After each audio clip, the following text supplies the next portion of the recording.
Hello, everybody. We are live. How's it going? Hello, everyone. Hey guys, How are you? how are you doing? How's your coffee? Is it good? It's good. It's really good. Yeah, Would it's decent. recommend. Okay, very good. Okay, so tonight we're going to be asking whether our personalities are really ours, or whether movies taught us how to flirt, fight, dress, grieve, look cool, pretend that we know what we're doing. I feel like that's a big part of life, is like kind of faking it until you make it. Is that what you said last time, right? Right. Yeah. Exactly. So I've got Mario, Andre, and Daniel's on the way.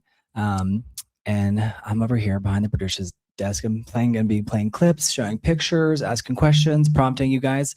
And you're gonna let us know how much TV and film influenced your, how you identify with who you are. And maybe some things will surprise you. Maybe like, oh yeah, I actually did get that from that person. Or I'm excited. I always feel it's interesting whenever I learn from actors what their input is on things. Right. Yeah. And specific characters and like how they view them and interact with them as well. Right. And you guys in the chat, let us know. Don't forget to like and subscribe, first of all. And let us know which fictional character helped raise you.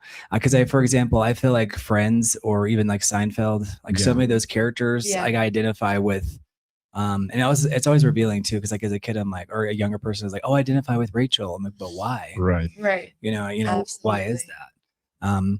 And so right off the bat, let me ask you guys, are there any characters off the top of your head and you're like, you know what, I actually do, just from the jump, this is who I identify with. If I had to be somebody, I'm, like I'm dressed like Fonzie, but the Fonz.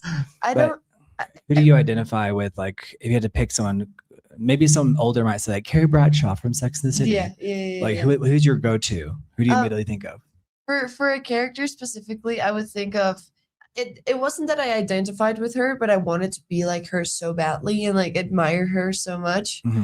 Christina Yang in Grey's Anatomy. Oh, I was obsessed with that series as a kid. And because I love medical dramas. Yeah, it is still going. I think they're in like season 17. I think like 25. Yeah. It's something crazy because I've had people on that show, and it's interesting because like the show, it's like become a full-on soap opera now. Yeah. Do you know what I mean? Like it's a primetime soap opera, which is a kind of a unique thing. It is. But Christina Yang was great, and I loved how she had her emotional breakdowns, and like she would go off on people, but it was like always really justified. I love how front forward she was always, and like she wanted something, she was very determined, and she didn't mind getting in other people's way, which is something that I've done every single like time that if I'm in that position, I'm gonna like let people just like have an advantage a little bit, if that makes sense. So, or like I don't like getting in the way of people. So that's one of the things, like her fiercely aura and like energy was really cool. Yay. And we have someone here. So did somebody arrive? Someone arriving. We have a surprise for you guys. Oh, here he is. I was like, he got hit by a bus. Listen, you never know. You never know. For me, I think I was. Here's Christina Yang on screen. So for anyone who doesn't know, this is Christina Yang. Yes. Now who is she interpreted by? Is Michelle Yeoh or Sandra Oh, right? Sandra Oh. Yeah, very good. Really good comedy actor as well. Absolutely. I mean, she was in The Princess Diaries. Yes. I mean, like such an iconic character. Yeah, 100%. That's a good one. I love because she's so powerful too, and like she's always looking for like her lovers or her equals. Yeah, exactly. Things like that. It's very real. Yeah, she wasn't like, I mean, she obviously, her character had love interests, and like she would encounter many other like doctors in a romantic way, but it wasn't her only thing, like her main characteristic was this like fire and like fiercey energy, and I loved how like she complimented as a best friend to Meredith. 100. And I loved. I really wanted to be her and like just be very bluntly about everything. Well, like there was a meme like whenever whenever the first show was going on, and this is like I totally relate to this one, where it's like where she's like, somebody sedate me. Yeah. Have you seen that? Sedate me. Yeah. Yeah.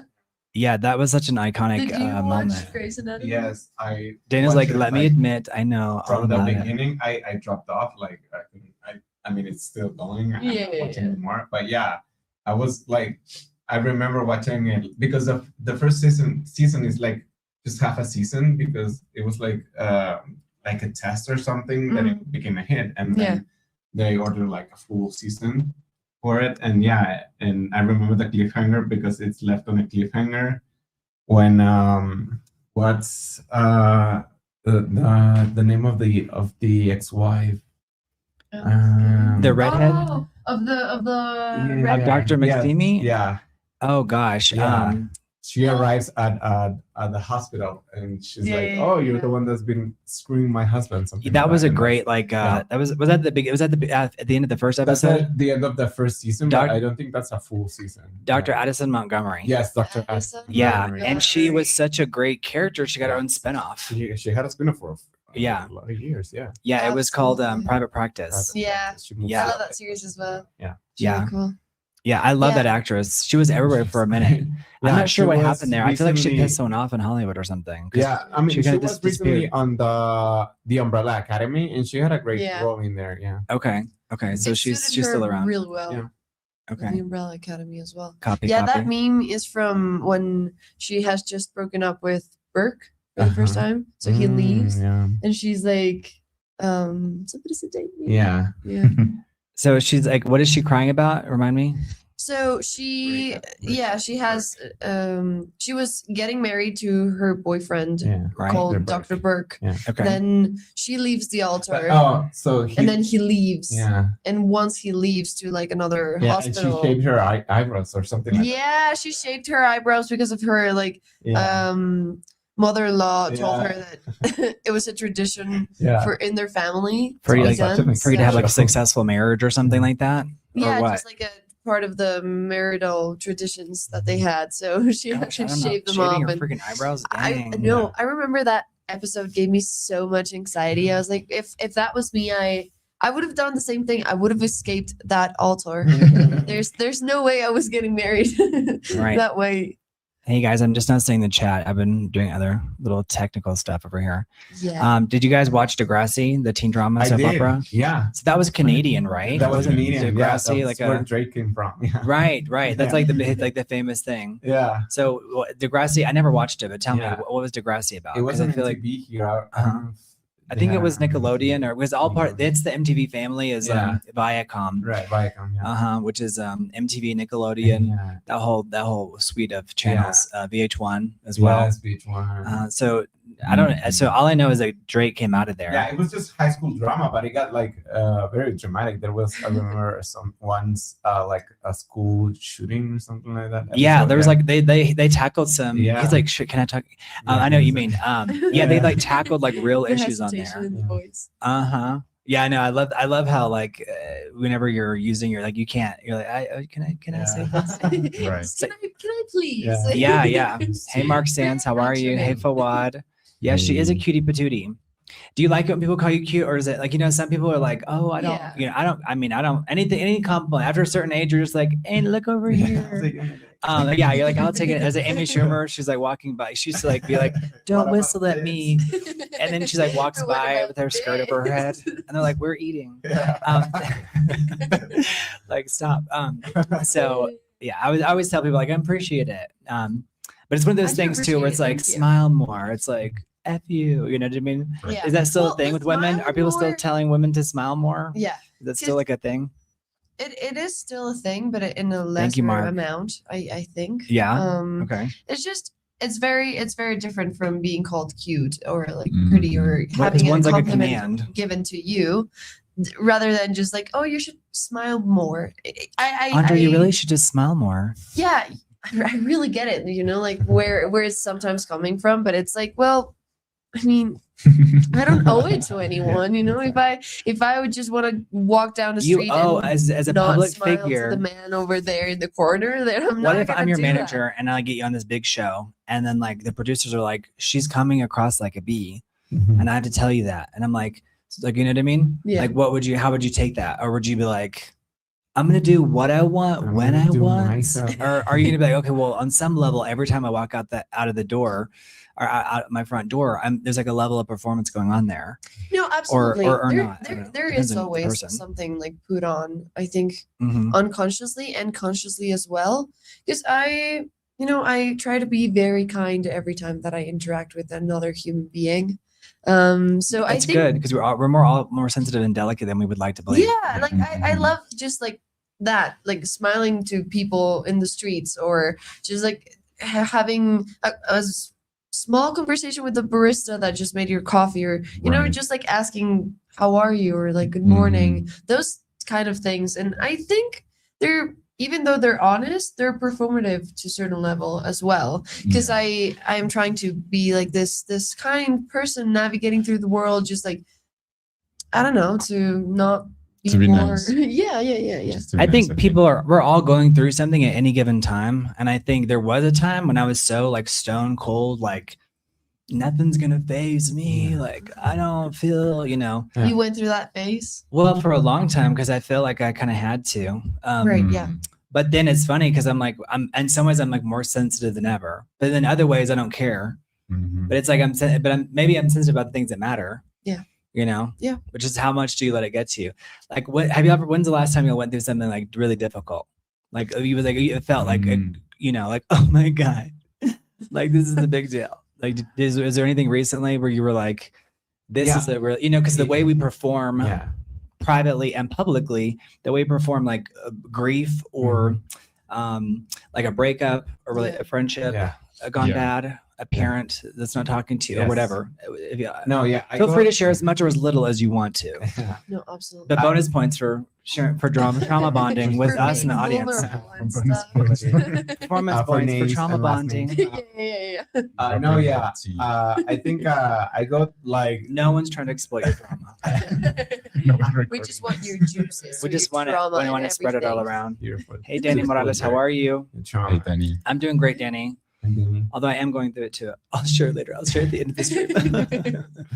I'm just afraid to share because I'm like, how self-indulgent is it? But it's not. Yeah, I'm telling y'all to share. But yeah, I get overwhelmed sometimes and like regularly because of like I'm like, as an actor, as a working actor, I think that you don't necessarily own your time. Like that's what your job is, like to be available for like everyone and anything. And That's sometimes I get overwhelmed with that. And when I don't get like time for myself, I sometimes have to cry and like do Crying breathing is so good. exercises. Do you need to cry now? If you want to, you can. Right now, I think the audience will love it. It's been a crazy day. Like as you guys could see, No, you're good. You're good. Yeah, we love you. We're here to sprinkle love on everybody. Thank you. I appreciate Absolutely. it because Because you're in a safe space. This is not. Not a lot of people understand like an actor's like schedule. No, It it's can be crazy. Yeah. You're good. Yeah. Don't worry. We don't love you any less. Thank you. That's why we Thank were you. waiting for you. Thank Yeah. you. I Very appreciate kindly. it. Yeah, no worries. No. We're good.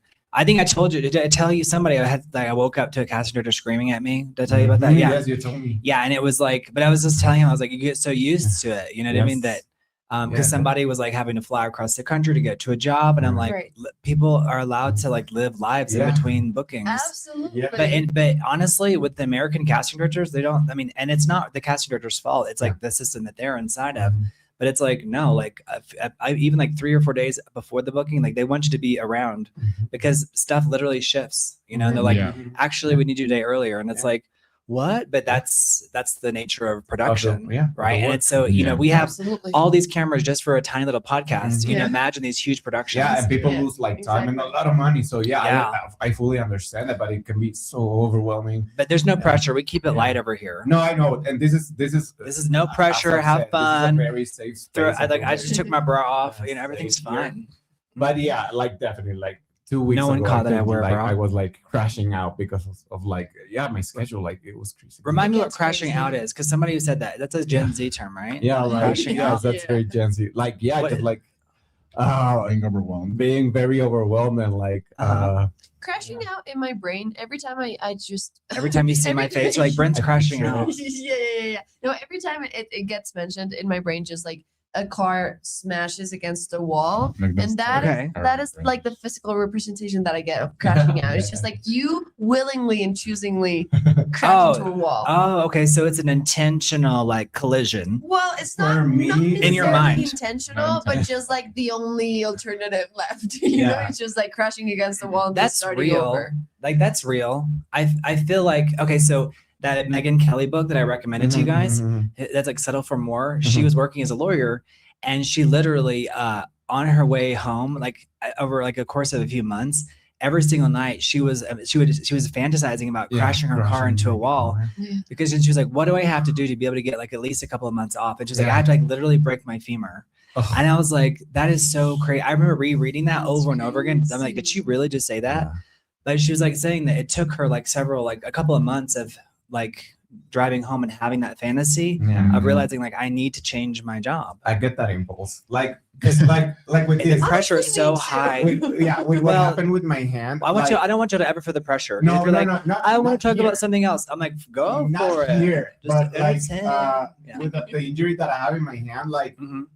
I was like, oh, so this means I cannot like do like commercial auditions because they always ask to see your hands, and I was like relieved, like, oh, then I don't have to pressure myself. It was like, relief. yeah, like No, that's so then I real. can take a few weeks that I don't have That's to right, like, 'cause you think like double about Ds. auditions for commercials. Yeah. Yeah. It's crazy. So it's Commercial Yeah, you're auditions brain. are a thing. Yeah, well, It's an own think phenomenon critically. It is. on its own. It's just it's really hard, Mhm. especially with those where it's like so open ended that Yeah. you're like, well, then what am I actually supposed to do then? yeah. Or Yeah. the like very produced ones that is like, Mhm. well, then you just want me to shoot my own little commercial here. Oh by your yes, phone. and I've done it. And Yeah. and I've done it, but Yeah. I don't Yeah. want to. No, I'm like. I want you guys to do yeah, it. Yeah, I should get paid like as a director and as a like. I know sound that person. feeling, yeah. because I'm Editor and sound Yeah. deck and Yeah. yeah. NASCAR says he knows all about crashing out. NASCAR, tell us more. Share your Yeah, trauma. share. Is it because of Share. NASCAR? That's right. Gizmo's saying, don't forget to like and subscribe. Keep the podcast coming. Yes. So Yeah. Gizmo, I know him, right? Because he's the one who took me to the Lion King. And I was like, hey, how's it going? And he didn't respond right away. And then he was like, I want you to know, I just love this new format. Those kids are great. And I'm like, that. I'm like, Pretty cookies, yay. bro. Thank you. No, he loves it. And so he's You like feel very lucky reminding about people that now, to too. like and subscribe because I'm like, one of those, I don't like, like sales, right? The idea that everything is something, but you have to remind people because listen, we all watch stuff and we actually sometimes forget to like and subscribe. And we're like, actually, I do like this creator. Yeah. Which I'm like and Yeah, subscribe, yeah, like yeah. and subscribe. I've done that. Yeah, Absolutely. I've done that with YouTubers, Mhm. especially in the beginning. Like, yeah, like keep it coming. Yeah. Yeah, exactly. So we were talking just before you came, like what character on television and television and film did you identify with most? You're like, oh gosh, I feel like I'm vibing with this person, Yes. or like I want to be like this person.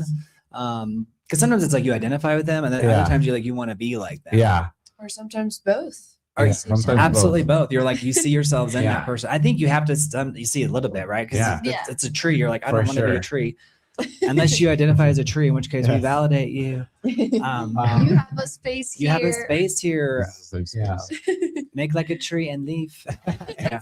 Yeah. No. No, don't leave. Come No, on, don't leave. share and Exactly. subscribe. As I was saying, I was actually don't leave. I was Yeah. like, Yeah. and don't throw shade. Yeah. Yeah. That's Totally. fun. Yeah. Or throw some shade if you want to. If you want to have Fine. some fun with it. Shade is fun. Shade Mhm. is supposed to be fun. Thank you, Mark Sands, for jumping straight It's to the point. supposed to be fun, Yeah, but it's shade not. is- yeah. It's not always. I mean, Very- the original Shade. Yeah, it's supposed Right. to be funny. I Yeah. do Yeah. think there's a performance in like I think like the comedian we talked about, like going to a stand-up show. Like if Mhm. you're getting roasted from the person on stage, on some level, it's like it's an halago. In Like my a- family, what's that's the a word? love It's- language. Yeah. what's the word in roasting English? each other. Yeah. Compliment. Yeah, like it's a compliment. It's like the Mhm. fact that you got called out, no matter, even if they're like, you look like a train wreck. You're like, yeah, I'm Yeah. seen at the very It's, least. yeah, it's the fact that I'm seen. Yeah, right. I feel like that's the first step in anything, right? Yeah, Just being absolutely. seen. Yeah. You know, It's like, yes, criticize me. Doesn't matter. Well, I'll tell you one person. I've always like identified with really older people. So it's funny because as you get closer to that, you're like, oh, it's interesting. So like one of my favorite movies was Something's Gotta Give. Have y'all seen that? Where Yes. Diane Keaton? Yes, and Oh my gosh. And it's Nicholson. Jack Nicholson. Oh my gosh. And she was like, I don't know if you hate me or if you're the only one who's ever like got me. And I'm like, I know that feeling Yeah. because you were all a bundle of contradictions, Yeah. right? In so many different ways. But anyway, anybody that comes to mind? Yes, for me it was Lena Dunham and like her movie that she did before booking her show in HBO, Tiny Furniture, and then her book that she wrote. And like Girls on HBO, like especially like the mental health issues that that her character Hannah Horvath goes through. That there, it's like very like subtle first, until it like it's a full crash out. She has a full crash out like on the first season, I think, or I think on the last episode of the first season or maybe the second season. Yeah, that was very like revealing. Like, oh my god, like, oh yeah, this speaks to me. Like, that her voice and like even though it became a meme and like people hated her, the people projected a lot onto her and onto the show because she was the character, and it was a joke in the show. She was a self-proclaimed voice of her generation, but I think and then she said, well, I think I could be a voice of my generation. That was the whole joke, but people like took it as like at face value, as if she was doing this grand declaration, and I think she was always self-aware about that. But for me, she spoke to that me, you get to speak that about this too, right? It's like, who are you to? But it's like, I mean, who are you to? So I think there's this with the democratization of media, we all can kind of articulate our ideas, and how well we do it depends on where we are in life and how much self-esteem we have. How does that affect where you are now? Like, what affects your ability to like speak in public or to speak your truth? Because at a certain point, like when you're younger, like I was so restless, right? Like you're more like Reckless? things are going bad. It's like you're more likely to kind of let everybody know that that's like you're performing whatever. Yeah. And so that's why I was kind of mentioning like the level of sensitivity, like going back to Judy Jetson from this is way before all of your time, but it was there's a show called The Jetsons, and it was an animated television show, and this girl named Judy would say, "My life is over." The Jetsons. The Jetsons. Yeah. And so on the Jetsons, it was like Judy was like, you identify with that as a, someone who's going through puberty in particular. All these changes are happening to your body. So I think we're all reckless, but do you feel like you're more reckless, and what did that look like? It's like on Twitter, or like, I would just like say anything, or like to my friends, or like thank God you weren't famous. Right? Like be very like open and loud with my opinions, and I'm now first of all tired of like just having to make a statement having to make a statement, having to have an opinion on everything. I don't think we had to put out a press release for everything. That's the issue though. Like it's the reasoning behind like why we think that we can have an opinion about everything, because we feel like we're all obliged to have an opinion on everything, a strong one. I think your generation people actually do want to hear what you have to say, because y'all are the future.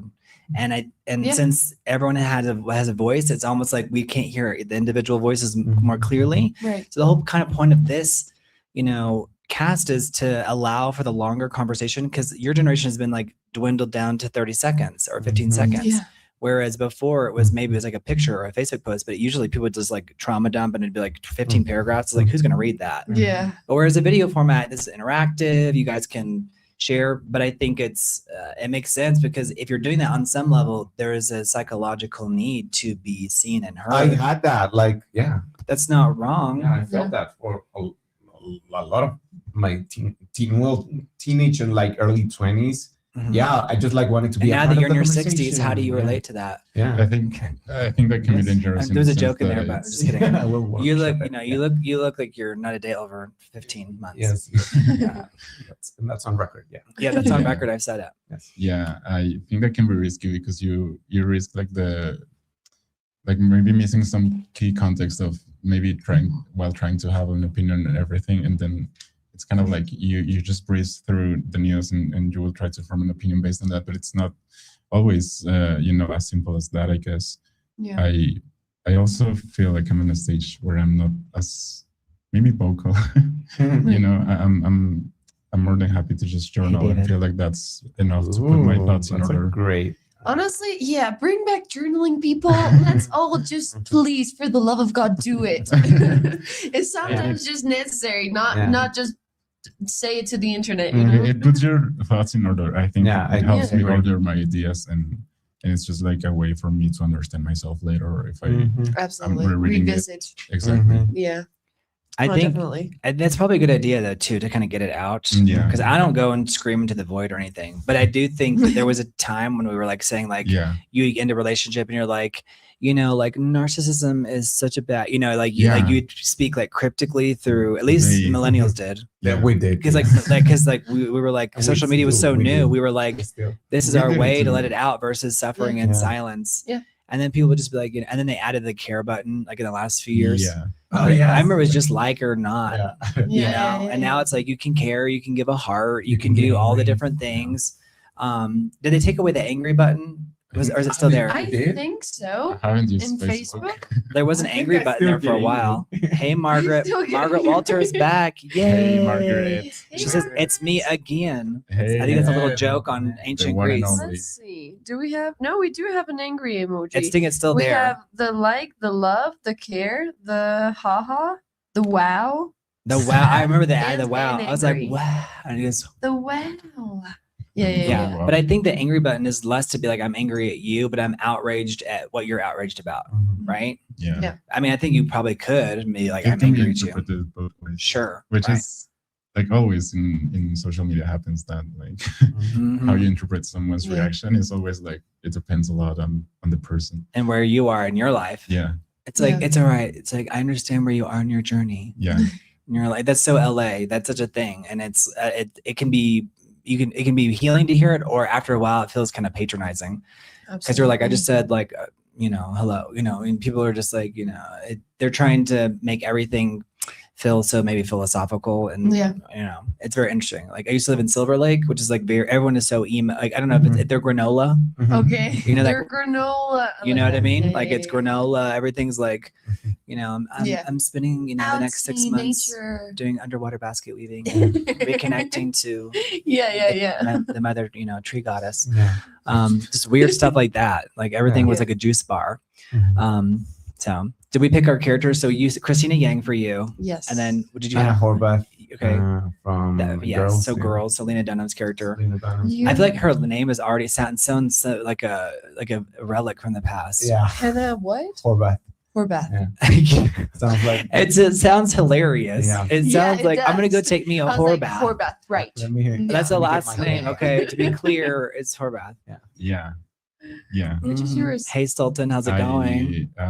I was thinking like which character I have identified with lately. I watched the movie Happy End. It's called Happy End. It's like Okay. They're saying um, YouTube's doing away with the dislike button. That actually makes sense, because if you don't like it, it's like you just wouldn't push the like button, right? Yeah. Right, yeah. It actually does make sense. They took it off other website. They took it off Instagram, right? There's I no more think dislike Instagram, button. it's always been like just the like. Oh, that's Just- right. It's just the the heart button heart. or nothing. Yeah. That makes sense though, because it's like just That's nice. it's better to withhold love than to be like, I don't love you. Yeah. Like I don't like this post. Yeah. And I specifically. will. Yeah, it's like and then what does that And mean? you'll have to know it. Well, do you remember on Netflix? Hold your idea. There was like they used to have 1 star and 5 stars. It was just before your Yeah. They used to have a star Yeah. system, They and I remember they did. forced you to be like yes or no, Oh. boo. Like pick. Don't play both sides. Like Yeah. yes or no. Yeah. And I was like, and then they added back like the double. Like I really, There's a double. I Yeah. really like. I this. really like Yeah, I want Yeah. more of It's this. like really good and not for me. It's That's the right. warning, That's not for right. me. Not for me. Right. Versus like I don't like I it. don't like it. That's Like, such a no. Just a no. I hate well, it. I think it's also like a declaration of their editorial board being like, if it's on the platform, we've deemed it to be sufficiently good Right. enough. So it's just not for you. Right. Versus like, because it could be a character assassination of the creative team, Yeah. right? Absolutely. Yeah. You know, Yeah. All right. They said the So- Republic of Ireland is on you, Mario. They're like supporting you, I guess is what you're saying. Country folk who love dolphins. That's right, Margaret Walter. Margaret Walter, have you been to Silver Lake? Do you know that area of Los Angeles? We should do a tour, like whenever we Yes, blow up and go on for sure. tour. Yeah. You know, we'll go there. Absolutely. You would actually probably love that neighborhood. It's actually people are actually earnest. They're not I've been to LA only like 3 times. And I don't Only know, 3 the last time times? that I was there, I was like 12 years old. Mhm. So I'd never really gotten like to, Walked around. Yeah. to Mhm. know the city as well. Because I have I love family it. over there. Yeah. But we just went like to visit them quickly and then Disney and we left. Mhm. Do you get along with them, or was there like a? Because I don't know if there was like a little like a hidden message in there, and then we left. And then we left, thank God. No, like no, thank I- God to get away from them. Jeez. It's just family that I don't get to see often because they live in the US. So, but yeah, I mean, what did I drop? Oh, because there's a little alright. like space here that Yeah. where I keep dropping all the pens and There's a little and the yeah. Sharpies and everything. No This worries. is back in my Um, day. I wanted to be an elite May Clampett, Granny Clampett, and Miss Hathaway. Margaret Walter, you're Mm. bringing out all like the obscure stuff. I love it. Margaret Walter, I love it. Elevate Um, That's cool, Margaret. Yeah, that's really cool. Someone said they need to add an unnecessary rage button. I think that's true. Like unnecessary rage or fake outrage. Right. That was like the big thing the millennials pushed back against. So Yeah. Mario, go on. Did you have a person? Oh well, yeah. I like last year I watched this movie called Happy End, and it has a character called Yuta. I don't know if the reference is like unknown, but I felt like I saw like my way in making friendships in that movie. It's kind of like I kind of felt close to the character in that way. Right. But aside from that, I don't think that I have like a big character that I necessarily relate to it. And I find it interesting since you two are both actors, Right. and maybe we see, I mean, obviously we see like movies differently, but I think we maybe tend to see like different things in movies, even if it's the For same sure. movie. So, or show or any kind of media. So Yeah. I find it interesting. I would recommend the movie to you guys. Happy end. Happy ending. Happy End. Happy end. Happy end. I'm gonna it's a take it movie? home. All right. Is this from Yeah. 2024 or the one from 1999? 2024. Yeah. Okay. All By right. Great. Neo Sora. He's the son of this famous composer. Yeah. All right. So what's the Happy plot, real quick, end. so people can write notes? People that kind of join the podcast because It's they're a like, group of friends. Like it's kind of like a dystopic movie in a sense that it's like a surveilled school okay. where they are trying to be rebellious, and so they there's like, it's in Japan, and it's like there's always like this sense that an earthquake is going to happen, and so they form like a group of students. They form like their own way to avoid like the system and everything. But Okay. Revolting children. yeah, because Yeah. it's like surveilled all the time. Like at the school, they have like face recognition and everything, and so every time you make something bad, let's say, they deduct your points. So it's kind of like, Wow, that's scary. yeah, Yeah. I guess it's bringing me back to the idea of like the dystopian future. Yes. Right. But I Yeah. would see something like this We never happening, leave that with idea. like within like this education system. It's kind of like a way of I think it's also- already there. It's just we haven't called it that. Mhm. Right. I would argue Yeah. that. Yeah. Maybe no, Still you been guys can correct. disagree with me. Mhm. Yeah. Yeah, so it's Oh, it sounds really good. yeah, it's an interesting movie. Like I hadn't heard of it. Me neither. I don't know. I don't know I think why. the director is like part American, part Japanese. Japanese? Mhm. Oh, They're Cool. happy end. Sorry. So that's from 2024. So movie recommendation, happy end. That's why we have our post-its over here. You guys can write Yeah. down movies if you want Yeah. to. I think they come on. yeah. All right. So the character from Happy End. All right. So do they talk about like their personal like sensuality, or is it more about just like their Mm. friendship? They not touch on It's that more stuff. like friendship, and it's Okay. more like alliances within the school system. Okay. But there are like two main characters who are like the main friends, and they Okay. are like the protagonists, let's say. But they both navigate like this like episode in life where everything feels like so fragile, let's say, Mm. where everything feels like fleeting. Right. And so it's interesting, like trying to resist the system. Newsflash: everything is fragile and fleeting. It is. It It is. is. I mean, It's just you It feel you're truly more is. perceptive actually as you're younger. Yeah. But then you regulate your behavior as you're older to minimize risks. Mhm. But Yeah. in some levels, It always always is is there. Yeah. True. Oh, It just absolutely. affects you differently. mhm. Yeah. Yeah. So, do you guys ever, copy a character's clothing, voice, or mannerisms, even if it's just in jest? Like, for example, I would always do the like, as if like a loser, like from Clueless, Right. Yeah. which yeah. is 20, 30 some 30 years old. So that was, I loved that because it was so fun and it was playful. It's like as if this Yeah. idea of the characters, and it wasn't necessarily that I wanted to be them, but it was this playfulness to like the LA culture, like very like specific, but also felt very because the Valley Girl vernacular kind of Right, took over for yeah. a while. Yeah. Is there anything that felt like that I- y'all felt you For mimicked? me was I wanted to be as intelligent as Rory Gilmore Mm. in Okay. Gilmore Girls. So I started reading a bunch of books that like just appeared on screen that were mentioned. Uh-huh.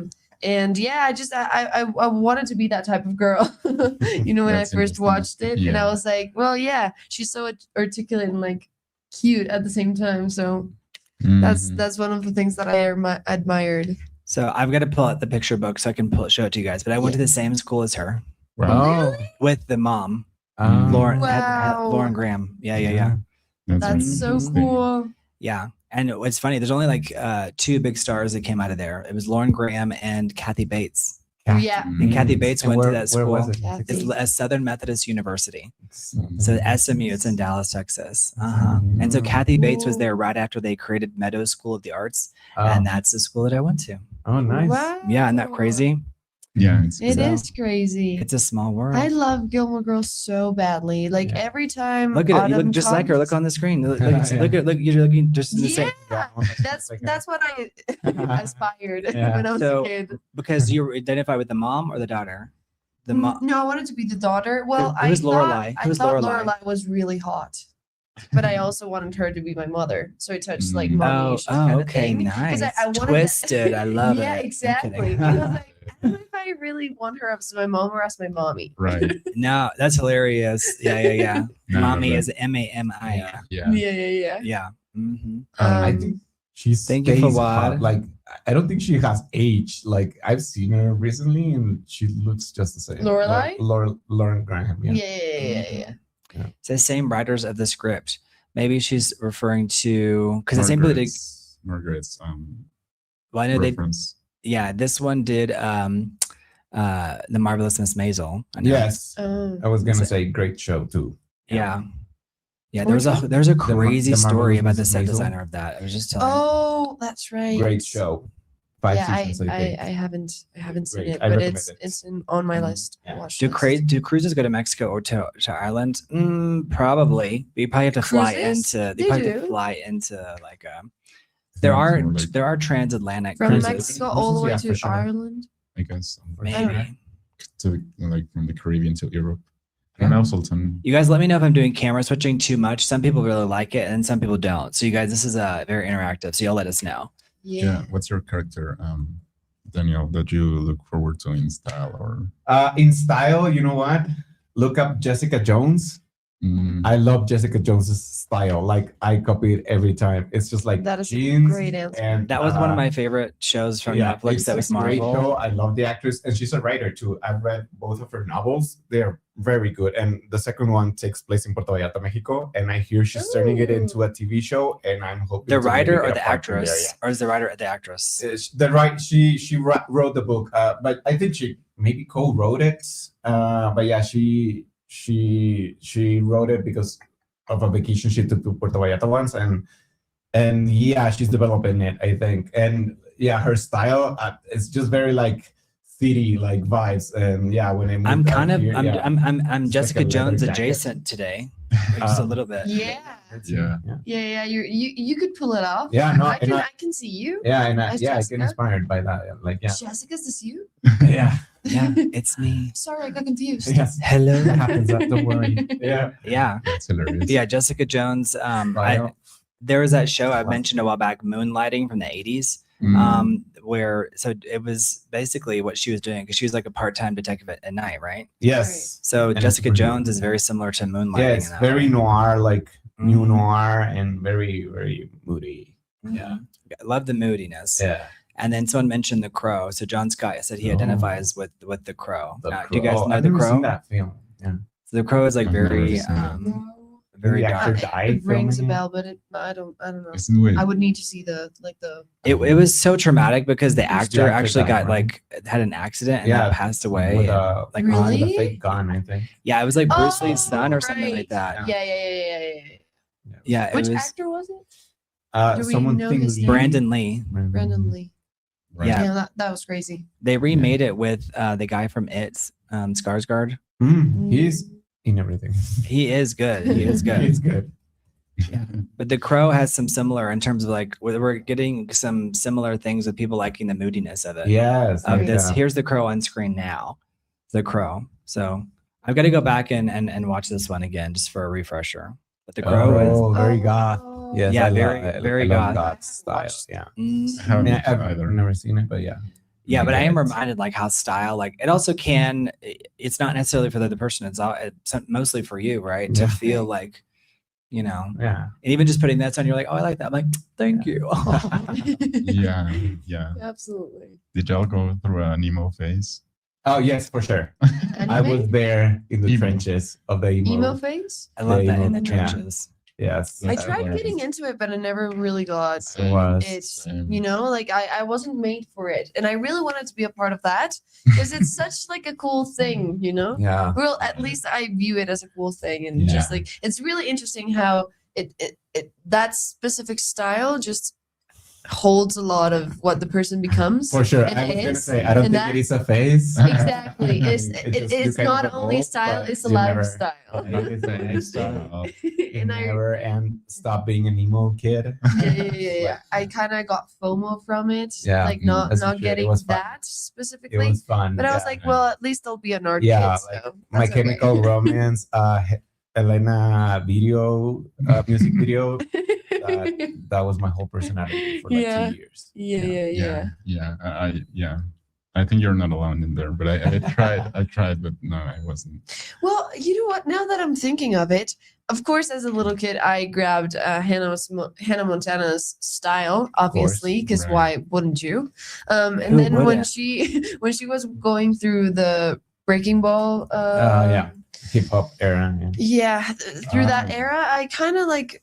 I mean, I was 12 or like 10 years old when that was happening, but I was like, yeah, I'm gonna be a rebel like her. Like she grew up, and so did I, and so I'm gonna. Did you buy like Nikes and like? Yeah. I was just like, now I'm gonna dress like more, Yes, that was my like personality. less colorful. Oh, you know, I'm not yeah. gonna wear a heart Yeah, in the going middle of my monochrome, yeah. t-shirt, and That's you know, interesting. it was an evolution of character. You know, Character development. exactly, Um, transformative.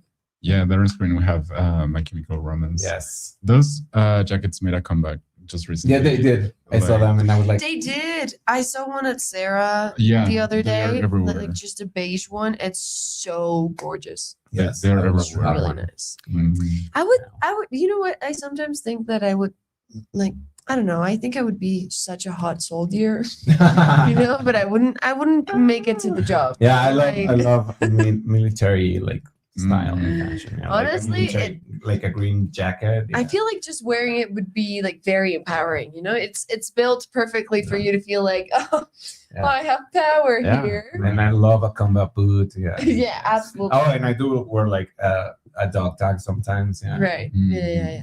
And But I- here's a cover of Bangers, just so we have it. That was like Miley Cyrus. Yeah, Yes. like I pulled the other picture was a bit Great scandalous. album. This really was. I loved this album. Like it Yeah. was so Me too. 80s too. Like it was. Yes. Oh my gosh, freaking Yeah. love this album. Definitely Mhm. recommend. Go check out Mhm. Bangers if you haven't. And I just like the idea of a banger. Like do we still use that Yes. term? Like a Yeah. banger. Yeah. Yes. I Jesse mean, yeah. does use it. We still use it, but there are less bangers. Is that what you're There- saying? Yes. I would say that. Exactly. That's real. There's just like less overall bangers Exactly. in the marketplace. Yeah, it's rare to find a new banger. banger. You know, Yeah. like we refer as when we use it, I think it's for like things from the 2000s, for example. Yeah. Or like in the earlier throwbacks. Or- Yeah. Yeah. Like that was a banger. Like What a people banger. was a banger. It implies You know? like the Mr. monoculture. Wild. Yeah. Mhm. Mhm. Right. That man is such an such a presence. He You know? is an It's like- icon. yeah. He is an icon. Such an identity. Yeah. Mhm. Who said that? And I did this at the top of the song. He's like, Mr. Wild Wild. Mr. Mr. Worldwide. Worldwide Infinity Yeah. and a roof on fire. Who is that? I'm Fuck. drawing a blank. It's Pitbull. Pitbull. Pitbull. Pitbull. Yeah. Yeah. He just took over for a minute there. Yeah. Yeah. Yeah, he blew up. Get up on the He was floor. the most bald, famous person. What happened there? Just kind of all felt like it just stopped all of a sudden, didn't it? Yeah. Well, I think it drugs was- happened. Yeah. I mean, I think That can happen. Club Yeah. music just like fell out of fashion for a Technically. while. Yeah. Music, Club music. right? Like Yeah, along people with stopped clubs. going I was like, how did music Yeah. pass from being Yeah. Mhm. it's not a movement, Yeah. you know, not a thing? Was there No, ever? I think Gone. no, I think I would die without music. Well, We were talking about this yesterday. Yeah, me too. Like I would say, we were talking about what would you say if the most beautiful painting in the world, or something like that, or like the last painting in the world, The last painting or or the last last Like, piece would of you had to music. pick one thing? Yeah. Like, the best That painting in is the world, or the best hard. song, like Like, whatever. Which- piece is it? of art? whatever you want. It's like It was So like you're- theoretical, Yeah, like Miley whichever Cyrus one to Wrecking Ball. you. Okay. the best to you. Miley Cyrus Wrecking Ball. I like the Banger climb from Miley her. Cyrus. It's up there. Yeah. No, I think I would choose the piece of music as well. Insane. Yeah, I would rather. Well, I don't know. Every time Yeah. it's the Yeah. deaf or blind Yeah. question, it's like I mean, especially if a painting is like a portrait or a landscape. I mean, you can look to it like at a real person or at a real landscape, but how do you like get a substitute for music? I don't know. Right. You sing. Interesting. well, yeah. I Right. mean, That's a good point. Yeah. what is? Yeah, music is. I don't know. It's magical to me. Like it. Sometimes when I think about it, like when I'm overthinking music, if you can, you can overthink anything, you Yeah. guys, if you No, put yeah. your mind into it. No, but You just- can. I love how it's like you too can overthink. You can. If you oh, follow this, One of the You can do thumbnails it that had from like house. overthinking in the background, it's like loading, overthinking. Yeah. Do you see that one? yeah. Do you ever like analyze a thumbnail? You're like, because I'm always like, I want you to, because I want you to be like, I disagree with this. You know what I Yeah. mean? Like this little thing, and I'm like, okay, let me change it. yeah, Right.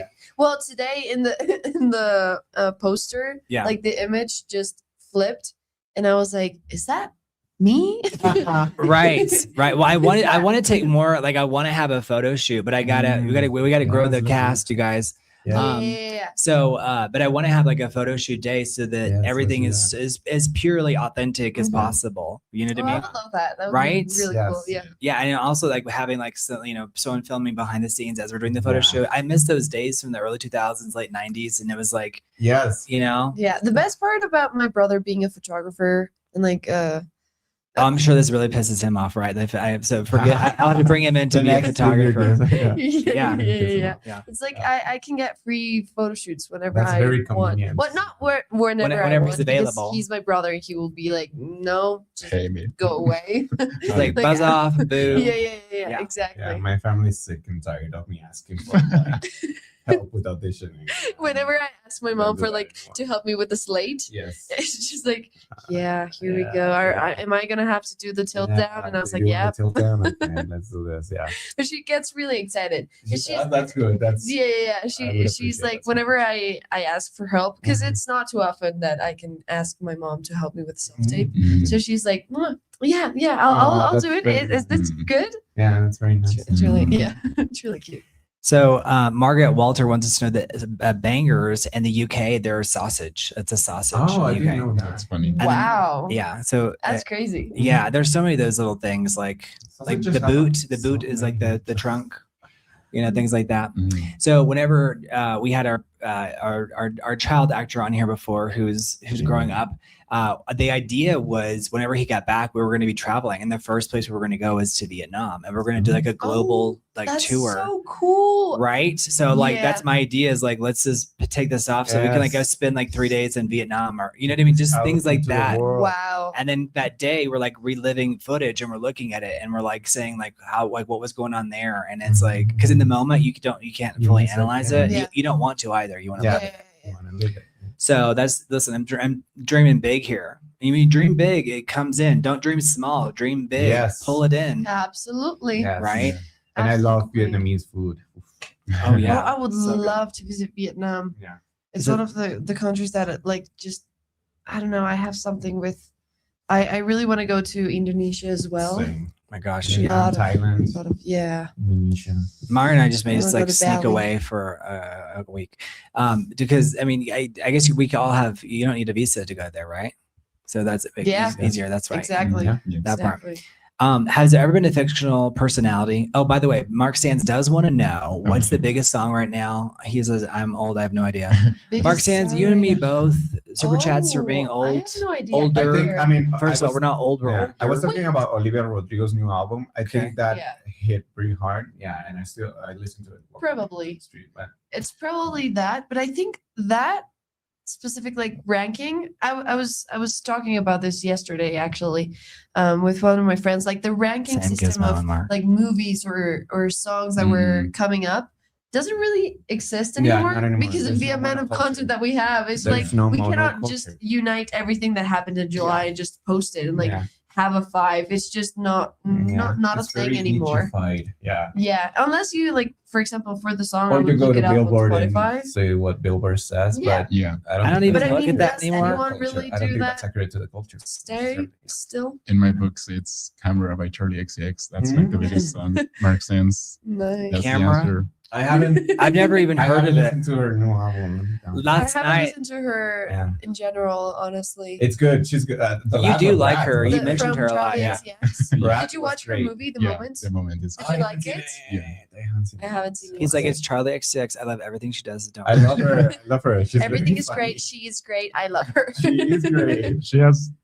I was gonna mention like the moment as like my Moment. recent inspiration for like Right. fashion and Cool. like attitude. Although I Yeah, don't think very I can simple pull. style, like a tank top and like. Yeah, although I don't think I can pull up that. You Yeah. don't say you got to try it off before you make Yeah. a statement. Exactly. Don't make a Yeah. declarative statement until you try. Don't Fake knock till it. you'll No make absolutes. it. And just try it because you may, how many times there's been like red carpet disaster. They don't even talk about that anymore. They Right. used to really ridicule. Yeah. Back in my day, there was this thing called fashion police, Fashion police. Yeah. with and they were Joan not Rivers. kidding around. Yeah, Yeah. They were Yeah. like, they were the fashion police. they really were the fashion police. Yeah. Whereas now I think it's Mhm. like, part of the great ushering in of Gen Z was like the end of the hater.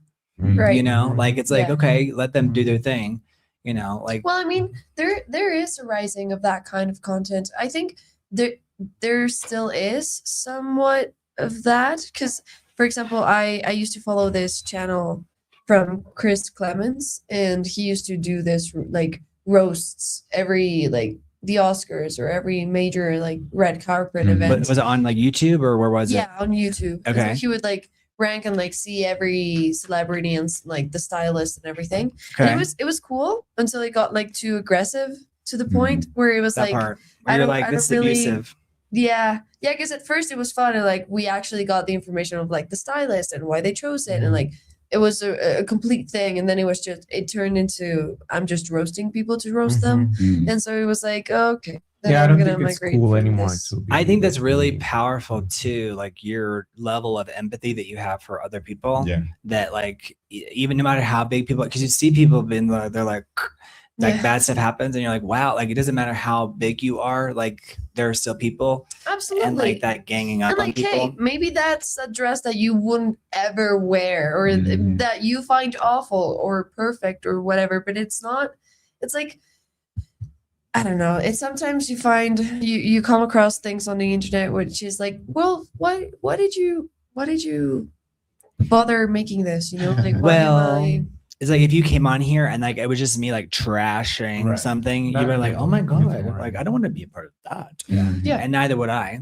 You know, because it's so easy Exactly. just to do that. It's always Yeah, and it's so boring as Yeah, well. it is Because like, boring. why? I mean, some people get off on that. Some people love it. Yeah. You know, like because gossip is interesting, and that often culturally finds us- dependent. Yep. Culturally dependent. Like, because I mean, I don't know. Were they gossiping a lot in Vancouver? gossiping. Yeah. Maybe the Mm, age, I It's don't know. not. It's not as big as here, for example. Mhm. It's not like a big. Well, I mean, Because they're with- so known as between your being friends and nice. stuff. But yeah, But was in it the like, was industry, it it's vicious not- or? it doesn't go around? But I do think gossip is like social glue.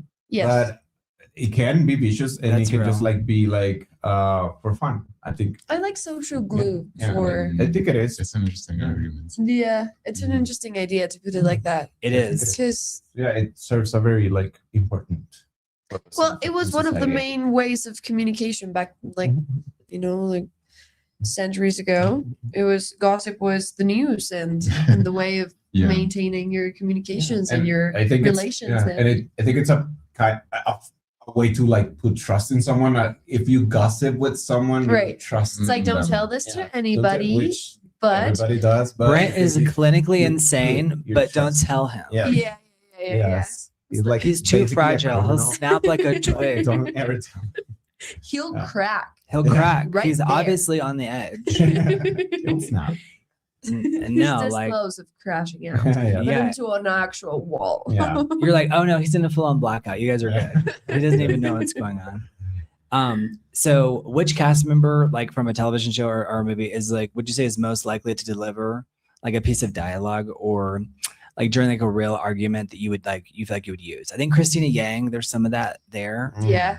Like, did you ever see that in, you know, Lorelai or Rory from Lorelai Gilmore is Girls? such a good example for somebody that can be like she knows how to debate an idea, you know, and she's like really stubborn in so many ways, and like I don't know, she's like a very clever woman in the sense that she will find her way around, and yeah, but I don't know if that would be my main answer. Let me think about it.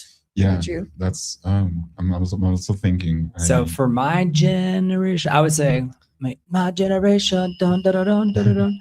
Whoa. I- My generation. Right, y'all knew that reference, like my generation. Dun, dun, dun, dun, dun. I would say I really liked The West Wing. Mm. I never saw That was it actually that inspired Shonda Rhimes to go and write Grey's Anatomy and create what later became Shondaland. Yeah. Yeah. That level of like Yeah. really, because you can always kind of pull away from it. Yeah. But if you're from a really intellectual family where people are like just like really talking about really advanced points and like really getting their points across, Mm. Yeah. that was what, you know, his thing was. Yeah. You know, and so she wanted to like make characters smarter than like maybe the you know, elevate the audience. Don't play down to them, but like play up. Who was the writer on The West Wing? It was you have it probably on the tip of your tongue. Aaron Sorkin. Yes. Mm. Yeah, and then he Very- later directed Molly's very Game fair- with Jessica yes. Chastain. Yeah, I loved Molly's Game. Yeah, Yes, he's a great like dialogue writer. Yeah. he did. Yeah. He His wrote own A Few style. Good Men. You got to watch A Few, A Good, few Men good men, yeah. with Demi Yeah, Moore. yeah. So good. I want the truth. You can't handle the truth. Very powerful. Right. All right. So, what's the first fictional character you genuinely loved? Like you were like, Fictional character. you were like, I love this character. I This think fictional character. Spider-Man for me. That's legit. Spider-Man. That's Peter real. Parker. Not to reveal his identity, but yeah, I think Peter Parker. Yeah. Yeah, that's so funny. Dag Overhaul. That's a Dag Overhaul joke. Not to reveal his identity. Not Dag to put him Overhaul on is a the member of spot. the chat for people watching. Yeah. So you guys become a regular member of the chat because you're literally the additional extension of the cast. For me, it was Princess Leia in Star Wars. Yeah. It was like, I don't know, I admired her so much, and it was like, oh, she's so Carrie cool. Fisher was so cool. Yeah. And like, Help I don't us, know, Obi-Wan I would have Kenobi. loved, killed to be even like a stormtrooper, like, I don't know, anything. I'll be Yeah. anything. Yeah. You know, that You're like, I'll play just the Star Death Wars- Star. Exactly. I'll gain the just weight. I'll hold do it. All of it. So, but no, you got to read. I think it's called Wishful Drinking.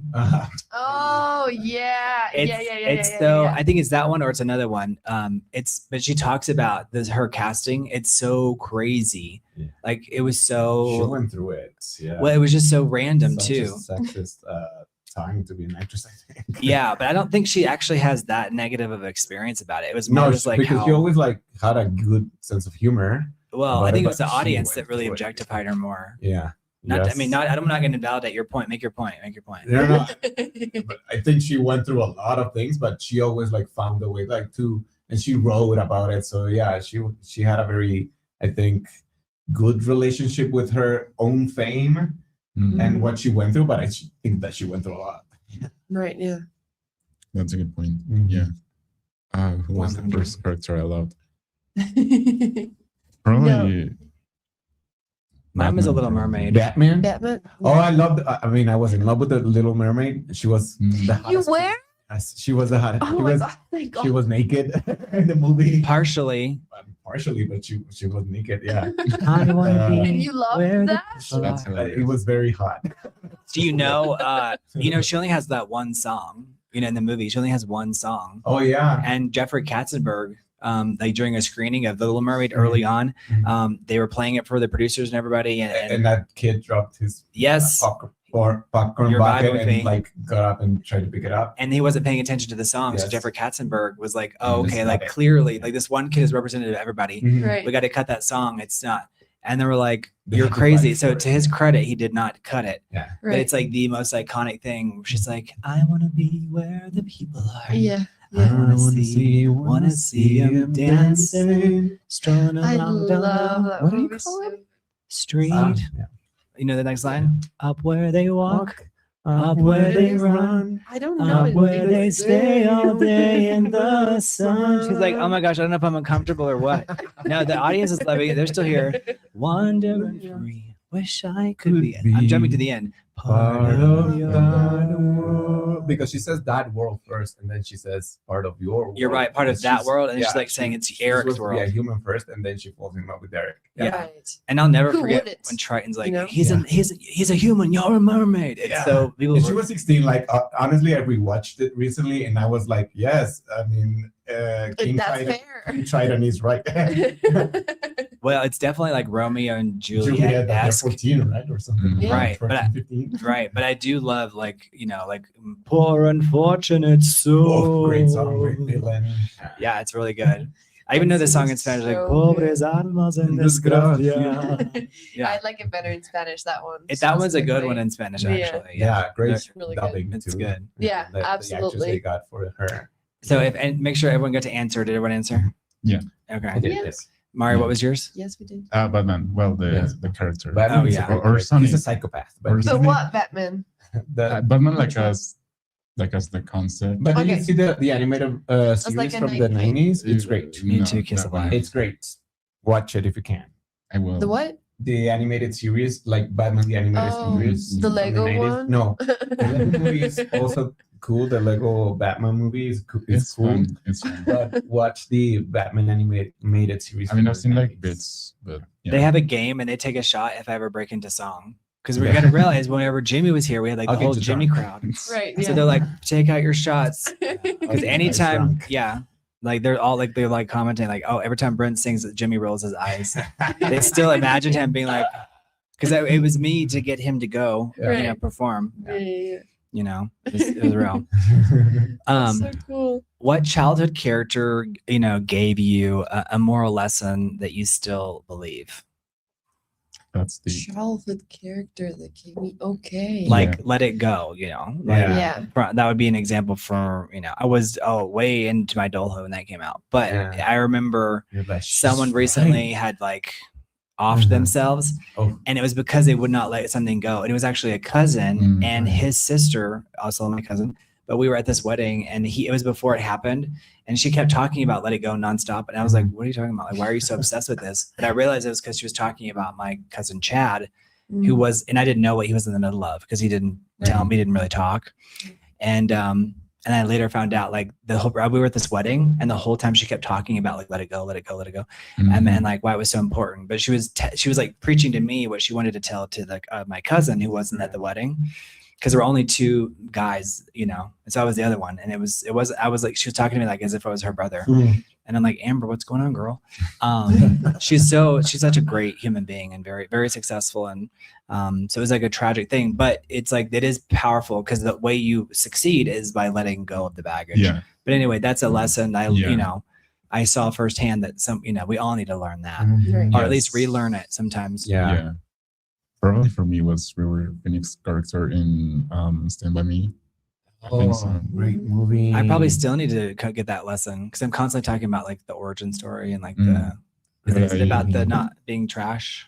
I remember watching that movie in TV when I was like little, and it like shocked me for some reason. It was interesting because I wasn't into film that much at that time, but that movie particularly like stood out to me. And yeah, I mean, it was like an old movie for me, you know, obviously. So it's interesting. Right. Yeah. So Mark Sand says Elliot from ET.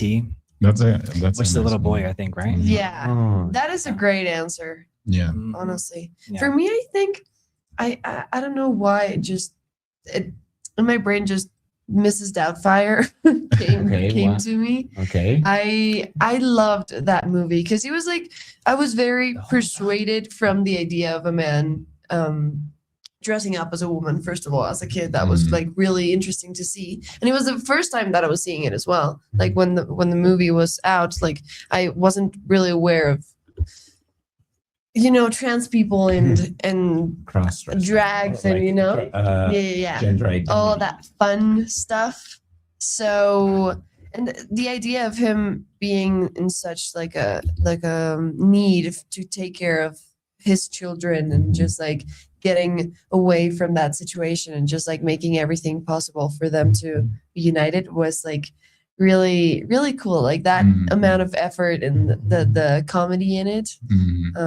So yeah, I would love to have Mrs. Doubtfire as my nanny. I love that, and I love the translation. That's one of the examples of when they translate the name in Spanish really well, because in Spanish it's called Father Forever, like Papa por siempre or para siempre. Papa por siempre. Papa por siempre. Yeah. Oh my gosh, such a good movie. I mean, and the acting is so good across the board. If you haven't seen Mrs. Doubtfire, really go check it out. Yeah. The whole time. Yeah, the whole time. I know. I love that. Like the whole time. Like when she freaks out in the restaurant. Yeah. No, Yeah, and I love the beginning of that movie as well when he's dubbing, and he's so good at it. And it has like a moral message in there too. Yeah, exactly. Do you remember what the message is? Do you remember what's going on? With the little parrot. Yeah, the little birdie. They put a cigar in his mouth, and he adds in an internal monologue where he's like saying, "Oh, I don't want to be smoking." Right. And like he's like his mouth isn't moving. He's like, yeah, but it's like an internal monologue, you know. And they were like, no, just read the lines on the script. Remember that? He's like, I don't want to be promoting smoking with kids. And that was like, there was like a moral lesson in there from the very first scene. So it was like pretty good. Yeah. So he cared so much about his kids, and like I mean, as any father would do. Or should. Well, I don't know about any father, but yeah, a father should do. Any father should. Yeah. Doesn't mean they have to dress up in drag. That's the right wording. Yeah. For any daddy issues out there. What character taught you a lesson that you later discovered maybe was wrong, or maybe you misinterpreted what the lesson was? I don't know if misinterpreted, but yeah, going back to Peter Parker, like I don't think I fully understood like with great power comes great responsibility until like I was an adult with responsibility. You're like, it's just too little, too late. Until I knew what responsibilities were. Right. Yeah, sometimes you got to live it, but it's still to learn it. Yeah. Okay, that's a good one.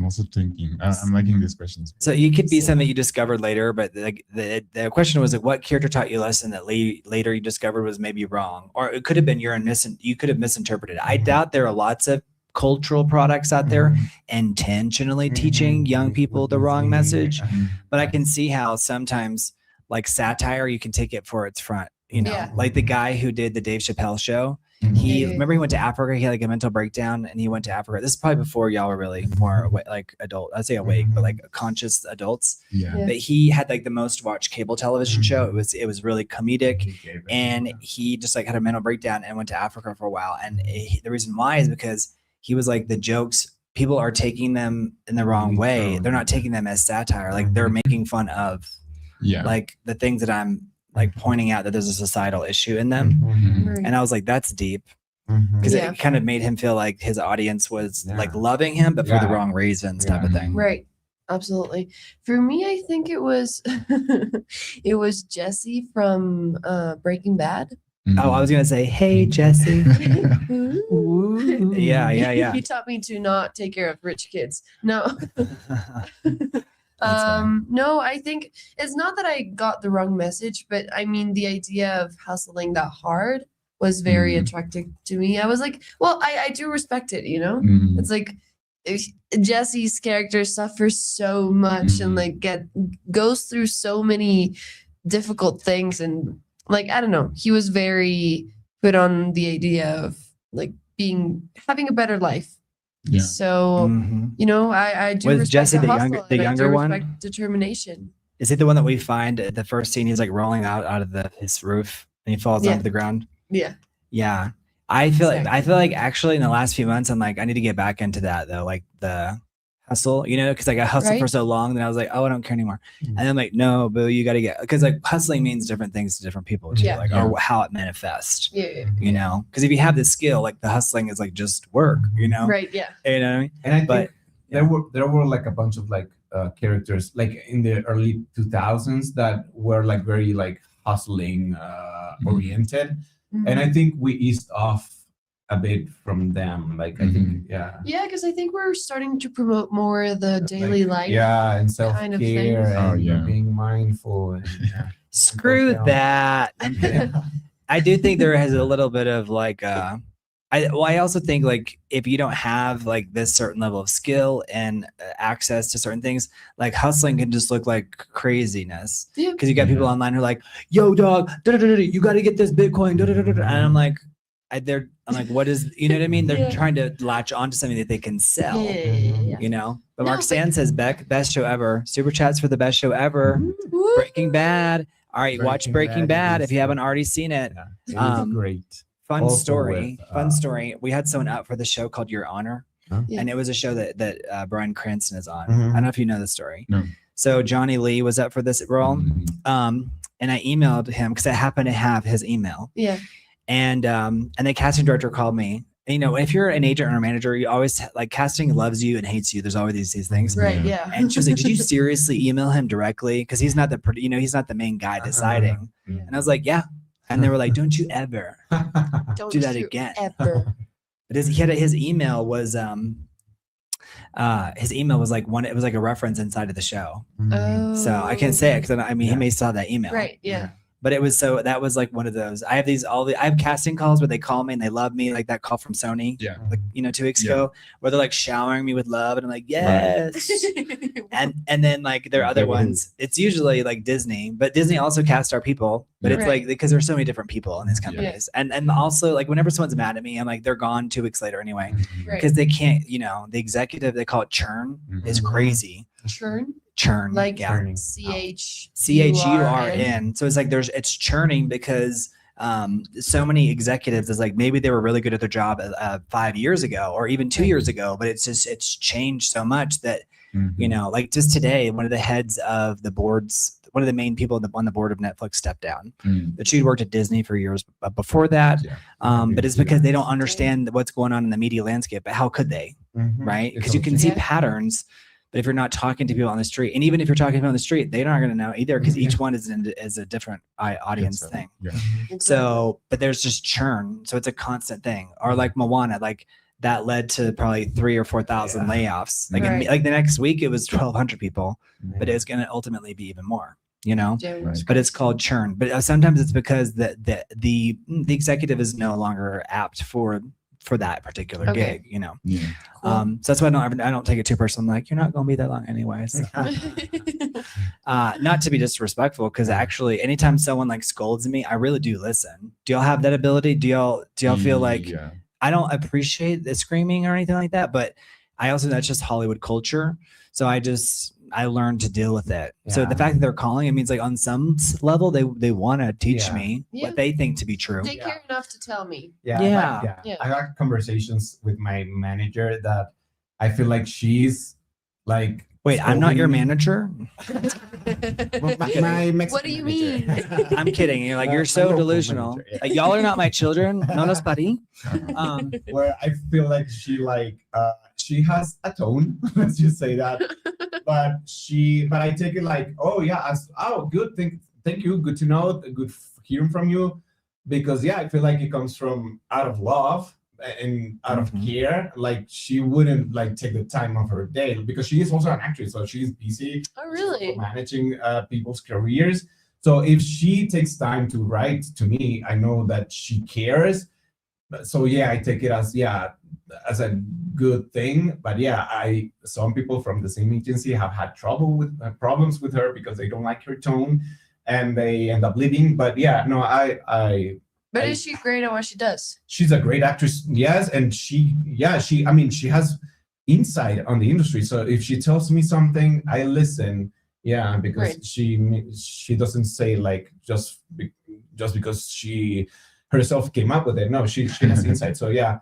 I love those kind of relationships with people where it's like, I don't really necessarily like you, Mm. but you are really cool. And like Mhm. you really have something Yeah. that I can learn from you or like have from you. Not in like I'm trying to get something from you way, Right. but in just like you know they know something, Mhm. you know, or Yeah. and like they're special in some way. So it's like, okay. Yeah. I mean, even if you get something from them, it can be good, you know, like. I mean, Yeah. absolutely. Yeah, like, There's even some learning. relationships where you're kind of like losing but winning at the same time, and Exactly. Yeah. I mean, that's I think Okay. you learn over life, like they're really big people too, and everyone's is going to be screwed up on some level, and so you Yeah. just have to Yeah. you just have to like let the Yeah. bad like fly past you right Yeah. by. You be like, Yeah, you don't have to dodge the Never mind, bullet, yeah. just don't even feel it. yeah. You know, Yeah. because I I filled always with joke. holes, but just don't feel it. Well, I mean, it's like don't let it. Affect you. Yeah. Don't. Yeah, I mean, that's easier said than done, right? Just Right. just For don't sure. let it But affect you. I think but as it's an real. actor, you really You become learn, a pro at yeah, that. you learn. I mean, obviously you can get affected with different things, you know, Mhm, but I don't know, just that doesn't really happen to me anymore, which is something that I'm really grateful for, Mm. because What did it for you? What I- allowed you to get yeah. there? I wouldn't call myself insecure, maybe as a kid, because I got bullied throughout my whole like schooling, Mhm. basically, until I got to like the middle of high school. Mm. But Still, that's otherwise, yeah.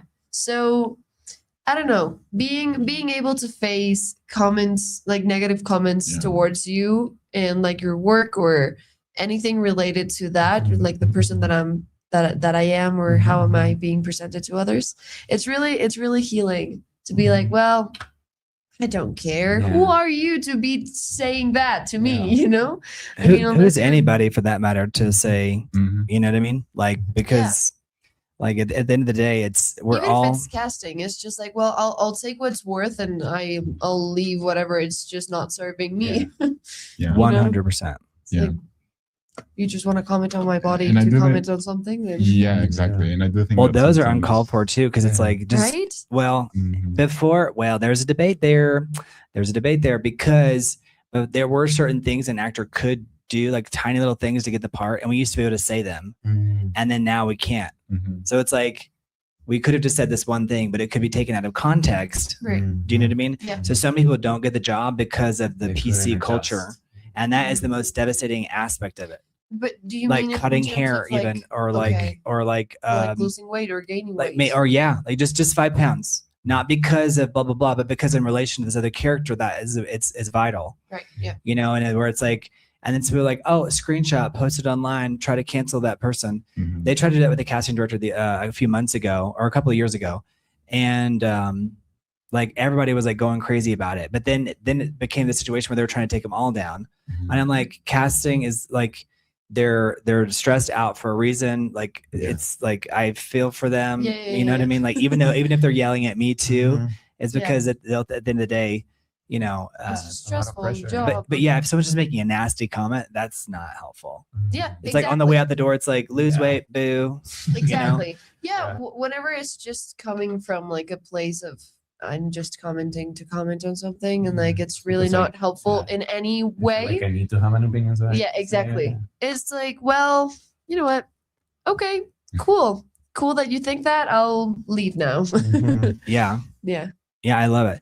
Were there any you know, did you ever watch like a movie or a television show as a child and you were like it kind of was part of the reason why you wanted to become an actor in the first place, because you're like the way that they brought these Yes. private emotions to the screen? And not even. Thank you for that, Fawad. That actually means more than you know. Oh, thank you. Aw, thank you. Thanks. Yeah, not even as sophisticated as that. But when I saw Titanic, I just wanted to be in movies. The way that they built the whole ship and the way that it felt so real. Right. I just wanted to be in movies in some way or another. Yeah. Yeah. Well, good example. For me, it was all of Harry Potter and Star Wars. Mm. But I remember till this day, like the first time that I watched The Hunger Games with Jennifer Lawrence, I was just like, and it wasn't even the depth of the character or the acting or the story. It was Which just is like, great. yeah, which is great. But when I just remember having this feeling when I finished the movie of like something was going on, and I was like, I need to be in movies. I just need to do that, you know, like maybe not Katniss Everdeen, but something like that, you know. Yeah. There were so many major scenes that kind of felt like she threw them away, like, but in a good way, where people are like, Katniss, we need you to perform for us, and she's like, no, like she's like, no. And I think there was like a lot of power in that, her apathy to being a part of the propaganda machine. And there were times whenever they needed her to act, like they took her to like wherever the bombings took place, and she gets out of the hover ship, and she walks around and like she's actually starting to feel things, you know, versus, you know, her emoting it because they're afraid to put her out in the field. So like, we'll just CGI it around you. And like her character, there was something about like, you know, from the beginning, that level of playing authentic. And yeah, I can see that being inspiring. Yeah, you got to watch Winter's Bone too. That was her breakout movie. Yeah. Winter's Bone. Yeah, and it's just like it's like a masterclass in silence and playing a, like her dad is like working at he's not working anywhere other than they're looking for him throughout the movie. We find out that he's been whacked because he's, you know, he cooks some drugs, you know. Did you ever get to see it? Oh, and also Girl Interrupted for some reason. So good. It's so good. It's so good. Yeah. But I watched it really young. Like as I shouldn't have watched that as in that age, but it was like, this is so cool. This is so cool. How am I gonna do that? You know? I just remember being really impressed. I mean, everything about the movie was really like impressive to that version of me, because I didn't really understood what mental health or not having it was like. And just the whole world that they created was really cool. I've never seen it. You've never seen it? It's so twisted too, but it's good. So good. Yeah. Yeah. It's constructive criticism is important. Often if it comes off as aggressive due to misplaced passion. Yeah. That's a good point. Like, and I think there's also a cultural lens too. Yeah. Because even how you feel that day is like how you take it.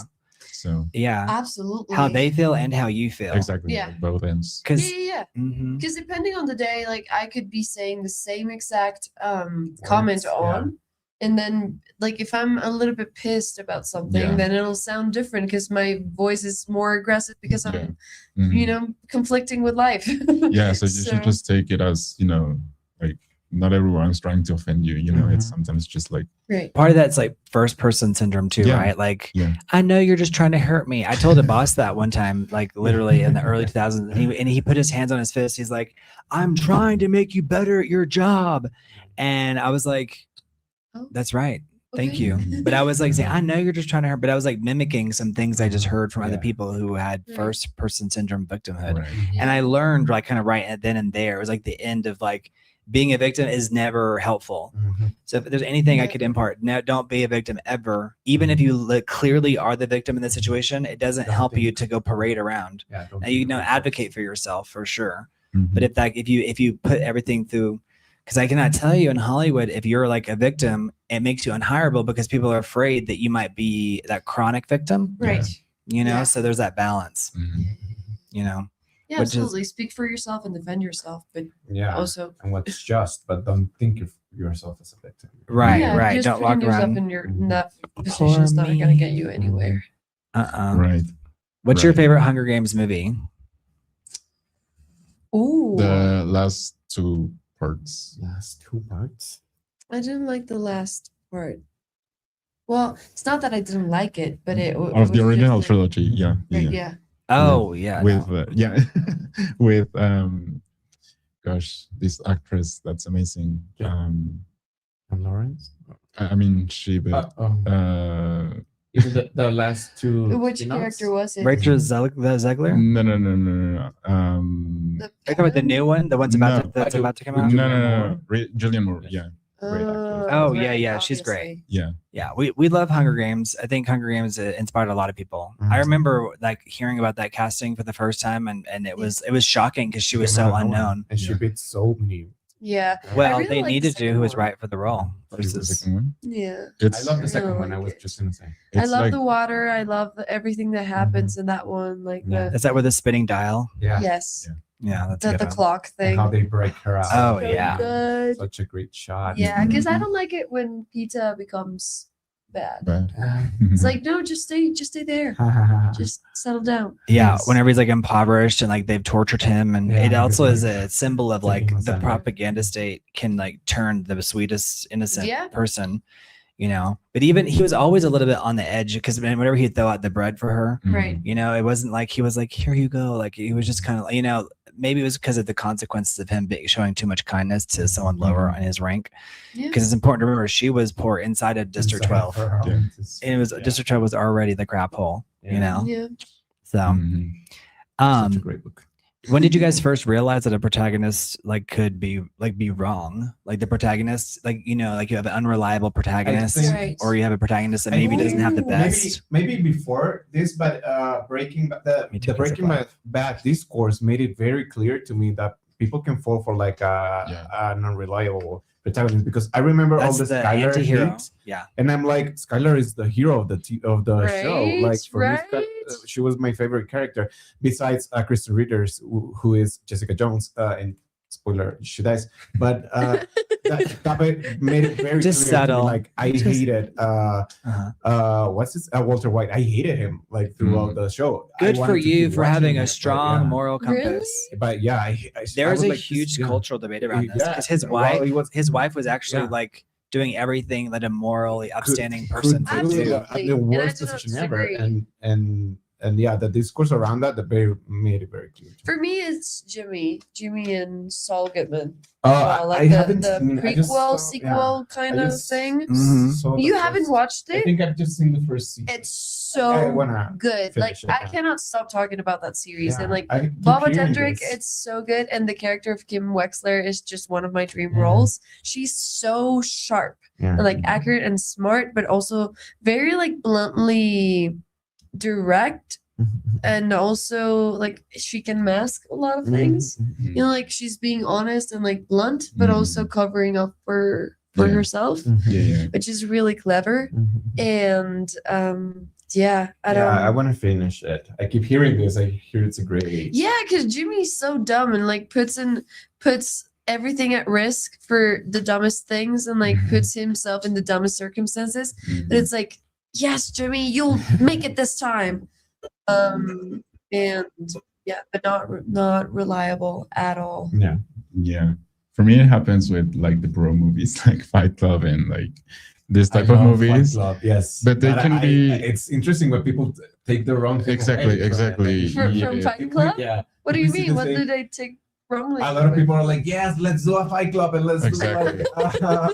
Yeah, and it's like, well, Yeah, maybe no, not That that. wasn't the less. That wasn't Yeah, the yeah. point. Yeah. Or like Wolf of Wall Street or like Drive. All Right. these movies that are Wolf like of Wall Street, yeah. they can be easily, not Like they're like misinterpreted. deplorable, but they're the protagonist of this story. Yeah, and Right. people admire them, so that's kind of like, well, Yeah. It's- Or like even like Right, John Scott's like 500 disclaimer that we're not talking about the OG or the Jimmy. Although you guys, we will have to Yeah. reach the day soon where we don't reference Jimmy damn, to not so confuse never people. comes. But I know I was thinking the same thing. They're like Jimmy. Yeah. But they're talking about Jimmy from Breaking Bad, right? Yeah. Mm. No, Bottom Cracks, from correct. Better Call Saul. Yeah. Saul Goodman. Let's call Saul him Saul Goodman. Goodman. Oh yeah. Yeah, Yeah. Jimmy is only for the true heads. Yeah. Yeah. But yeah, even like with 500 Days of Summer, yeah, like oh yeah, with people hating summer, I'm like, did we watch the same movie? Like it's so Right. like, yeah. Hitting summer. But at the same time, but at the same time, it's like interesting to have like morally gray characters. Sure, I love them. obviously. Absolutely. But with those type of movies that create so much discourse, it's like, or like the wrong discourse, it's like, well, did we watch the same movie Yeah. exactly as you were saying? Yeah. Or in The Sixth Sense as well. Oh yeah. That's Love definitely that. the unreliable narrative. Yeah, and also just misdirection too. Mm-hmm. Yeah. Gosh, Misleading. such a great movie. Such a great movie. Yeah. Yeah. The child actor in that is also very Yeah. good. Really, Joe really Osment. Going back to Jimmy, since we would always ask me like, do these scenes, and so we actually did like the main scenes where he's like, mommy, good. Yeah. the I see dead people Yeah, scene. yeah, yeah. Really, really famous stuff in there. Yeah, very iconic. Mhm. Toni Collette is in that movie too, right? Yeah. She really is. She She's does. That is She's great. great. She's acting opposite Great actress. Haley Joel. Yeah. Such an amazing Yeah. career. She says, Is she the one in Hereditary? Yeah. yes. Such a great movie as well. Every time I'm in an attic, it's just like into the Yeah. ceiling to, Oh to, no, to those double final check, scenes. you know? Yeah. Oh. Yeah, just to be Just touched about the sure. thing that are Yeah. Mhm. on the roof. Right. There was another television show that's called Unbelievable. And she Oh, she yes. plays a cop, and in Yeah, Spanish yeah, it's yeah. inconcebible, Yeah. like Mhm. unconceivable. Yeah. But it's called Inconcebible in Uh-huh. Spanish, but it's really good. She's Yes. also in a new television show called Wayward. Yes, I saw that too. Yeah, Yes. And she also had like I believe the same like watch list. Yeah. So, Yeah. she had one show which only lasted one season. It was called The United States of Tara. Oh, that And that she actually played- has a huge cult following, by the way. and I'm a part of it United because States of Tara. And Tara. she played the main character, and she Multiple had, people. I don't think you call it like It's good. It's like multiple personality. I think they call it disorder. maybe like borderline personality disorder, Yeah. but basically multiple personality disorder is what which I the don't know character if had. it's the current term, but she Right. played like basically she snaps one day and she starts playing like all these different characters who are her different personalities. like in Split. Yes, kind of like in Split, but in a comedy way. Not like in a villain like we have when people Right. in our Yeah, but basement. very much like Split, but yeah. Mhm. And it only lasted one season. It was great. It was great. Yeah. Sometimes there's so many things behind the scenes, like why something goes or doesn't go. Like it's it's so many things. And that was the explosion of cable television. Yeah, that was. I mean, these right. shows came and went like weeds. Yeah, A lot of people like it was don't right even know that it around ever happened. that Yeah. time. Mhm. What happens when someone grows up and never discovers their chosen purpose? Like What it- happens when someone grows up and never? Wow, that's a. you're good like it's question. inconcebible, like it's very- unfathomable. I think it's very Unbelievable. possible. But I think it is fathomable, but it's hard to fathom with us. But I think Well- it plays out in fiction too, Right. and I think that's like what kind of arc does it end up being? It's usually like a villain arc almost. It's exactly. I was gonna say that it's exactly the billion arc in Star Wars. Yeah. Very bored, bitter, yeah, But in destructive. talking about Me too, real John life, I Scott. would say it's like you just go through life without having any let's say, strong sense of self, Wants. or conviction and Well- something. conviction. You Yeah. fall for- Yeah. you can Or fall it for gets anything. inverted. And I'm not Yeah. saying I have discovered like my purpose, let's say, but I do feel like I still have some like guidance or where do I want to arrive, let's say. Mhm. But when you have like no sense of purpose, like not at all, I think you just like Drift yeah, into. it's Or like try to please Nothingness. everyone. Yeah, like, exactly. You lose yourself in that. That's a good. That's a good because it's not Mhm. always like the dark side. Yeah, it's actually people right. pleasing until you can waste the a lot of disease to energy please. in, like pleasing everyone else. when you try to please everybody, you end up pleasing nobody. No one. Mhm. Yeah. Definitely, absolutely. That's a hard Trying lesson too to hard learn. Yeah. is never really like in that way. It's never good. I know. And And then there are other times where I know the producer and I'm like, do try hard. Yeah. Yeah. Because some people you Yeah. do need them to feel it because otherwise they're not going to feel it that you want it. Yeah. That's a weird game Yeah, I don't know. because you know who the giver is Mhm. Right, of the resources or the job right. Yeah. or whatever it may be. Yeah. I don't know. I think for me, I consider myself to be very I don't know. I'm very grateful about the fact that I found a passion so great that I Mm. now know where I want to walk to or Mm, so towards So freeing, to. right? And like, yeah, it's something that a lot of people don't really get in life in general. Mhm. And I don't know, it did save my life, as cliche as it sounds. Reach. I don't think it really sounds cliche. I don't even think people are using that word cliche that much anymore because I think that people are being Now so it's real like, nowadays. It's so Yeah. real. Like, it's It's so real. Going back to basics. No, yeah. We're like preach instead of like, oh, how cliche. Like, no, this Exactly. person's speaking their truth. Listen. Yeah. No, it did really save my life. Like when I found the scholarship opening and everything, just gave me a sense of like redirection and purpose. And like I knew that I loved acting, but I didn't know it really fully until I acted upon it. And yeah, I feel very fortunate as a person that has now found something that I love so much and like want to invest my life and my time and my my purpose in a way, like for my life around that. Yeah. Do you Yeah. find yourself trying to help people find theirs? Yes and no. I think I mean I'm very spiritual in the sense of like the universe and the stars and in the astrological way. And I think there's different paths for different people, and like Sure. you maybe in this life have the mission to not like survive without a purpose, or maybe you came here for a specific reason, or maybe you like your life ends with you finding it and then not being able Never to do anything with it, actually. or so it's when I can sense it or like feel that they're close, I do really try to like push them towards that. Mm. Because when your friends are talking about like this dream or this goal or this project, for example, and they're like so hesitant and so in their head that they're not seeing that their idea is like actually really good. And it's like, well, no, I mean, you cannot step off of this idea, this project, this dream, because it will work if you want it to Just work. keep on going. Just keep on going. Like Yeah. I can see it It's for you. frustrating, yes. So in that way, yeah, but not really.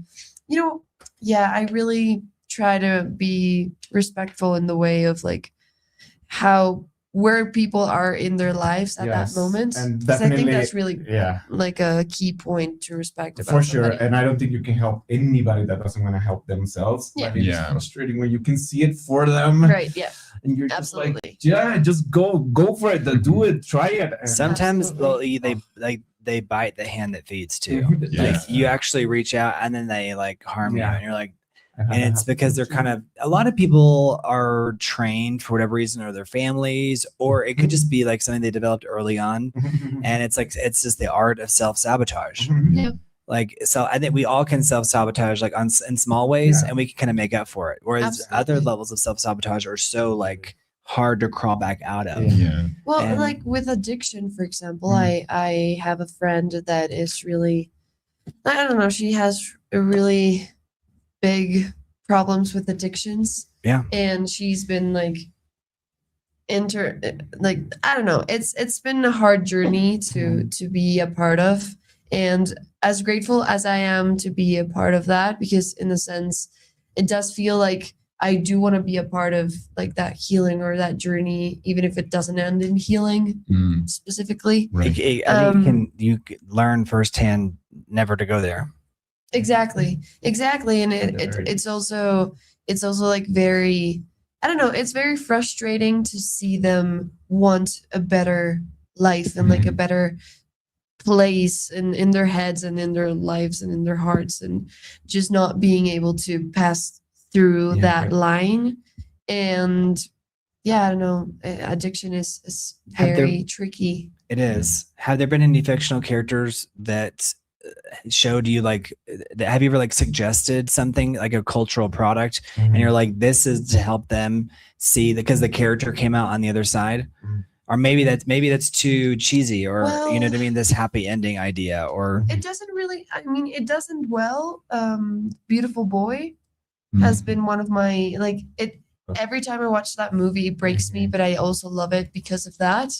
And I don't know, it speaks to me in so many levels. Like, I've had my own experience with addiction, and like with like people that are close to me in different levels of ways.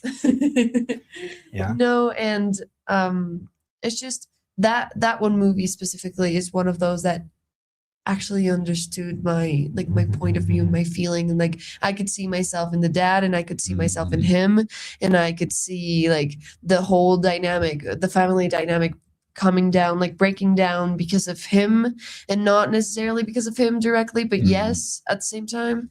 And so it also made me understand how tricky addiction is, and how it can like pull you from one side to the other as quick as just a little punch or click. Well, I've always, someone's like, oh, someone just needs a little push, but it can go both ways, like push you into the race or push you off a cliff. Exactly. Like, and so like little things can feel very small. Definitely. Yeah. Even there's a scene in that movie. I'm not really gonna spoil anything. Sure. But in the middle of the movie, add it to your watch list. Beautiful Boy clean. with Steve Carell and Timothée Chalamet. Yes. He's getting clean for the first time in a long time, and starts dating this girl that he met at university. And so he gets tempted by the bottles of medicine that they had in like the washroom, and that it only took that. Like, he went to her house and they were hanging out, and he saw the pills and then just consumed. That's again. how fast it happens. Exactly. I mean, it's like only one time can get you there. Exactly. Yes. Yeah. Do you think your generation is dealing with that? That, I think they say Gen Z is drinking less, but I think they say that it's also part of a larger thing where it has to do with like less clubbing, less. But are there addiction issues that you see in general? Yeah. Maybe we're insulated too, because maybe on some level it's like we are educated and we don't, but I do see on the streets, and I see like there are, especially living in Los Angeles. Yeah. But what do you think? I do think this generation specifically has its issues with addiction in general, but to substances. I think during the flu was a big thing. It was also being talked about more, which like on TikTok and basically on TikTok. TikTok. Yeah. But it was, I don't know, it's funny. interesting. I've had my close circle like deal with it as well, and like this person that I'm talking about, she was one of my best friends, so it's like, is she still going through it now? Yes, she just relapsed. So is it pills? It's weird. It's basically everything. Okay. It's like she started with weed and then just moved on to different that's things. the issue, right? Like it's the gateway enough. Yeah, I think. Yeah, and it's just very easy to get into the wrong circle, because like we had mostly the same like circle of friends. Then she, like when she started consuming, you guys are talking about addiction right now. The circle, like the close circle, just spreaded, and then she started hanging out with other people, which we knew wasn't very like a good idea or healthy. And yeah, it just like she started circling herself in those type of with those type of people, and then so yeah. But It's great that you have a reference point. Has she watched Beautiful Boy? I don't know actually. I don't know if she has. If you watched suggested but it, do you think she would watch it? I think she would. I think she would. We still have like a good relationship besides the whole thing, Yeah. Right. but it's difficult to have a good relationship with a person dealing with addiction Yeah. because they're very unstable, and I'm also very unstable. So But in a different way. I'm gonna call myself out there.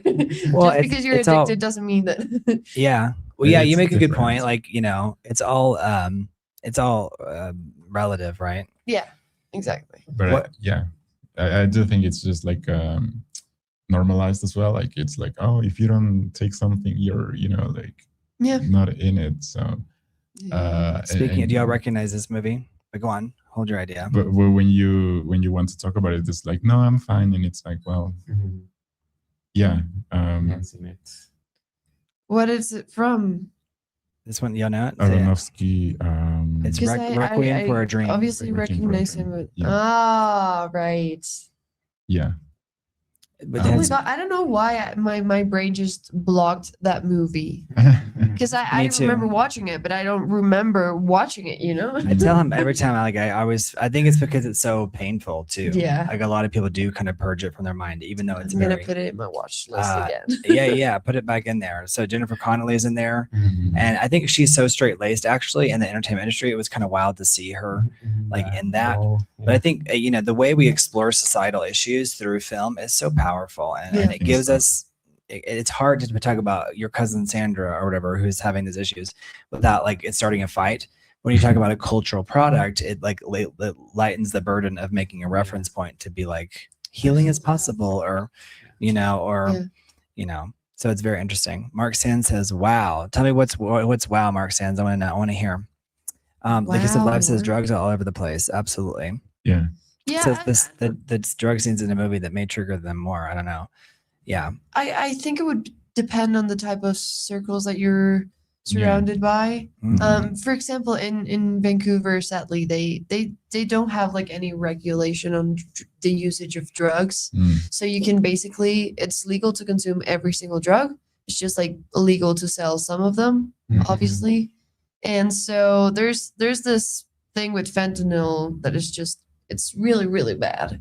Yeah. And it just takes one, it just takes one Yeah. usage, One and then bad you're batch. off a cliff. It's really that drastic. Yeah. And over there, I really did encounter an absurd amount of drugs, and it was just it was crazy to be so close to that Mhm. world, and so scary that it was just so common. Mhm. And here in Mexico, I think obviously they are, but I haven't seen it as like bluntly as there. Mhm. It's just like very it's still It- very it's- low key. Yeah. I I have mean, my it theories exists, around but it. you need to know the people for that Yeah, thing. I get it. Yeah. Yeah. So and there it was just like in the washroom, girls being like, "Oh, do you want some?" And I was like, "No I'm snorting fine." tonight, thank you." That's so wild. That's wow. I think it has to do with a lot of people coming out of broken homes and like how they cope with like severe trauma. Mhm. Now, I think some people it looks like they come from a broken home or a fine home, but you don't know what was happening behind closed doors. Yeah. Do you guys think television families normalize conflict, or do they make real families seem like dysfunctional, or like what is your relationship with like or have you had a parent like on screen that like you're like, I wish they were my parent, or I think I've thought about it, like how real is like the reality, conflict? the depiction of things in Right. film, and I think the more I analyze it, it's kind of like I realize that we are all like deep into something, like with our families or whoever. Yeah. I think all of our families have like some sort of internal conflict, and so when I see like movies that portray this, it's kind of like that could happen, it's like Yeah. that could happen. I've spoken about this, but I do think that you obviously dramatize the action, right? Like the arguments and everything are different than in real life, but I think it's essentially a good portrayal of what's going on inside our own circle, you know, and it's obviously worse for, I mean, depending on who you ask, but I do think that it's kind of like, yeah, I mean, it's kind of like a way, film is a way to interpret reality, and I do think that we pour a lot of our own real things onto it, and so, I mean, maybe I haven't seen an example of a movie that made me think, oh, I wish that was my parent or mother or father. But I mean, yes, it's sometimes kind of like I wish I could experience that. Maybe the family of Call Me by Your Name. That's like, wow, you know, chose that family that is like so liberal, right? Yeah, and it's like so like relaxed in the Italian villa. That is too relaxed. real. Are they like? Are they? I didn't see. Are they like? Oh, you're fine. Yeah. Yeah, but he's going out with I mean, he's underage. And Let's not start that discourse, but Right, yeah, yeah. like that family Let's is not like, have that relaxed. discourse. but that family is like too, you know, like relaxed, and so I think that was Yeah. interesting to see. For me, it's the I used to love as a kid Full House, and their Oh, yeah. conflicts were like so dumb but so real at the same time. What was the Like- song? Was it Everywhere You Look, Everywhere You Look? As it showed the San Francisco Bridge and Yeah. like all Yeah, the yeah. beautiful image. Yeah. I really liked that dynamic that they had with the dad, and I love that they had like their uncles. That I love that. Yeah, like Yeah. the two uncles that like helped, you know, raise them. raise the It girls. takes a village, I think, It does. It really does. to raise a child. I would have loved to be one of the kids in Cheaper by the Dozen. By a dozen, cheaper. Yeah. By Is the that dozen. The name in Yeah. English. It's the cheaper dozen, by the yeah. dozen. By the Yeah. dozen. Yeah. I was like that would be such a Who's cool the dad in family that to be movie? in.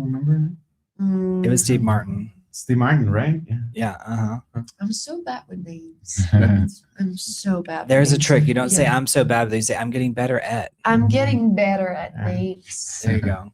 Exactly. I am getting better at names. Mhm. Yeah.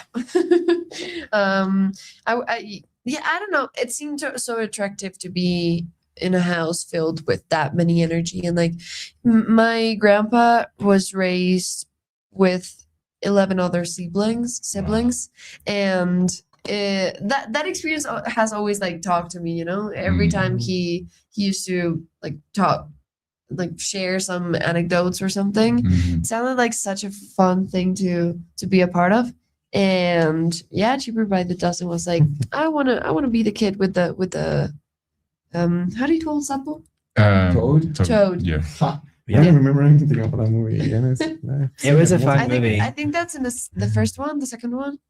That's in the second one, but it's the prequel. Oh, Mm. Jesus, No. I don't know. I It was think like no. I'm lying to you Yeah. because the second one is the lake. I don't remember anything about this movie. Wow, I've never seen it. I- Well, add it to your list because these are actually they're all good movies. I mean, they Yeah. really are. And I love Steve Martin. And there's some like a very pure, you know, stories that are, you know, very wholesome. Yeah. And here we have I just put Full House on screen. So yeah, Full House was such a great show, and it still is a great show. And I think that's the thing is you can keep. Now you they know- have Fuller House version. Yeah, without. I didn't watch it. I didn't without the want old- to. I I didn't watch either. it. Not But that I thought there would be anything inherently wrong with it. I didn't want to watch I it. didn't want to- them to erase the version that I had in my Yeah, yeah. for Full House. Mhm. hmm What about you, Daniel? I was thinking I would love not. This is no shade on my dad. I love my dad. Let's shake But I that. would love Hal from Malcolm in the Middle as a dad. He's a great dad. I think he's very loving and yeah, he's a very like healthy depiction of masculinity, I think. Very. Yeah. Yeah. He's a great dad. Mm. Yeah. And he's kind of I like how he's so shameless. He's not trying to perform Yeah. so much. He's just Yeah, kind of he's very like earnest, he would yeah. like shave his legs on the in the Yes, middle of the yeah. dinner table and all kinds of crazy stuff. Yeah. Yeah. But I think that the guy, the creator of the show was like, this is how my family was. So and that show is huge in Latin America. Like every country I've ever been to in Latin America, they always mention Cheaper by the Dozen. Yeah. I mean, it's big in the US for sure, but it exploded internationally. Yeah. It did. Because I think it was also because there's that class thing in there too. She's like, do we look like rich people? Yes. You know, and I still hear it on people's feeds, like on, you know, if I'm out in public, people like, it'll come across. If you hear that, it'll be the Lois, the mom. Still watching it, Yeah. They really I are. rewatched it recently. I The have two rewatched it, movies. not recently, but I did watch the reboot. The reboot. Was there Yeah. anything redeeming about it? Was there anything good? I liked it. I think it was an interesting idea. We're talking about Malcolm in the Middle. Yes. Yeah. Like the mom was Lois. They had a real hard time finding the mom because they needed someone to be like the overbearing mom. Yeah. And the dad, it was kind of like, oh yeah, everything's fine, you know. But the way, you know, this family, people identify with this family for sure. And this was a huge hit for Fox because Fox was like the new person on, you know, there was NBC, ABC, and CBS. So this was part of like ushering in this whole new, like it put this and The Simpsons, like put Fox, like made them a major player. Yeah. And a lot of people, like a lot of other studios passed on it because they didn't really like get it. Yeah, because like, you know, we showed the perfect family. Right. And this family was like decidedly not perfect. Gizmo had a question for Andre. Which family in Cheaper by the Dozen did you want to be in? Steve Martin's or the other one? Which family? I think I think there's like a comparison of like there's some kind of perfect family. They're like judging. I think the other family might be. I'm gonna choose between Full House or Cheaper by the Dozen. I'll choose Cheaper by the Dozen. And Cheaper by the Dozen, there was the Murtaugh family. They were the rival family that competes with the Bakers in the 2005 movie At the Lake. Oh, so that Maybe that's what he's talking about. No, I would choose the Steve Martin's family. The other ones, it's like they had a cool house. But their dad wasn't as cool, and they were just like very rich.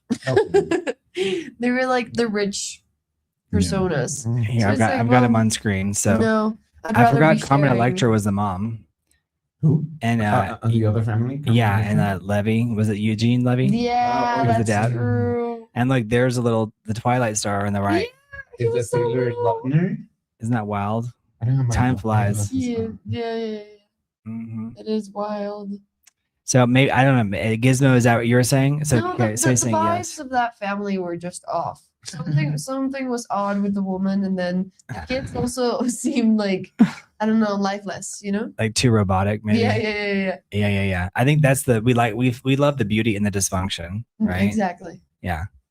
All right. So I had a question in here earlier while you were talking about this. It was which childhood movie or series, for that matter, affected you more deeply than you understood at the time, or maybe you started to understand it more as you got older and like the power of what it meant to you. But it's on screen. The question's on screen for you. So which childhood movie affected you more deeply than you understood at the time? I think, well, Harry Potter, but the movies were coming out like yearly for me, and they got more mature as we went on. And yeah, I think I took a lot of like lessons with the later movies. Yeah, like Harry Potter, like choosing which like house he wanted to go, like that was very powerful for me, like because I don't know if you guys are familiar with the lore, but who isn't? It's basically like the magical sorted into a house, like the magic hat tells them what to do, but Harry gets a choice, and that was very like I don't know, like a very good lesson, like in my for my 20s, like that you have a choice of what you want to do, like for instance, like changing career, even though like you can be good at something, but you can choose whether you want to do it or not. So that's cool. For me, it was The Odd Life of Timothy Green, the little kid that grew leaves on his like calves. And I don't know, that movie taught me about grief when I didn't really know the word for it, or the feeling for it specifically, like attached to grief. And I don't know, I I remember being very. I remember watching it just like crying, and I couldn't stop crying, and I didn't understand why. And That's powerful. yeah. When a movie does that, It was really weird, and I was left with this feeling of something that I didn't understand at the time. And then I rewatched it as an adult, and I was like, oh, that's why it hurt so bad. You know, like it's really cool movie. This one I don't didn't know if see. I- Does it have a tragic ending or? I haven't seen it. It does. It does have a tragic ending. But it's with Jennifer Garner. I've seen that. Joel She's gotten Edgerton. so many gems. Yeah. Yeah. She's gotten so many good movies. Yes. It's really good. I would recommend if you want a movie for a good cry, or I always just love a like good cry. to enjoy life, to find meaning. Watch it. Mhm. Yeah. I think I would say Stand By Me Again, because I watched it when I was like 14 and, or about to turn 15. Right. And I didn't understand at the time why it was like making me feel that way, maybe. And then there's another movie called The Boy from 2015. The Boy. The Boy, Oh, right. Yeah. which is, I mean, I watched it on TV as well, and it was like so random. I was just like watching whatever was on TV, and that movie was there. And I don't know, it's like a cool movie, but it's like slow. Yeah. So, that movie Boy. was also like What is it? interesting. It's like an isolated boy who lives with his dad, and they have like a hotel, and then the kid is like a psycho kid. It's not the doll though, right? There's a movie called The Boy about a Doll. Right? No, it's This is the not- 2015 film. The 2015, yeah. Okay, got it. And they live This one, isolated. right? Yes. Yeah. They live isolated, and they have like Spooky. a hotel, and the boy goes crazy because of it. Like Like- The Shining, but with a boy.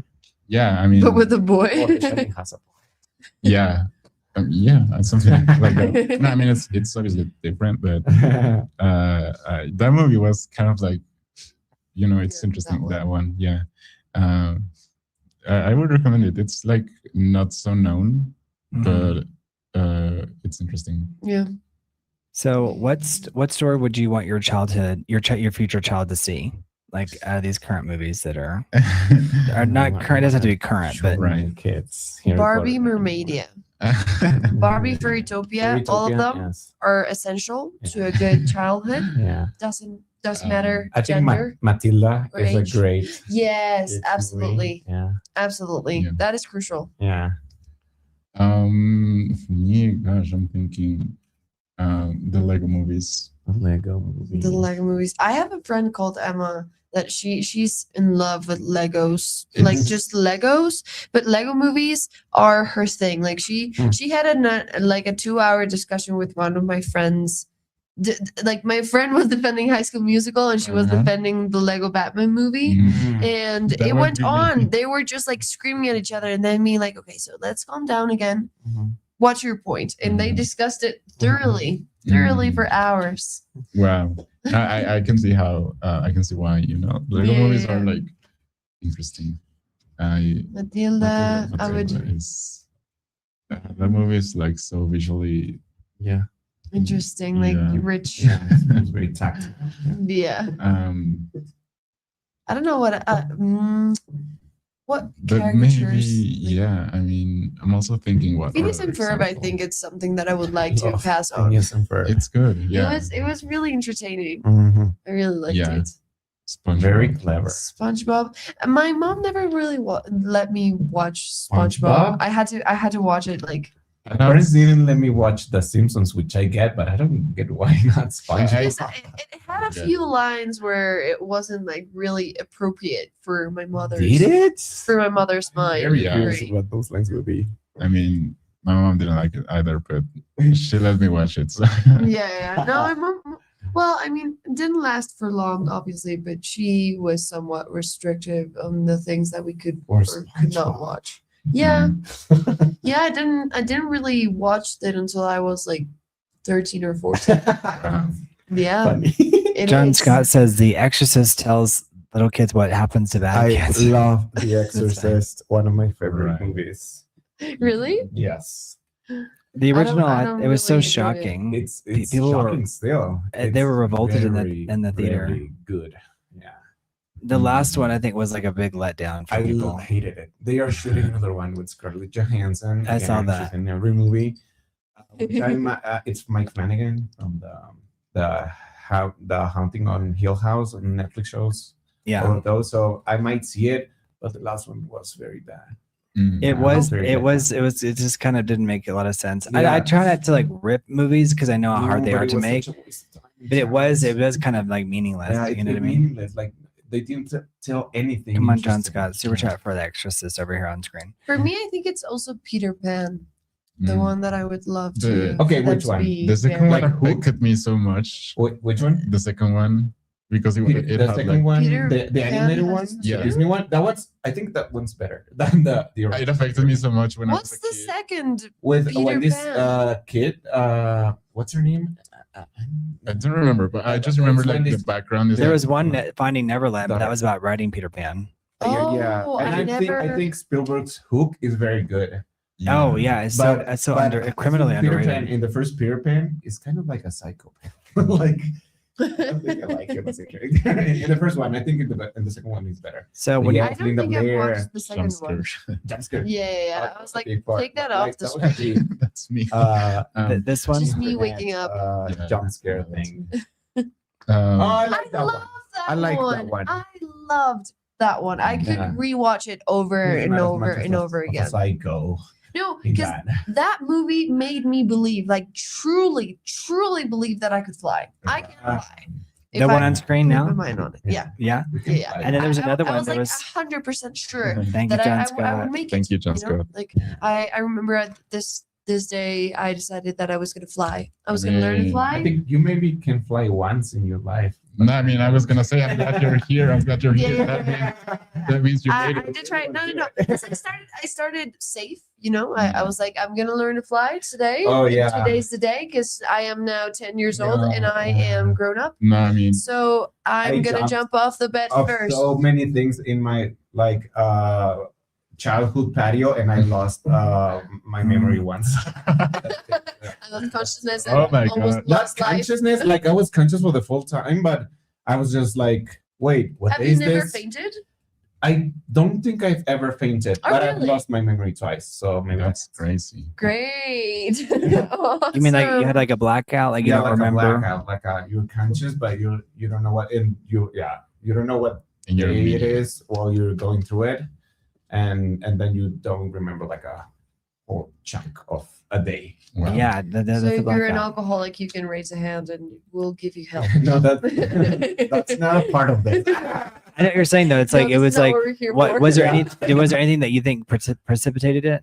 No, This is for you, jumping Mark off, Sands. jumping off a staircase first, Mhm. and then just like getting like bumped in a soccer match in my school. Oh. Yeah, like hit my head, like went through like I did like a full 316. 360, like yeah, and like hit my head, and like no Wow. blood, but yeah, like just like a concussion. Crazy. No, the first time that I fainted, I was like 7 years old, and we were at Yeah. like a shoe store that was recently mopped, and Yeah. my mom was like, we were playing tag, The and my mom beats. specifically said like, don't run in the place because it's wet and you're gonna fall down. And obviously we Wow. didn't listen, and we kept on playing. I fell, hit my head on Oh, one so of you- the. Okay. Yeah. It happened exactly as my mom had said. Mhm. Prevented, tried to Wow. prevent. Nah. Kudos to your And mom for I being ended a up in the prescient, hospital. knowing what's up. No, yeah, mom said Sorry? that. Like she was like she knew what was like going to happen. So Yeah. kudos for her for trying. Yeah. Exactly. To She was protect like, you. Please, kids, please don't do this. Like you're gonna get hurt. And like No running by the "Ah." pool. Yeah. Mm-hmm. And that happened. So Yeah. I ended up in the hospital. Yeah, Yeah. that was fun. You always like. I mean, have you fainted No, before? never. You have you? Mm-mm. I have. The one of the worst times was I was in a library and I was squatting down, like reading something, Yeah. like going through the books.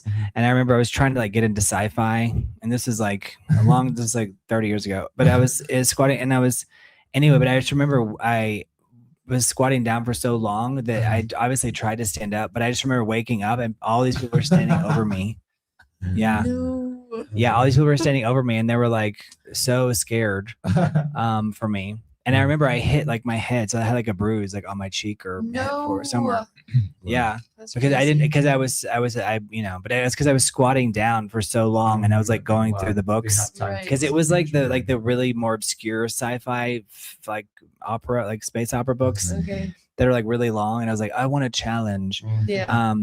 But it was really low on the shelving, and so I was just squatting down, and I remember waking up, I was passed out. I didn't know that could happen from like just squinting down. Oh yeah, like no, it can. You up need to be and- careful. That's why when people stayed up and they get lightheaded. Yeah. Yeah. Mhm. Yeah, I've never fainted. No, the dreams like during the faint are always very crazy because it starts to blend like the consciousness and the things that are, so what you're hearing is what's actually happening, but the dream transforms into something really different. And so you're in this line dancing between the lines of consciousness and the subconsciousness.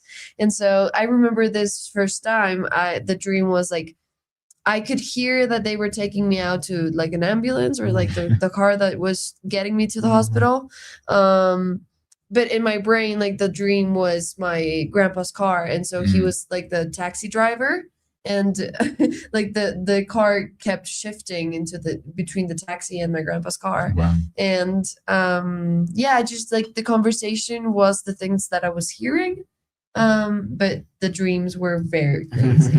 And it's always that way. It's really curious to know what your subconsciousness is going to take you from like. I can imagine. It's always trying to tell us amazing. something. Yeah. I don't know. I think there's this idea that it's always correct. Maybe in some level it is. Maybe, I don't know. But do you ever wonder that Probably. too? Does your subconscious? Because there's this idea that the subconscious knows better. But sometimes I wonder, like, Definitely. does it?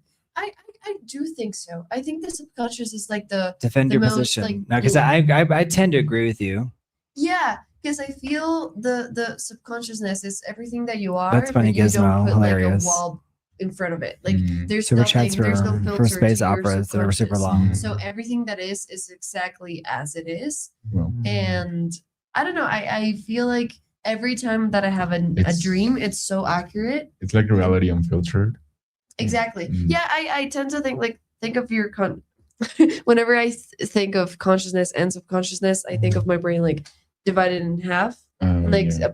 one part is conscious and another one is subconscious, and that other part is like it doesn't have like the filtering that we have in creating a personality, for example, consciously, Yeah, or making decisions consciously is also like filtering the truth that you want, because if you want something and you have to follow certain steps, and there's like things that you're gonna have to adjust to work towards it. The subconsciousness would just like get directly to it, if that makes sense. No, that makes I sense. can see that. That makes sense. Let's talk about the idea of something cool. Is that a thing like in Gen Z? Do y'all think about like what's cool and what's not cool, or is it? Because I think that's one of the hallmarks of Gen Z is that what's cool to you is cool. Yeah. But maybe there was a time when you're like, this is cool, this isn't cool. Whereas I think millennials and maybe to the past is like, you're so square. You know, it's like what is You're cool, so square. right? Like what movie first taught you what cool is supposed to look like? What cool. Like I cool. think Mean Girls, but I think people take the wrong lesson from there. Yeah. But yeah, Yeah. yeah, like the realization that Lindsay Lohan's character has during the math competition, that dragging someone else's look doesn't make you better, and like the idea of being kind, I think, is very cool. Right. And yeah, that's For me, it was like, well, obviously I need to call on High School Musical, because it was like, you know, who was cool and who wasn't, you know? Yeah. And I like from of nostalgia would be that, but The Matrix for me, it's like that is cool. Like the That is movie what cool itself looks was like. cool. Like, Like- wearing a leather jacket. Yeah, just I like the agree. glasses and like Yeah, you the know style. being mysterious Thank and you, having Mark a Sands. mission and like being confrontative with the Combat boots and a system. leather trench coat. Exactly. And I was It like, is yeah, very cool. that is And- what coolness look like. I think I would go back to the example of the moment Charlie XX. Right. Because I need to watch it. Yeah, because I think she's making fun of herself in the movie. Like she's I obviously think that's saying, very cool. she's obviously saying, I am not this, but at the same time, I am this. Yeah, what if I And am this? yeah. So that's kind of like an honest perspective Yeah. in life. And as a star, I think you have earned that as well. So even if you just want to be bratty from time to time, I feel like you have earned that as a famous person, let's say. Right. Sure, but also like, Bye, sure, yes, she's Marcel. had a lot of like recent success, but she's gone through it. Like she has Yeah, I mean, done every like genre of pop music. She's Yeah. tried everything, and I think that's very cool of her. Like yeah, not being afraid of like going out of your comfort Exactly, zone yeah. and not caring what people might say of, or not conforming to the idea that people have of Yeah. you. I think that's very cool of her. Right. Yeah. That's- Her yeah. authenticity is cool. Yeah. Like her yeah, I think so. her way of putting herself out there in Yeah, the her world, like her authenticity statements. allows her to like try a bunch of different things. Yeah, because I Yeah. think she makes a statement just Yeah. like with herself, and that's Yeah. really cool thing to Mhm. achieve. Yeah. Is coolness mostly pretending not to care? Because I wonder, like, if I if the don't celebrities think that's truly it. didn't care, like, what like, isn't there a performance of not caring? I think I think it's cool to care.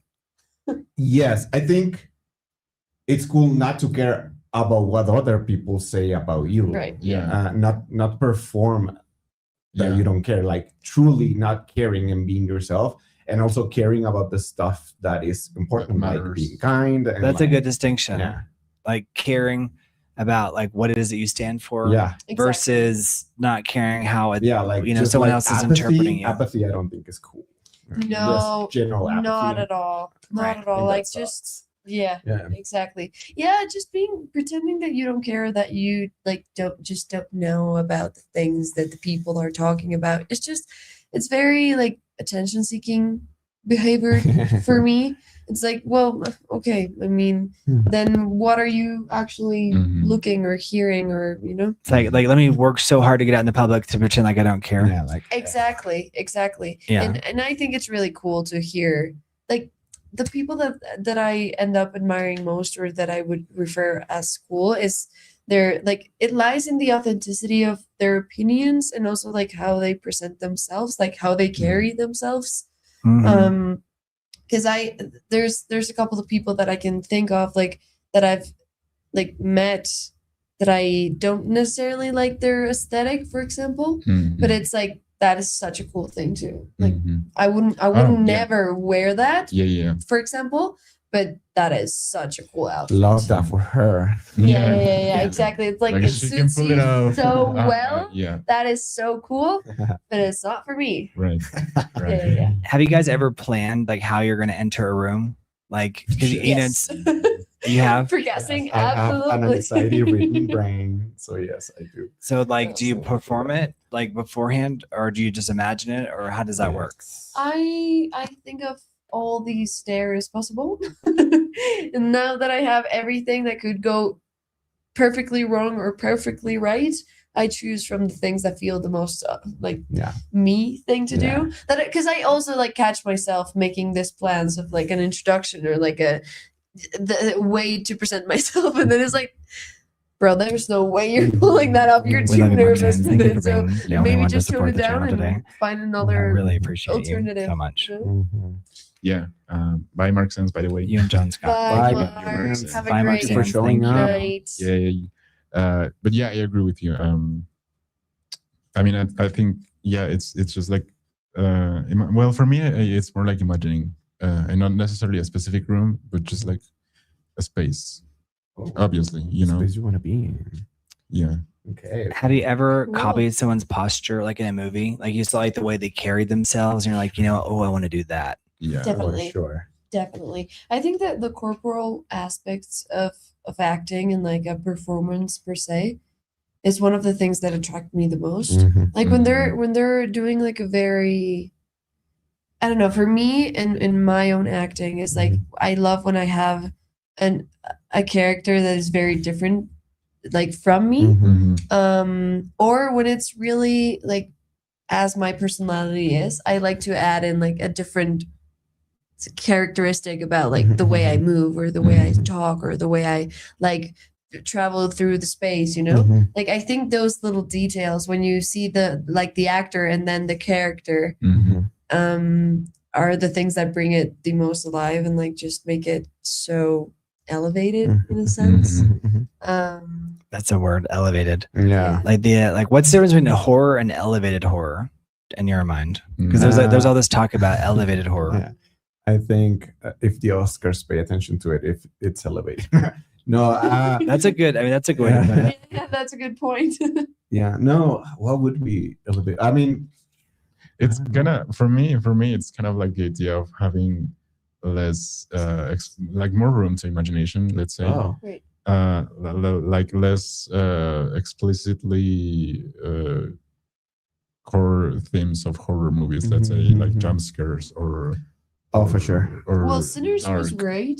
Yeah, and Sinners. I would say jump scaring is a it's like very good traditional. distinction. Yeah, it's like I would say like the lack of jump scares. Yeah, that's cheap horror. I don't like jump scares personally. Right. And yeah, I think if you rely on jump scares for it to be horror, that's very elevated. I agree. Although if you're relying on them, on the jump scares. I don't think it's very elevated. Right. Relying on jump scares. Yeah. I don't like the jump scare thing, especially in a movie that relies on them, because it for me it just feels like you don't have really like the plot completed, or like it's not as coherent as it should be if you're just trying to scare me in that exact moment. Like if it doesn't follow the storyline, that it doesn't like really make me anything other than for me elevated horror lingers, like it leaves you like thinking about it. It's like it's the movie that haunts you after you go home, which is like I mean for me that The Exorcist is kind of like an example, because The Exorcist plays a lot with silence and like creating this mood. It has a lot of like horror visuals, but it's not jump scares per se. There's especially the latest edition that they added some scenes. Yes, that one has a couple of jump scares there, but yeah, for me, the way The Exorcist plays with silence, it's very insidious. Like it crawls on my skin. Yeah. Have you watched the Marrowbone? No. It's with Mia Goth. It's really good. Really good. The acting is great. The cast is great. Yeah, I love Mia Goth. I think one of my dream roles is also like what she did in Pearl. Like that character being like, I don't know. I just love that craziness. You know, I would love to have a character that's just so raw in that sense of the actual craziness and she's great. Borderline. I don't know. I was thinking of Titan. Have you watched that movie? Yes. I haven't. It's not. There's Pearl. This is me in the mirror. Yeah. That the way it ends and she just stays there and like, I'm a star. Please, I'm a star. I'm a star. And then Maxine is also good. I don't know. Pearl has my love. It's my heart. What's it? Then it's X, and then it's Maxine. Yeah, I think in terms of like X was first. Yeah, in terms of like they made it out of order. The accuracy would be X, then it would be Pearl, and then Maxine. Maxine is really good as well.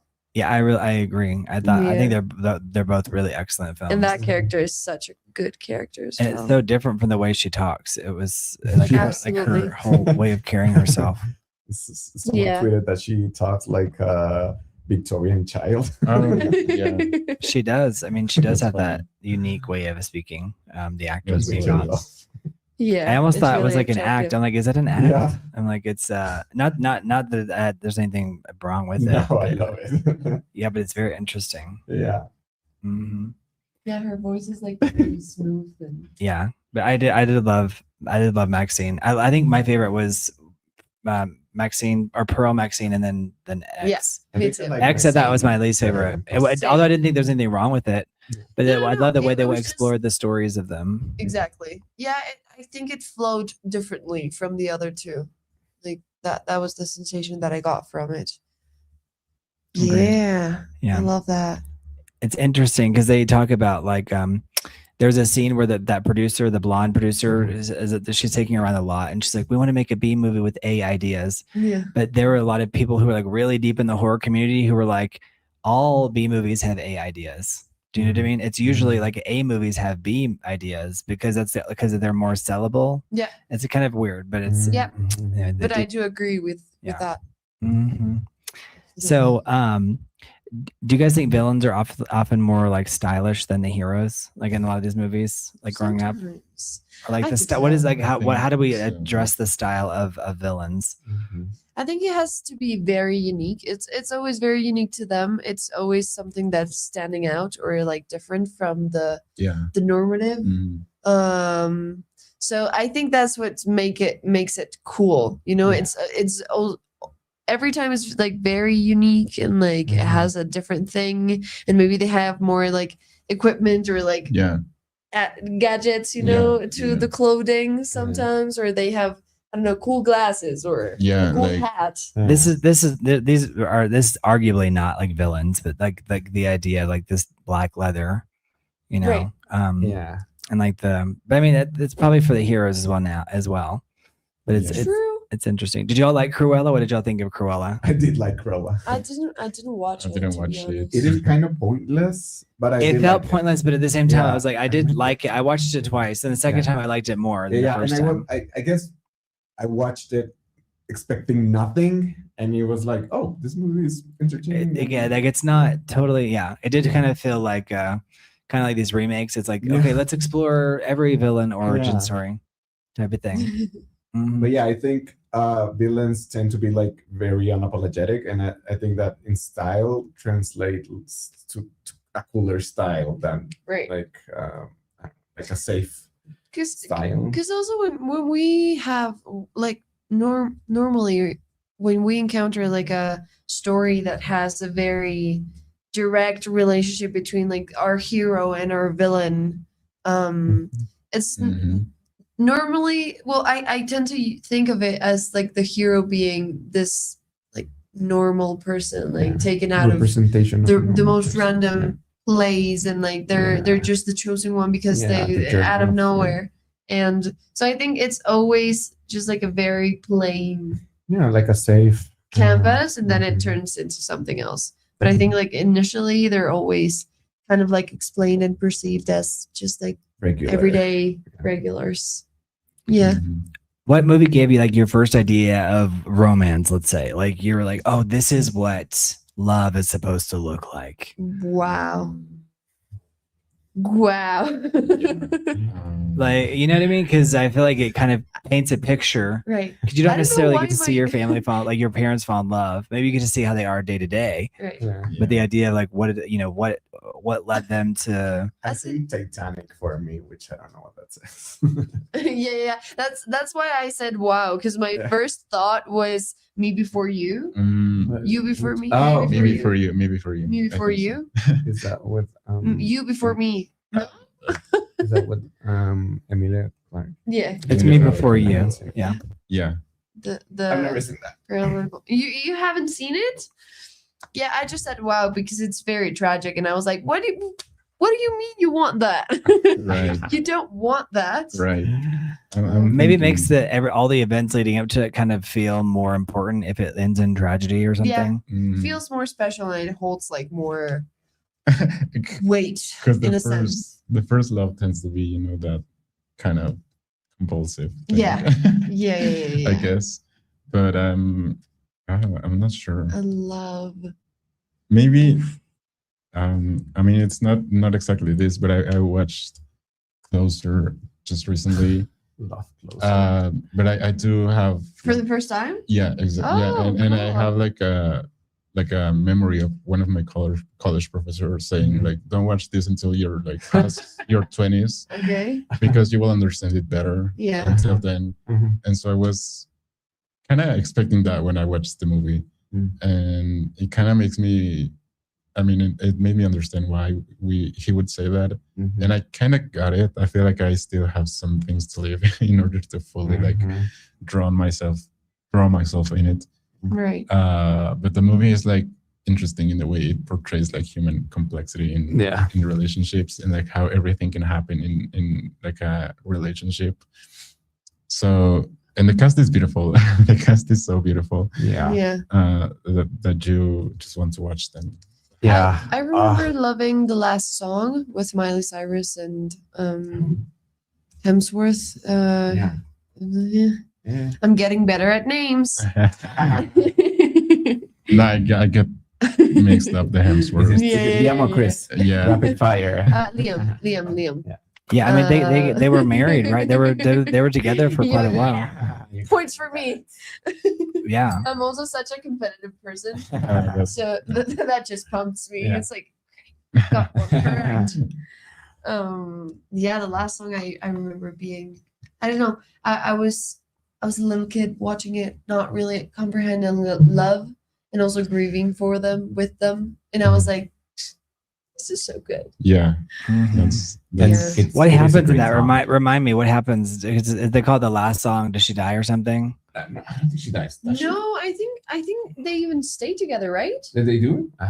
This I is like a think Nicholas. so. This is like the Nicholas Sparks, like height of Nicholas Sparks. Yeah. He's the one who wrote all these books that are Yeah. people really relate to. My Mhm. mom is such a fan of Nicholas Sparks. Mhm. I am not such a fan. And she has read basically all of them. Basically all of them. There's a formula there. I mean, I think it's innocent enough. Yeah. You know what I mean? Do you think movies taught us that to look for like chemistry instead of maybe compatibility? Because I think they try to get that chemistry on Damn. screen. They try Like, because chemistry, you might have a chemistry with With- someone, but sometimes yeah. it's like it's a chemical reaction. But it's like Yeah. maybe it's not so good for long term. Yeah. You know what I mean? Like a long term relationship, that chemistry. Because they're looking for people to have a sparkle, but you know, Yeah, I do think They tend to focus on that, like especially romantic comedies. They focus more on chemistry than compatibility. Yes, compatibility. I think so. Well, don't you think they're coming hand in hand? Because I think, I mean, I think they wouldn't- can. I think they can. I think maybe it's more cinematic to show that chemistry Correct. versus to like, look, this is them being happy day to day. This is them being healthy and You know, this is what a healthy relationship well, looks like. absolutely. I think, Yeah. well, maybe now too, especially like it's turned on its head because the last song that was 16 years ago. Yeah. You know, But That's crazy. I love that scene with Natalie Portman in Closer. yeah. Where she like basically hi BT representation of Hookah, getting how that are ick. you? Right. BT Hookah, don't forget to like the video. Yeah. Love. Hi, BT. Yeah. Great Hi, BT Hookah. representation of like, like Mhm. this is my boundary and I am determined. Yeah. And Yeah. yeah. Yeah. Love that scene. It's surreal. Yeah. I do think that it's Which scene is surreal? The one with Natalie Portman. Is it Jude Law's character? And getting closer. Yeah. Yeah. Yeah. Where she's like they're talking and she's on the bed and he's in the Yeah. bathroom Yeah. and he says something I don't remember exactly and I don't want to spoil it fully, but he comes back to bed and she's like, I don't love you. I don't anymore. love you anymore. And she's Mhm. like, she sticks with it and like she Like she goes- means it. She's not playing yeah, around. she goes Yeah. her own way and like Yeah. from She- one moment to the other, Yeah. but it's- She just yeah. like realizes it Yeah. and just plainly goes like, It's like, this is done. my boundary. and- Did they have to go to bed that night, or are they waking up? I mean, the scene cuts to her like walking. Yeah, on the street, yeah. basically. But I She's think- like, now I'm gonna be a 'Cause it's like wanderer. Yes. it's like a flash forward, right? yeah, Yeah. I think so. yeah. Okay. So I think no, I think she takes well, it's an ellipsis, but I think like from that moment on, she like goes in a way. Yeah. Do y'all Yeah. think like Great fictional? scene and great movie. Yeah. Yeah. Great Great characters. Close. So you guys, if you're watching, go check out Closer with Yeah, great Natalie Portman, movie, Julia great Roberts, Jude cast. Law, Yeah. and then Clive Owen is the other one. I think Does fictional love require an obstacle?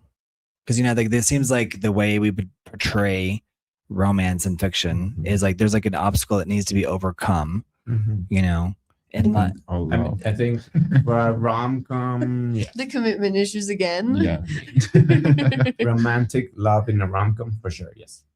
Because we can talk about paternal love, friendship. what is the last rom-com that actually worked? I mean, I liked The Last Materialists, but I don't I didn't know watch if it it. works. is it a movie or a series? A movie. Movie. Is it in by- Spanish? Celine Song. Yeah. By Celine Celine Song. Song. The Materialists. Oh, okay. Or just Materialists. Materialist. Materialists. Okay. Yeah, with Um, Dakota Johnson. mhm. Yeah. I mean, it works as a movie for me, but I don't know if people like got I it. think it. Well, I'm not sure. Yeah. I don't know if people got it. Yeah, Have I'm good maybe too. taste. I know this is Might not be very popular. highly educated. Dakota Johnson, I can't stand her. But I don't know Honestly, why. me I neither. can't not stand her. Honestly, And I don't have This is a anything movie against for her her. personally, Yeah. but if there's anything that she's in, I can't watch I it. get it. But I She's think this pretty. movie. But why is I that? Where's know, that I think coming she's from? Gorgeous. I think apathy. Like I think she shows a lot of apathy in her performances usually. I think I also know her parents are she's crazy Yes. rich. Yes. But I don't think that's it. But Yeah, but I mean that may be but part it of it. gives off that vibe. Yeah. I don't know. I think feels- I think I don't. There's something kind of sick about the what society loves and like I don't know. But I don't know. I just that's not why. There's just something about her that I don't get Yeah. it. I Me think the too. movie works despite her for me. Now, Despite- I'm not here to say that No, I think that I she's get what not. you're saying, But and there's something about her. I it's just very I have a well. visceral dislike of her, but I don't A know lot of why. people do. I'm A not. lot of people do. Why? So I'm not alone. I haven't No, you're investigated not my alone. dislike. too, I haven't honestly. investigated it. I'm not You're like not I don't have like a alone. page There's or a anything. lot of like video essays about her. Oh, they are. Correct. So Yes. what are they saying? 'Cause what is it that what is it that we're I picking hear- up on? I hear apathy is a big thing, like that people that don't connect with her, Hmm. and yeah, just Oh. like a lot of her acting choices are like weird. Like in this apathy sense, like she's not very invested in a lot of scenes, and also Even they in try her to press, adapt- even in her press, I'm like, yeah. And they try to adapt her like a Jane Austen movie with her. I don't know which one, but people will say that she has iPhone face, so she doesn't work in like That's funny. period. like does she iPhone is that when face you're like what mean? the face you would look like when you're like Like looking at like water, you don't like- care like what the other person. No, that No, like a face that you look at and you think, oh, that face has seen an iPhone, but like that's a very modern face. like she's got buttocks down and Yeah, like a buttocks. face there. Oh, so like Oh, how young she interesting. is? Not young, like How long she how is? modern, how contemporary she looks. Okay, Like, okay, you okay. don't buy One her movie accents. that is actually really worth watching, Mhm. in spite of Mhm. Dakota There, Johnson yeah. being in there, is A Bigger Splash, in my Oh, I haven't seen opinion. that one. Directed by Luca Guadagnino. I didn't I. watch that one. It's really good. It's really good. It's the same It's actor from 11 years ago. from Voldemort. Mm. Ralph that plays Fiennes. Voldemort. Yes. It's Tilda Swinton as well. She's great. She is great. is great. She's one of my favorite actors. And what's the remake of the All right, so these The are movies horror to movie add that to she's your in list. with- It's A Bigger is Splash. Luca Okay. Guadagnino too? But, Sorry, I got lost. the remake that the horror movie that Dakota Suspiria. Johnson, Suspiria. I think she works in that movie too. Ooh, Absolutely, she that works in that movie. movie. The It's a original whole one. thing. The original one is the best one. I mean, of course, for sure, but of I think course, she does work in that movie. Yeah. definitely, no, Swinton too. definitely. I Yeah. loved. I But loved it's rare that movie. instances. for Yeah, her, I think. yeah. For me, I So what's this last movie so I can show that for Suspiria. people that are looking for? Suspiria, the remake. The remake, Suspiria. 2018. Also with Tilda Swinton. Is Yeah. it Luca Guadagnino? Yeah. I Did you watch Queer? Did you I watch haven't. it? I want to watch it. I watched it. It's I liked it. Mhm. I liked how weird it all was. Yeah. You know, like the whole concept and the whole relationship and the Mm. trip that they go through and just the storyline. Like I love when a movie is not clear to me, you know, when Mm. you like finish it and you're like, wait, what did I just watch? Like what was that I just experienced? Mm. I love whenever I like leave with that sensation from a It tends movie. to look to like that. I think, Yeah, and I yeah. think his movies always leave me kind of like that. Yeah. And I don't know, I liked it. You didn't really enjoy it? I think he has just like a good movie Right. in his career. So, which Call Me by Your Name. Oh, that's the one that I don't like. You, But I that- tend to you look- don't like it? I don't like it. That's Why? So what happens in Why? what happens in the movie Queer? What happens in there? It's based off of a book by Burroughs. William Burroughs. Okay. And who lived in Uh, Mexico City. Couple. Yeah. It's a couple. And who killed A his gay wife. couple. He killed his wife, Well, right? Yeah, I in an think so. It's like a accident. couple trying to seek for, like male and male couple trying to seek for ayahuasca, like some Yeah. Mhm. ayahuasca secret, and they live in Mexico City, Mm-hmm. and they have like a forbidden relationship almost. But once they took ayahuasca, it's like a whole. Yeah, because I think it's based in the Series. 70s, I think the 60s. 60s, I think. I think Burroughs lived in the 60s. I think it's in between the 60s or the 70s. And so it was Yeah, was still very illegal to be Yeah. gay here in Mexico City. Mhm. And so yeah, they show you how their relationship starts. He's very much older than him. And yeah, they just start forming their relationship. He is in the way of like he's in the journey of finding ayahuasca, and so Mhm, they yeah. join it together. And yeah, after the trip, which is trippy It's a indeed, yeah, they like finally encounter acceptance, and like I think- they're free enough to synthesis. like hold each other and also leave each other, and Yeah. it has like a tragic ending, but it makes sense. So I don't know. I really liked it. I wanna liked watch how it. how Yeah. confused I was, and even in the end, I was like, okay, hold on. So what happened? Yeah. You know? Yeah. Let's take I a like step most back. of Guadagnino's films. Yeah. Mm. Yeah, me too. But that's materialist on screen. Yeah. I missed that one. I think it's Pedro worth Pascal, watching. I love Celine Pascal. song. Yeah. I I know a lot of people do. I love Past Lives. One of my like favorite movies, like current favorite movies. Past lives. Yes. I did like it.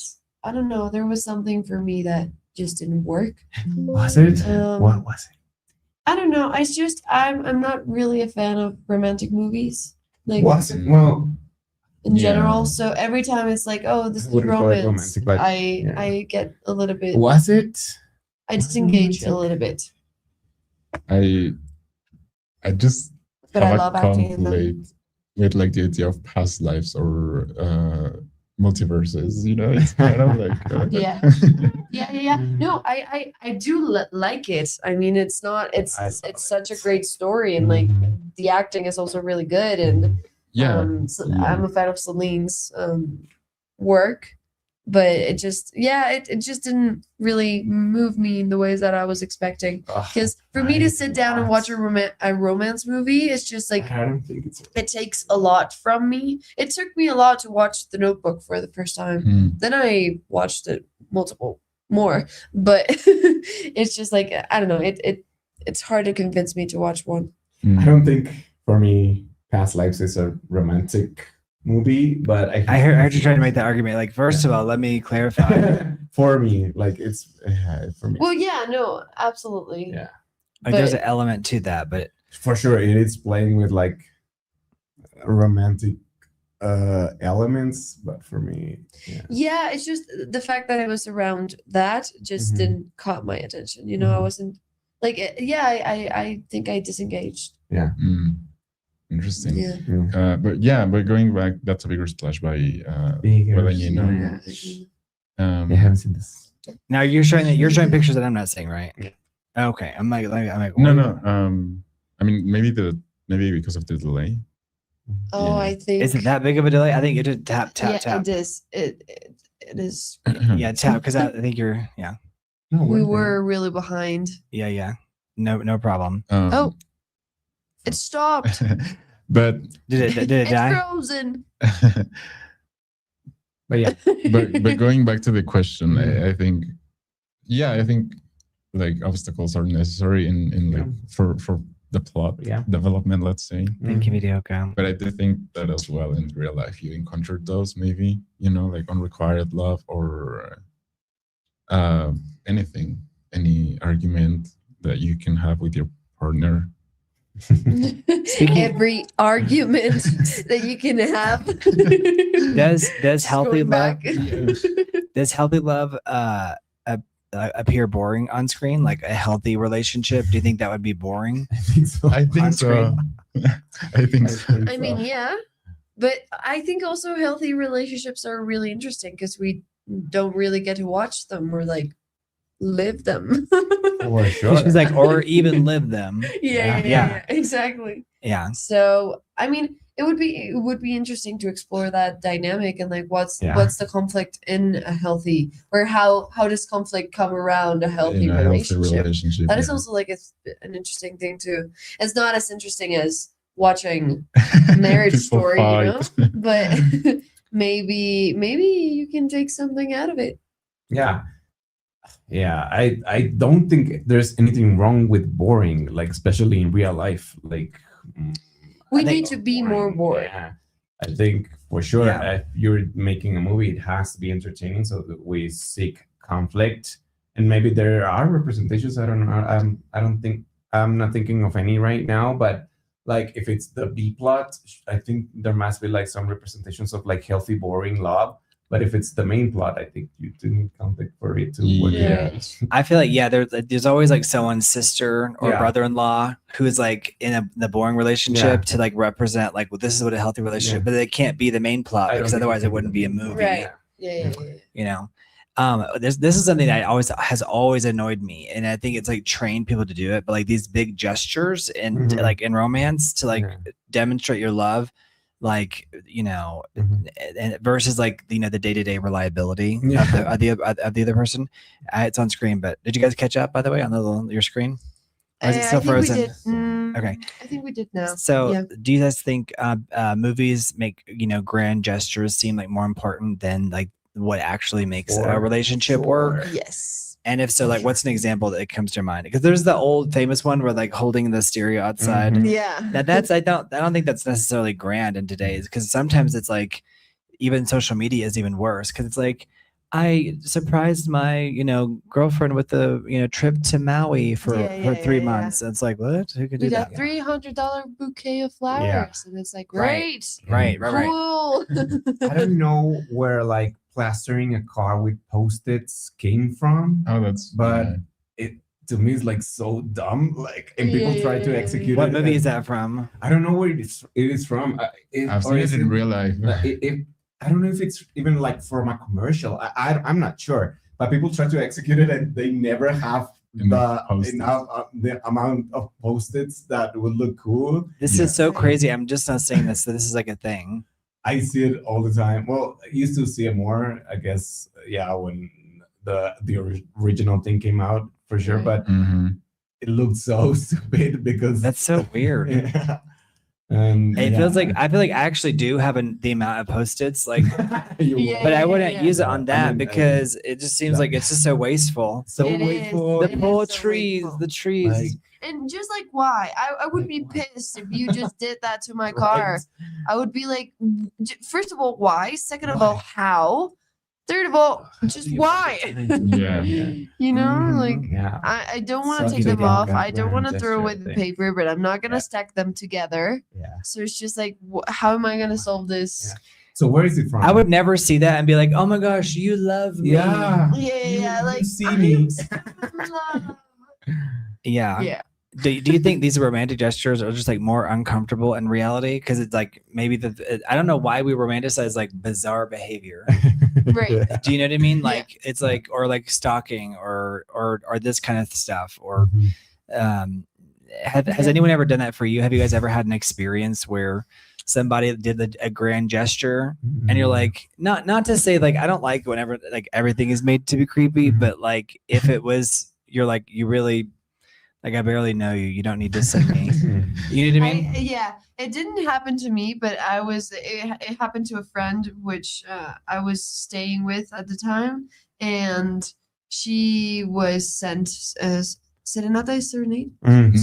Serenade. Like someone to sing to her, Yeah, like a singing telegram. yeah. It's like I am your singing telegram. That's in the movie Clue, and then they shoot him because like there's like and they just slam the door. It's like really, Yeah. but it's like a singing telegram. Now you guys will let me know in the chat. Is there Okay. another word Right. for a singing telegram? Yeah, I know a so serenade is a thing, but I don't know. I think it is a serenade. Serenade. But Serenade. usually it's the person who's in love with you that's like serenading Yeah. you, right? Yeah.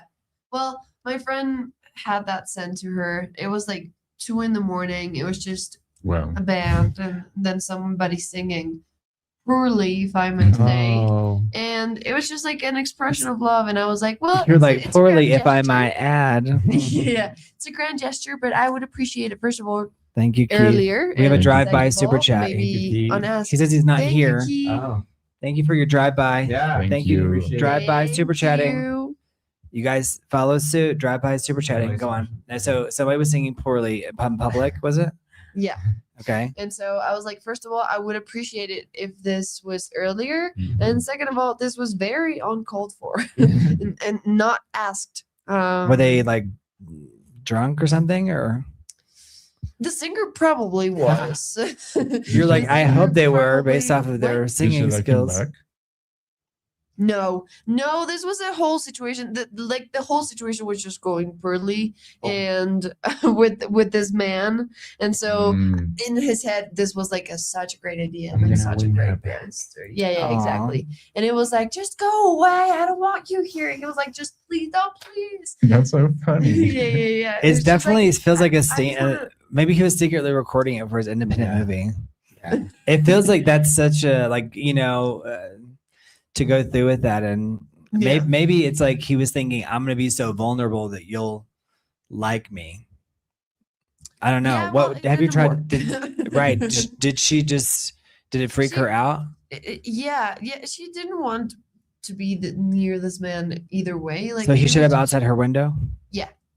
That's I feel like he got the idea from like a movie, right? For sure. Definitely, but it's a common thing It's here in common, Mexico. Yeah. Like it's Is it really really? common. Yeah. Yeah, especially with absolutely. Mariachi, like you. Yeah, the you mariachi bring man you and bring then banda or mariachi to the person that you like or Mm. that you love. It's like to their it's an actual thing. Okay, so you see it in happens movies, more but it often than actually you- happens. Okay, I believe you. Yeah, that's Yeah. wild. Yeah, it's happened. I bet It's- there's. I mean, if you have neighbors, you probably have listened to a serenade. I just didn't know. I just Like thought it was like a mariachi. traveling bard or something. Okay. No, it's sent directly to you, and it's always a surprise, and it's always very awkward because sometimes they stay outside, but sometimes they come into your house, and that gets interesting because it becomes a party. Yeah. You know, now you drink with them, and then it becomes Yeah. it becomes a thing. But no, my friend just like started shouting out the window, being like, "Just leave! Like this doesn't this isn't working. Like just go. Don't That's pay them hilarious. more. You know, it's just so because you pay by songs. Yeah, or by To like hour, those. right? By I've the been at hour. restaurants where they come by and they're just, but I know that's different than like ordering them to Yeah, come. that's different. Yeah. That's just like a way of earning money, and then this is this is like a formalized Mhm. thing. Yeah. How do y'all Tips. feel about first dates? When was the last time y'all were on a first date? And do you think movies have It's been a long fictionalized first time. dates? Usually like 1940. No. 1958. No, I always like to joke that people say, "When was the last time?" Like 97. You know, because it started to feel more and more like in the past.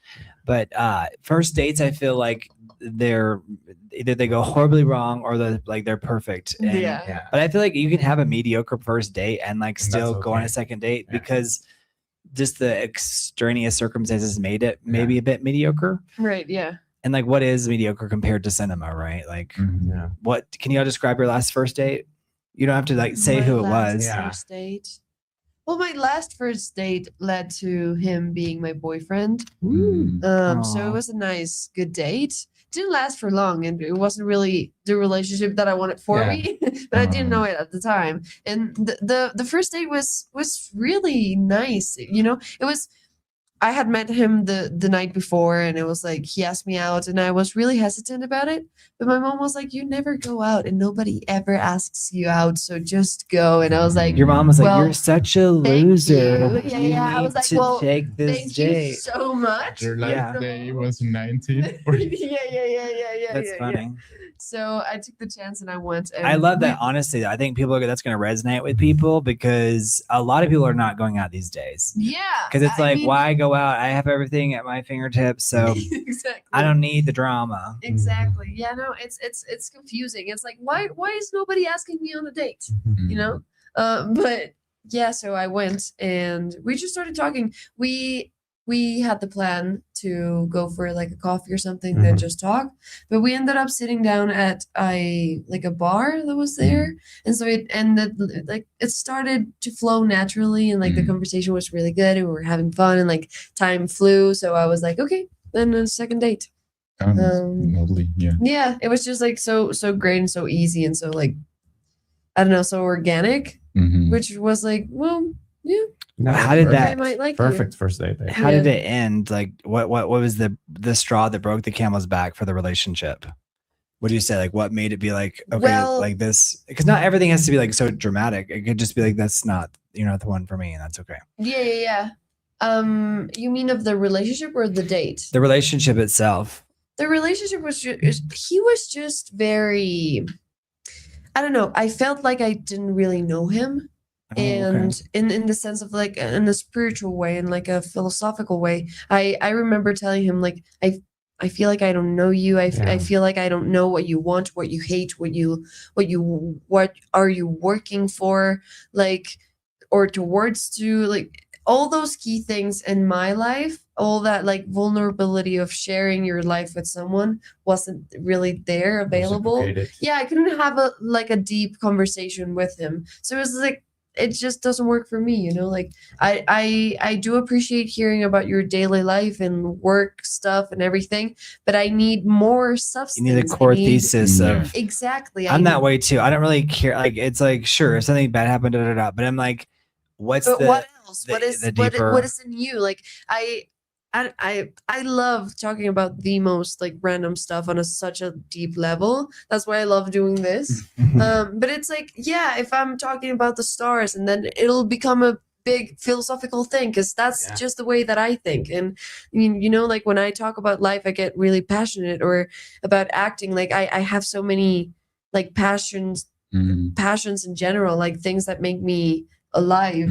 And I felt like he lacked that, or maybe he didn't lack it, but he didn't really he didn't open up about a lot of things. So it was like, well, expressing things is one thing, and then like it's different. And when he asked like, what do you need, I was like, well, I need more vulnerability and like actual connection with you.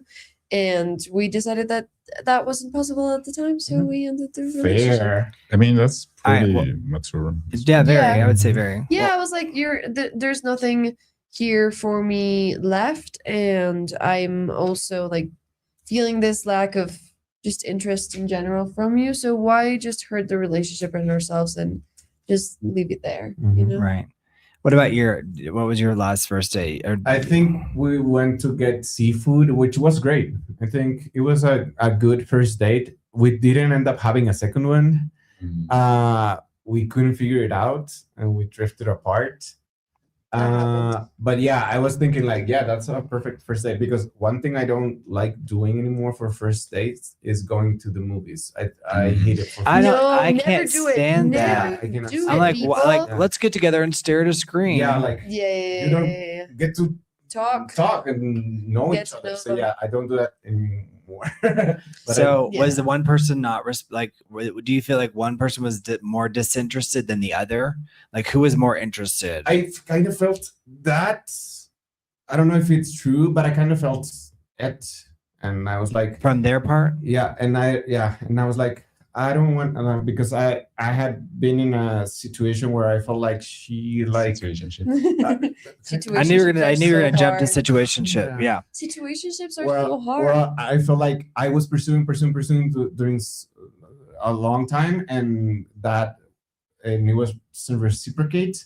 And so I felt like, yeah, I don't want to fall into that anymore. So I'm just like, yeah, let's drift apart. That's fine. So it felt like, yeah, you don't want to chase something if it's because movies do sometimes romanticize that.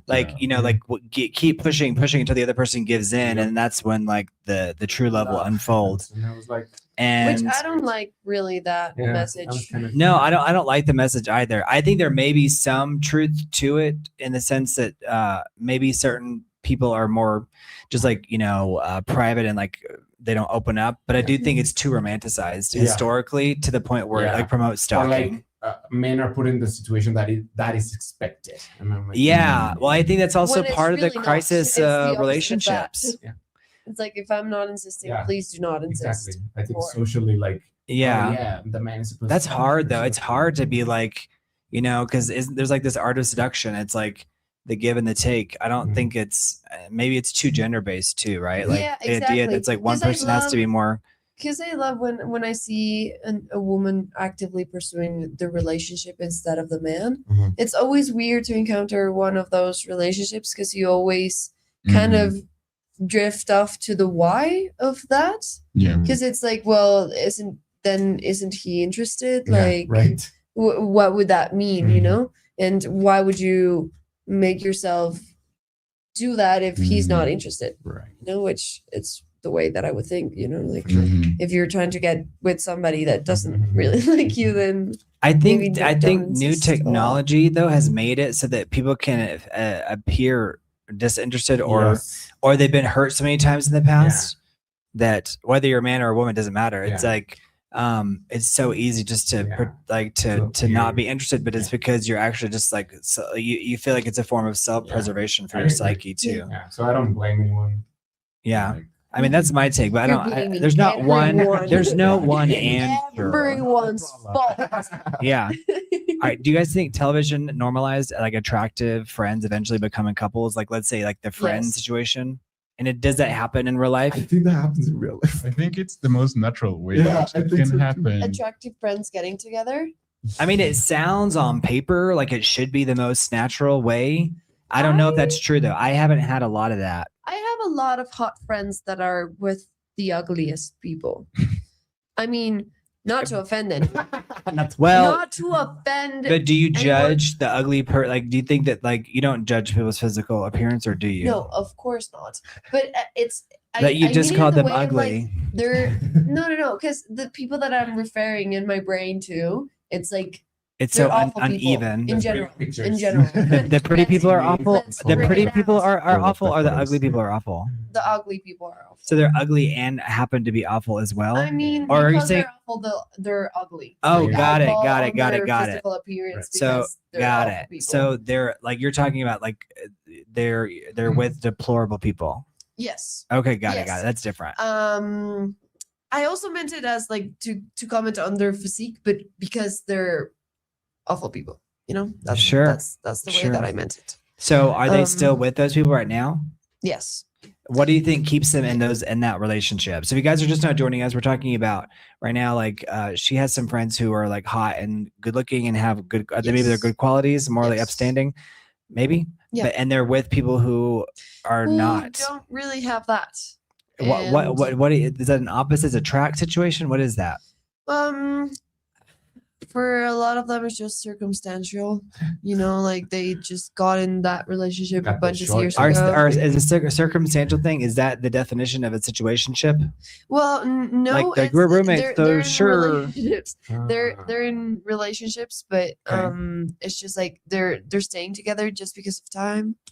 It's been like it's been a long relationship though, so they're just like comfortable in the situation. Do you think the relationships are getting better or not? No, it's just they're just there. It's just comfortable. Comfortable in the. Do you ever say anything? Think it's bad, but what? Do you ever say anything, or do you think it's too like intrusive? To be like, you can do better, Amber. Depends on the friend. Or whatever. Depends how close I am with my friends. Because there's one of them that I do actually tell her like, damn, girl. No, because it's like I know that you're not happy. I know that you're not actually content with what it's going on, and you're always kind of complaining without wanting to complain because you're comfortable, and that is fair. But if you already know that you're not, if you're already struggling with that comfortability because you know it's just going to trap you in something that you don't want in life that you're not picturing for yourself, then don't be dumb. Like you already know what you want to do. You're just afraid to do it.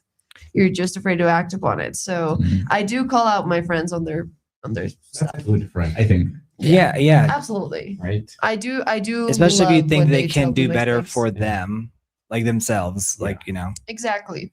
But Yeah, whenever it's a matter of like their own stuff that it doesn't, because there's things that don't involve you, there's things that you cannot have an opinion on another relationship. for sure. But for friends, I think Yeah, and it's always like if it's only between you and like in the relationship, then I'm not gonna get involved. But if it's you in the relationship and affecting like you separately from the relationship, then I'm gonna like interject in there. I think that's good friendship. But I think it takes bravery because Oh yeah. Have you ever used a romantic line taken from a movie? Or is that too cheesy Like now? as Or a pickup line? yeah, like a pickup line. Maybe even if it was like jokingly, or you know what I mean. I feel like a lot of people do stuff nowadays. It's like it's intended to be ironic, Yeah. or maybe it's like did it hurt? It's like, what are you talking about? When do you feel from heaven? Yeah. Oh, I've used ironically I love the Smiths. Oh, that's so funny. I don't even know that reference. What is it? It's from 500 Days of Summer. Oh Yeah. When they meet in the elevator. I love the Smiths. What? Oh, I said I love the Smiths. Oh, okay. That's so funny. Yeah. I hope not. I don't know. I've used them playfully, but with friends. Like I don't know if you guys watched Submarine. I don't think so. There's Alex Turner made the soundtrack. Yeah. But there's like this line in the movie. She's like, "Ask me how deep is the ocean," and that's like an understanding between each other. And I just forgot the dialogue, but it was like, "How deep is the ocean?" Blah blah blah. I don't know, but I've used that for like we play for around friends. Right. But as a romantic like As a pickup line. No. I think it would be. It could either be very. I don't like using the word cringe, but I'm gonna use it anyway. But very cringe, or it can be such a great result. If it works, it'll work really good. Okay, yeah. Absolutely. I don't think I've seen it. Yeah. This is a Ben Stiller film. So, Ben Stiller? so yeah, Ben Stiller says that he produced it. So it's presented by Ben Stiller, but it was Richard Ayoade. But he produced it. Yeah. Yeah, I don't think I've used another one. I'm trying to think. Well, did it work? Did that line work? I love the Smiths. No, or was it just more for fun? I was just giggling with one of my friends, pretending that to like flirt with each other. That's funny. Yeah. What? Yeah. I always flirt with that friend. It's such a playful thing to do because it's like I know she will never like women, but it's just very fun to be like, oh, you're my wife, and like to flirt with each other. It's really fun. There's this. Really funny. Have you seen Orange Is the New Black? Yes. Yeah. Because there's some funny like don't touch me blank blank blank, like there's like some really very vulgar language in there. Yeah. Do you know that line where it's like there's some really funny stuff in there? It's really good. It really is funny. Yeah. I couldn't finish. I didn't either. I don't think I finished it to the I very end. I think I got to they were breaking at the prison that took over and and I think like some character deaths I think I couldn't handle it, so I never finished it. That was Netflix's like seasons first are real they? big 6 maybe. I can't remember. Yeah, I think I just watched until the second or the third that one. created Netflix, the Netflix I know. Yeah. Hitch, it says, I couldn't help but notice that you look a lot like my ex-girlfriend. And that's actually a really good line. Yeah. I mean, I've heard people say stuff like, That's a good line. hold on, I gotta go. There's this girl over there. She's my perfect next ex-wife. It's like, cause like them knowing it's not going to work out type of thing. Yeah. What do you think is an important part of love that movies really don't explore? A very important part of love. Like an important part of like the love, like the process that maybe movies don't really show. Because I think there are love silences. scenes. There, okay, the silences. I think the first silences in our relationship are crucial Yeah. for Being it able to stand or break apart. Because I don't know. I'm a person that loves the silence. A shared Same. silence is such a bliss Yeah. to me. Like Yeah. being able, for example, with my roommate, we used to every time we hanged out before we were roommates, we couldn't stop talking. We Mhm. couldn't stop talking. It was just like gossip all day, every day, you know. And then we started living together, and obviously it got to the point where you don't really have anything to say. Maybe it's 10 a.m. in the morning, or it's Mhm, yeah. 12 p.m. Or, Watch you know, out for the next week's show where we are all silent for 3 hours. for 4 hours and a half. Yeah. No, but Just yeah, existing no, I here, agree. being I like, agree. and so the shared silences, I think, Can be so are intimate. yeah, absolutely. Just like the looking at each other and just Intimate. or sensing the other one in the space but not Mhm. saying anything, just like sharing that Sharing those it. moments Yeah. Without are it being- very Yeah. Yeah. very crucial. And yeah, also like I don't know the exact line in Lady Bird, but when like she turns in her essay and it's all this like complaining about Sacramento, California, Yeah. and like just naming, noticing things about it. And she thinks like because she complains about all of this stuff that she notices, it's that she hates it. But the teacher says to her that no, like noticing like is also love. Like Yeah. She said, "You attention. clearly love Sacramento." Yeah. Is You that that clearly part? love it. And she's like, what? Yeah. You clearly love Because Sacramento. because you pay attention to She's something like, that- "Sure," and then she's like, "I guess I pay attention." Yeah, and attention Mm. is love. I think. That's true. Attention is love. It is. Definitely. I would agree. Mhm. Since there's the whole thing of like, you know, there's more and more every single day. All the major news outlets are uploading all these videos about the birth rate crisis and the relationship crisis, and people are not dating, and our sexless future. So, is there something that cinema should teach young people about relationships that maybe they're not? Because I think all forms of media could be interpreted as a form of propaganda. Yeah. You know, right? Sure. Because we kind of mimic it. Whether we, you know, art reflects life and life reflects art. Mhm. So is there an aspect of cinema that you think maybe there's like some level of responsibility, or even just media in general, if people continue to go to the movies less and less and less at Spider-Man? Mhm. I Which don't spoil it. I haven't gone. Is it already out? Yes. Yeah. Since yesterday. Well, I'm Spider-Man- avoiding- Oh. Is it I'm out? not- yes, Oh, okay. I I'm know it's avoiding coming the out like right internet. now. It's Yeah. probably going to be On the the biggest movie of the 29th. year. Yep. Yes. Yeah. I don't think movies should teach per se. I Yeah. just think, Wait, what? yeah, because when you do a movie to deliver, Teach. Shouldn't be didactic. Oh, Like, it there's a shouldn't space for be- didactic movies, but I don't. yeah, I mean more like documentaries. Yeah. But I do think that when a Okay. movie tries to get up like a message across, Like yeah, and like give like a fixed thing, that's like instrumentalizar, like Mhm. use the film for something else that just It's a device other than storytelling. So Really. do you think this like the mission of movies should be straight up just it like should be just question reality. exactly. More- I don't go to movies for messages. I go for them to like make me uncomfortable, make me question my reality. You should ask Or, like, questions. recognize something true. But For don't- me, for me, For me, that's yeah, Right, but and- in a sense that would be the message. I don't. You know? Necessarily. because I mean, you the obviously learn. sensations- I mean, a movie has its purpose for the character, for the storyline, for But like the audience, for like the feeling that it's gonna leave you with. for sure, So that would be a message in I don't- itself. I don't agree. It's more like Why learning. not? It's more like But learning why from not? reality because every Yeah. person gets its own interpretation. Yeah. And Yeah. and just by learning from reality, Yes, by experiencing something, not yeah, necessarily being told a message. yeah. I'm for sure. I think we learn. Right. Yeah, from we movies, learn. but- We learn.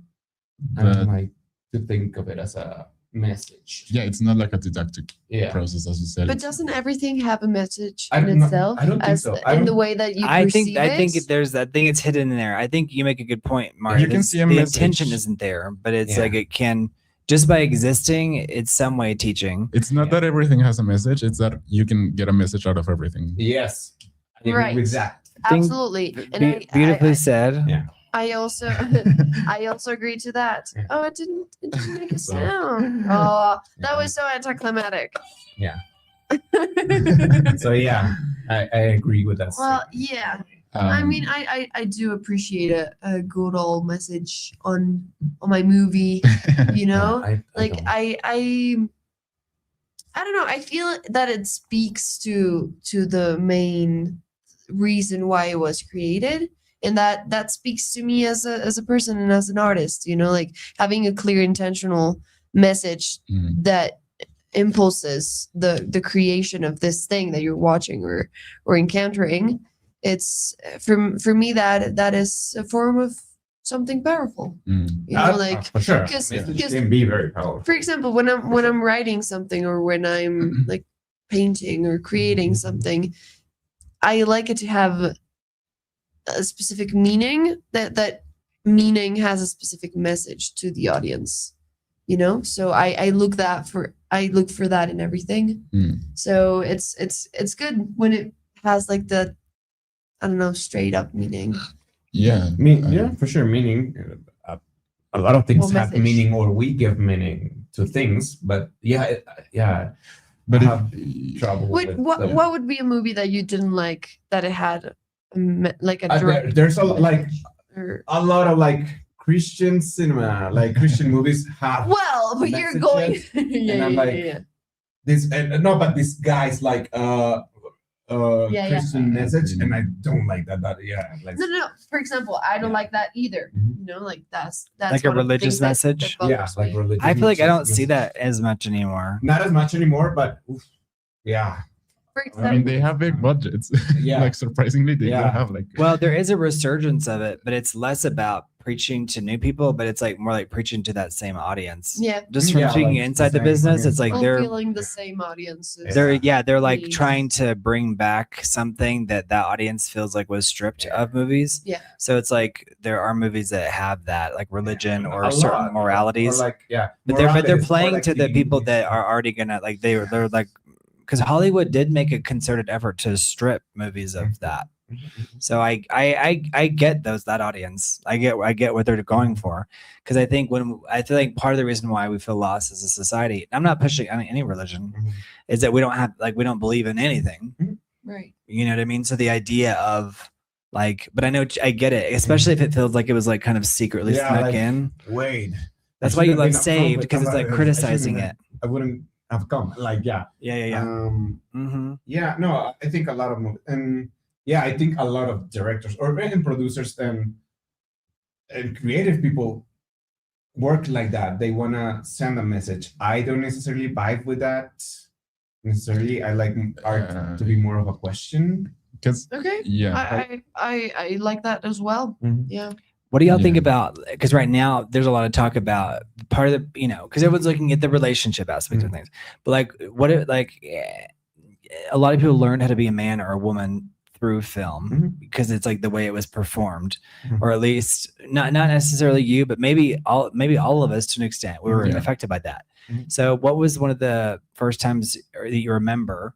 Or that you feel like you got something from the way masculinity or femininity was performed on screen, I Ooh. think like a fictional man or woman. yeah. Oh, that's a good question. I should say a fictional man or woman. Yeah. Yeah. Yeah. I think I mean I'll think of something because I'm sure there's another reference in my head, but going back to Mrs. Doubtfire, that was one of the first times that I like put into thought what being a woman meant, or like what characteristics would a woman need to have. through Um, Robin Williams, or through like Sally Field, like his wife, or through the whole of it, like just the roles that they were having, and like Mm. because in this movie, it was also like the woman was like working really hard and like with a tight schedule and like in an office, and he had like the artistic one and like wasn't really a responsible parent and like or a responsible person in general. So yeah, it was very as a kid I didn't realize, obviously, but it also talked about the places that a woman has in a family and the man, like what he takes charge of and normally like That's really interesting. Yeah, because she's having to and then provide for the Yeah, family. so that's it also why does lead she to a hires divorce, him. right? Because Yes. he's like too playful and like not maybe manly enough. And then it kind of, and it's interesting because then they take it to the next step and he Yeah. literally performs being a woman, which Yeah. is interesting. Exactly, and it's interesting that in the context of that movie as well, the chores that needed to be taken care of were the roles of the woman of the in the family, you know, like the caretaker of the family, and yeah, it's funny that they like it would be a completely different story if it happened the same way, but he just like dressed as another man, you know, because I mean, first of all, you wouldn't have in those times you wouldn't have a male nanny, Yeah, you know. Yeah.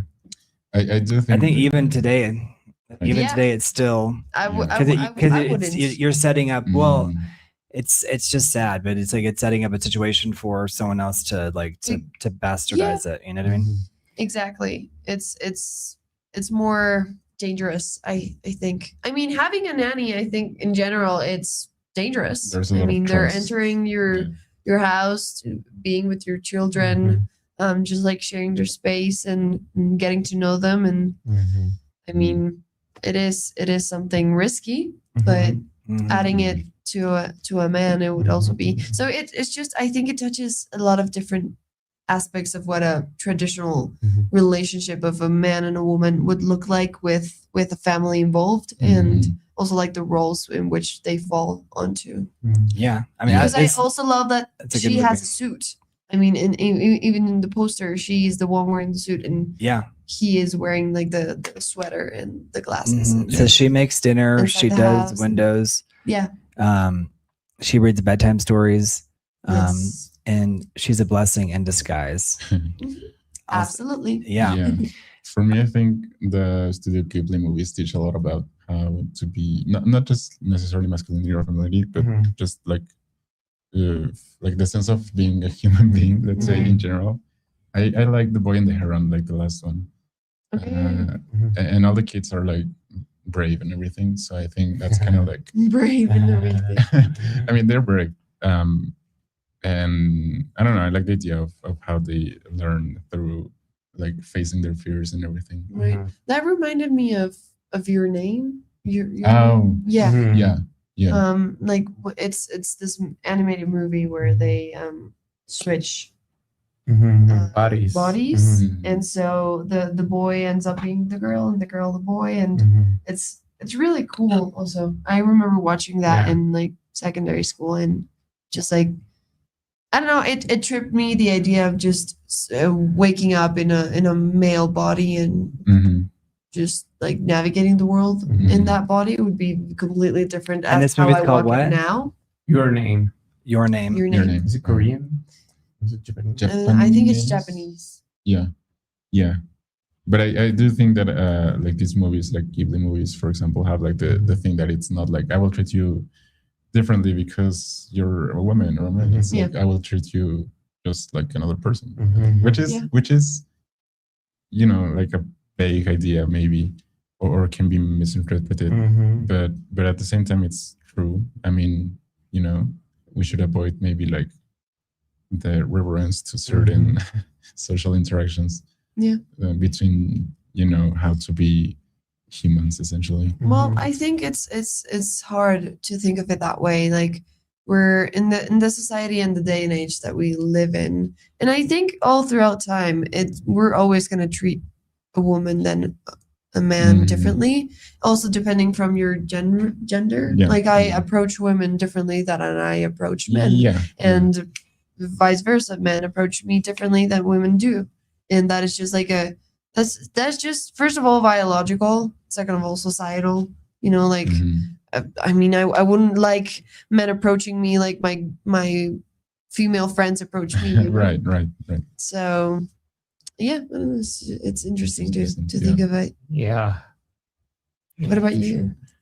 For me, I grew up watching the Disney animated films, so those were like my first like approaches to like, oh, gender role. Oh, this is what the man does. This is what the woman does. is never there. The mom is always The dead. mom is never there. No, for sure. I'm not saying it's the best. I'm saying it's what I grew up with. So Right. yeah, it was. Yeah, you have to like start questioning it. Well, I started questioning it as I was growing up because I wouldn't say those were the best examples for gender roles as a kid.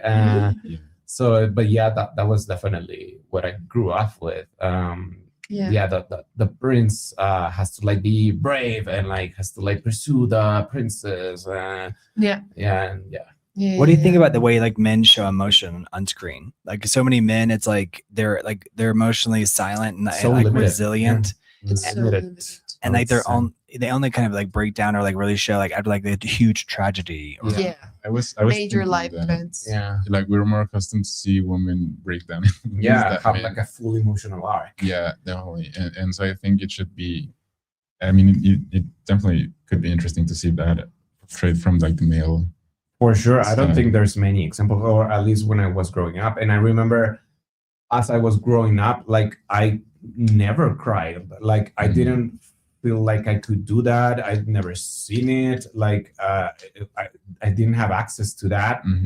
So it took like a lot of like looking inward and like getting in touch with emotions when I finally like in my early 20s that I could like watch a movie and like cry about it and like Cry with connect it, with it. yeah. And Yeah, no, for me it's interesting to think. The other day I was talking about this with my brother, and just like it's very interesting the fact that I don't know, it's so rarely portrayed when a man on screen shows vulnerability like in tears with Mhm. tears, and it's always such like after such a major like after war tragedy or event, you know. Yeah, He's like come home from the Odyssey, Yeah, or he has and- to like have to like he survived Kill war. a Like, room full of survive- Did you watch save the Train family. Dreams? No, You didn't watch it? Mm-mm. The photography is excellent. that was Excellent. nominated at the Excellent. Oscars last year, Yeah, wasn't and it? the story, Mm. hey, it wasn't really a movie for me. Also, the circumstances in which I was watching it weren't really the correct ones. Mhm. But yeah, I think it's one of those movies where I didn't like it because it also portrayed like this man that has a big tragedy and Mm.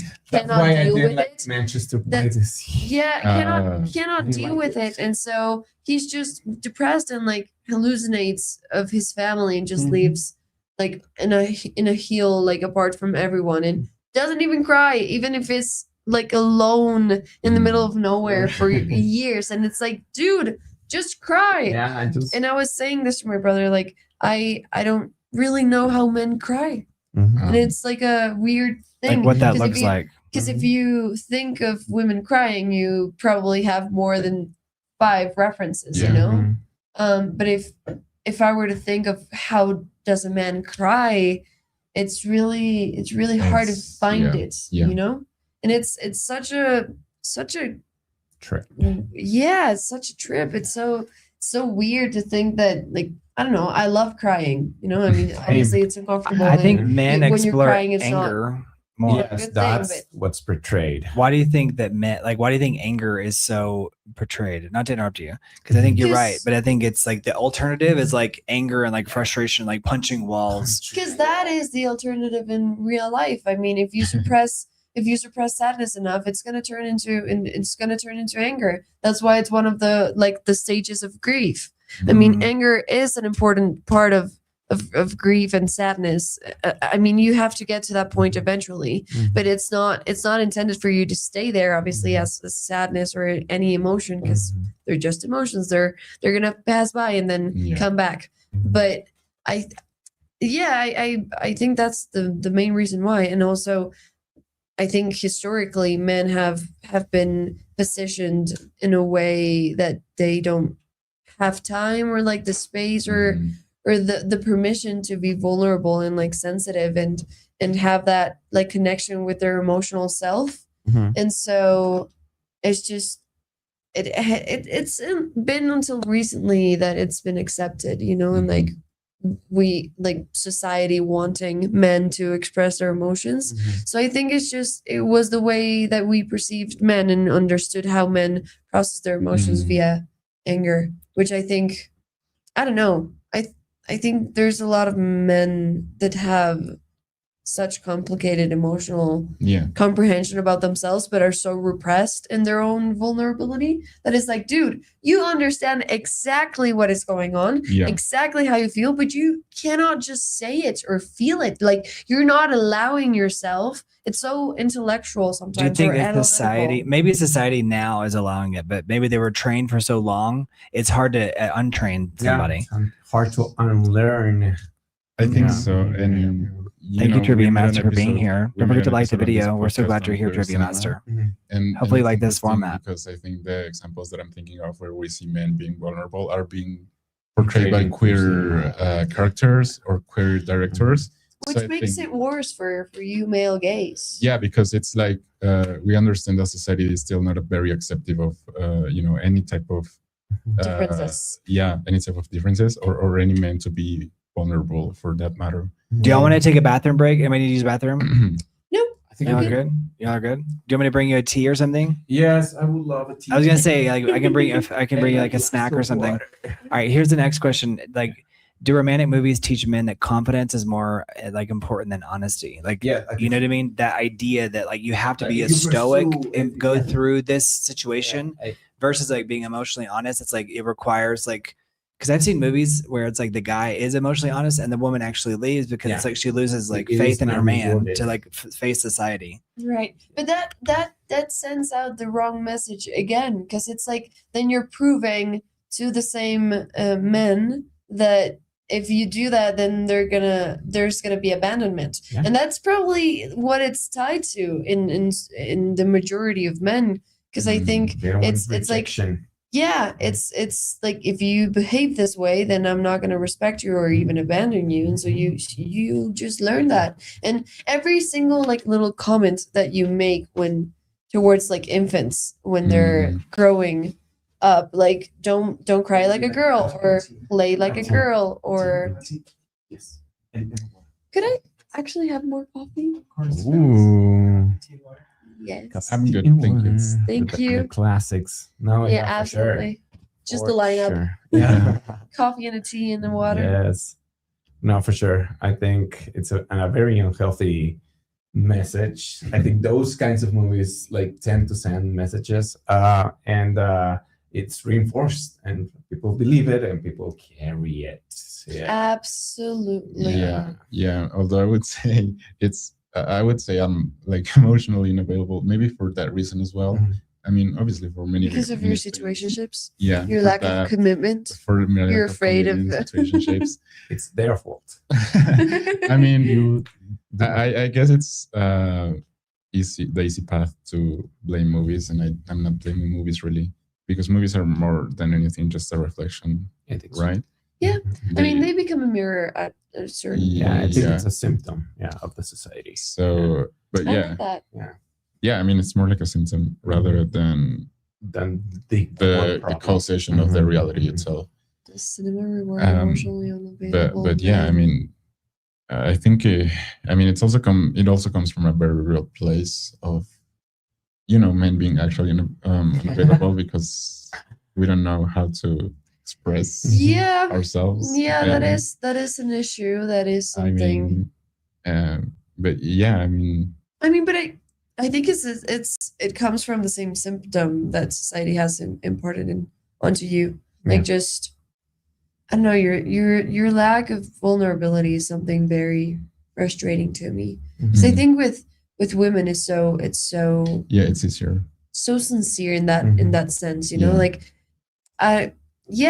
between friends and just like random people we we share that, we connect with that, and we understand that that's a part of life. Yeah. And that is just something very natural. Yeah. And it's very, I mean, it's very hard for me to comprehend a world where I couldn't just sit down with my friends and talk about how I feel. Yeah. Because I think that's one of the things that we do end up doing the most. Yeah.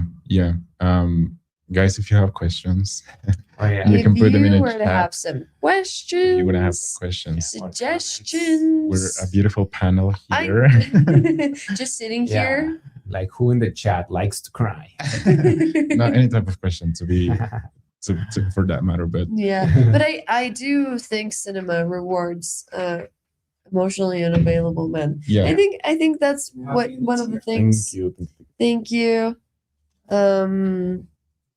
I don't know. I feel like a lot of the men pursuing a woman in movies is emotionally unavailable For men. sure. Yeah.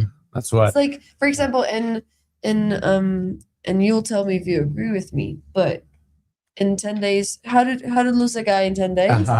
It's like, well, yeah, but you're pursuing the most emotionally unavailable That's man. funny. Like, why? Which is why. That was a challenge. Yeah, exactly. Yeah. No, I know, but it's like that's your main character. Yeah. You know, and that's like the most handsome, attractive man that you actually want to get. And Yeah. it's like, well, why are we promoting him? Yeah. That's very true. Yeah. That was one of my favorite movies for a long time, just because it's I so love it. hilarious. Like It's her so character, good. she's It's like, "Hi, so it's me good. again." Bye. Like she's the obsessive girlfriend. I love it. I love Yeah. rom-coms, but they are so contrived. Yeah. Yeah. Yeah. That is a How to Lose a Guy in good 10 Days is funny. movie. Yeah. I love that dress. I'm obsessed with that dress. And at the end it's with- an iconic. Mm-hmm. I bet you Scene think and- the song is about you, don't you? You know that song, "You're So Vain"? You're so vain. Mm-hmm. All right. So, do you guys think, did y'all talk about cinema rewarding unavailable men? A little bit, yeah. That's A little bit. kind of Just similar to touched How to Lose a on Guy. it. Yeah. Do women, do they want to be more desired rather than understood? Is that, I think that's often in movies, but I feel like it's changing. I think it's changing. Yeah, I think. Well, there's you guys. You'll be very fond of finding out this, but Tell there's us. ways to be desired. You know, I mean, we don't want to be sexualized anymore. Mm. It's like that's not a way. If you're only desiring my body, then it just feels like I'm being objectified and not desired. I think desire in a movie has to be. It's tricky to portray. Especially like in a heterosexual relationship, towards like desiring a woman. Because I don't know. I feel like I really want to be understood, not desired. Because I feel desired can be like apart from that. Like you can desire someone, have a desire for them, and not truly want to comprehend them, or just don't do it. And I feel like, I don't know. I feel like more and more we just want to be understood and like actually listened to, and like there's so many things from the female experience that isn't really portrayed in any ways. So yeah, that Do you think they're doing that? I feel like they're flipping it and doing it to men now. Like men are as objectified as women are now. Have you noticed that? Like in media? Yes, I feel just the there was Not like that an it's like we should be bad for incrementation. everybody. Do you know what I mean? I think Yeah, that's like yeah, that's a bad argument, but it's like I'm trying to think if recently, but because I think there was a wave of that. But yeah, and I noticed it. But Yeah, I think there was just like an uprising for that, but also like objectifying in general became a thing for some reason. Like just I don't know. I don't know if that makes sense, but no, it does make sense. yeah. Why do you think like, and you know how there's always an intelligent female in a story, and it's like there needs to be like some level of test. It's like, you know, it's like you take the glasses off and you let her hair down, and she's like, you know, maybe that's an old trope, but I think it's still manifesting itself. Yeah. Or even in like Mr. and Mrs. Smith, it's like you can be smart, but you can also be glamorous. Mhm. And it's like this idea, and that's why I think we're drawn to Tina Fey and Amy Poehler's, because Yeah. you don't have to be glamorous and perfect. It's like they're the lives of the everyday person are just as equally Exactly. powerful. But it's like intelligent, characters are like if they have to prove that they can be glamorous as well. Like basically, I guess miscongeniality. I guess the way that I view that in movies is that they have to, apart from being intelligent, they also need to prove that they're pretty. Which for me is just like, oh, here we go again. Like That's what I mean. a woman doesn't need to be pretty or doesn't need to be anything to you. Like they don't need to be appealing to you or attractive for you or whatever is the way that you want to view it. Like that's why it bothers me so much when they need to do that with the character, because it's like, well, maybe her only trait is that she is intelligent. She doesn't need to be like her only intelligent trait and pretty, you know. like her Like- like maybe her principal thing is like that's what she identified, like for example miscongeniality, which is on screen. So like that movie, I love that movie, and I think at the end of the day it's like there's a lot of self-deprecating humor in it, and it's she produced it herself, and I think this is such a good movie. and she's Yeah. questioning like the like beauty contest and like where we put value. Like all of the I agree, characters in Dag. that movie were so deep, like the contestants, and it was like a really fun way to like using the rom-com like tropes to like maybe be more deep. It's a great movie. The duality that I now encounter with what I just said is that I also like it, for example, here is just like also proves like a superpower that women have within this societal expectations and like all the confinements of what being a woman in this day and age looks like, and or like in those specific ages. So I think it's also like a superpower to know how to use the societal norms in your favor to like appeal or attract things that you need. Para mí. Muchas gracias. Gracias. It's interesting is that if you think about it, another version of this Apaga las idea of an intelligent woman having to prove she can be glamorous is the Devil Wears Prada itself. Yeah. This idea that she can prove that she can. Now maybe the ultimate message is that she doesn't want to continue going down that road. But it's that is a big part of it. It is like she goes through the transformation in a montage with music. Right. And it's like it's so glamorized and it's so and I don't think there's anything necessarily wrong with it, because at the end of the movie it shows that's not the point, right? Exactly. Because when you work on the other side, it's also you can understand that they want them to be all pretty at the same time. Right. Yeah. No, absolutely. So I mean, that's. But I mean, you're right. It's kind of like obviously the pressure is harder on one side. Yeah. So. Yeah. I don't know. Female characters are always like represented in a very.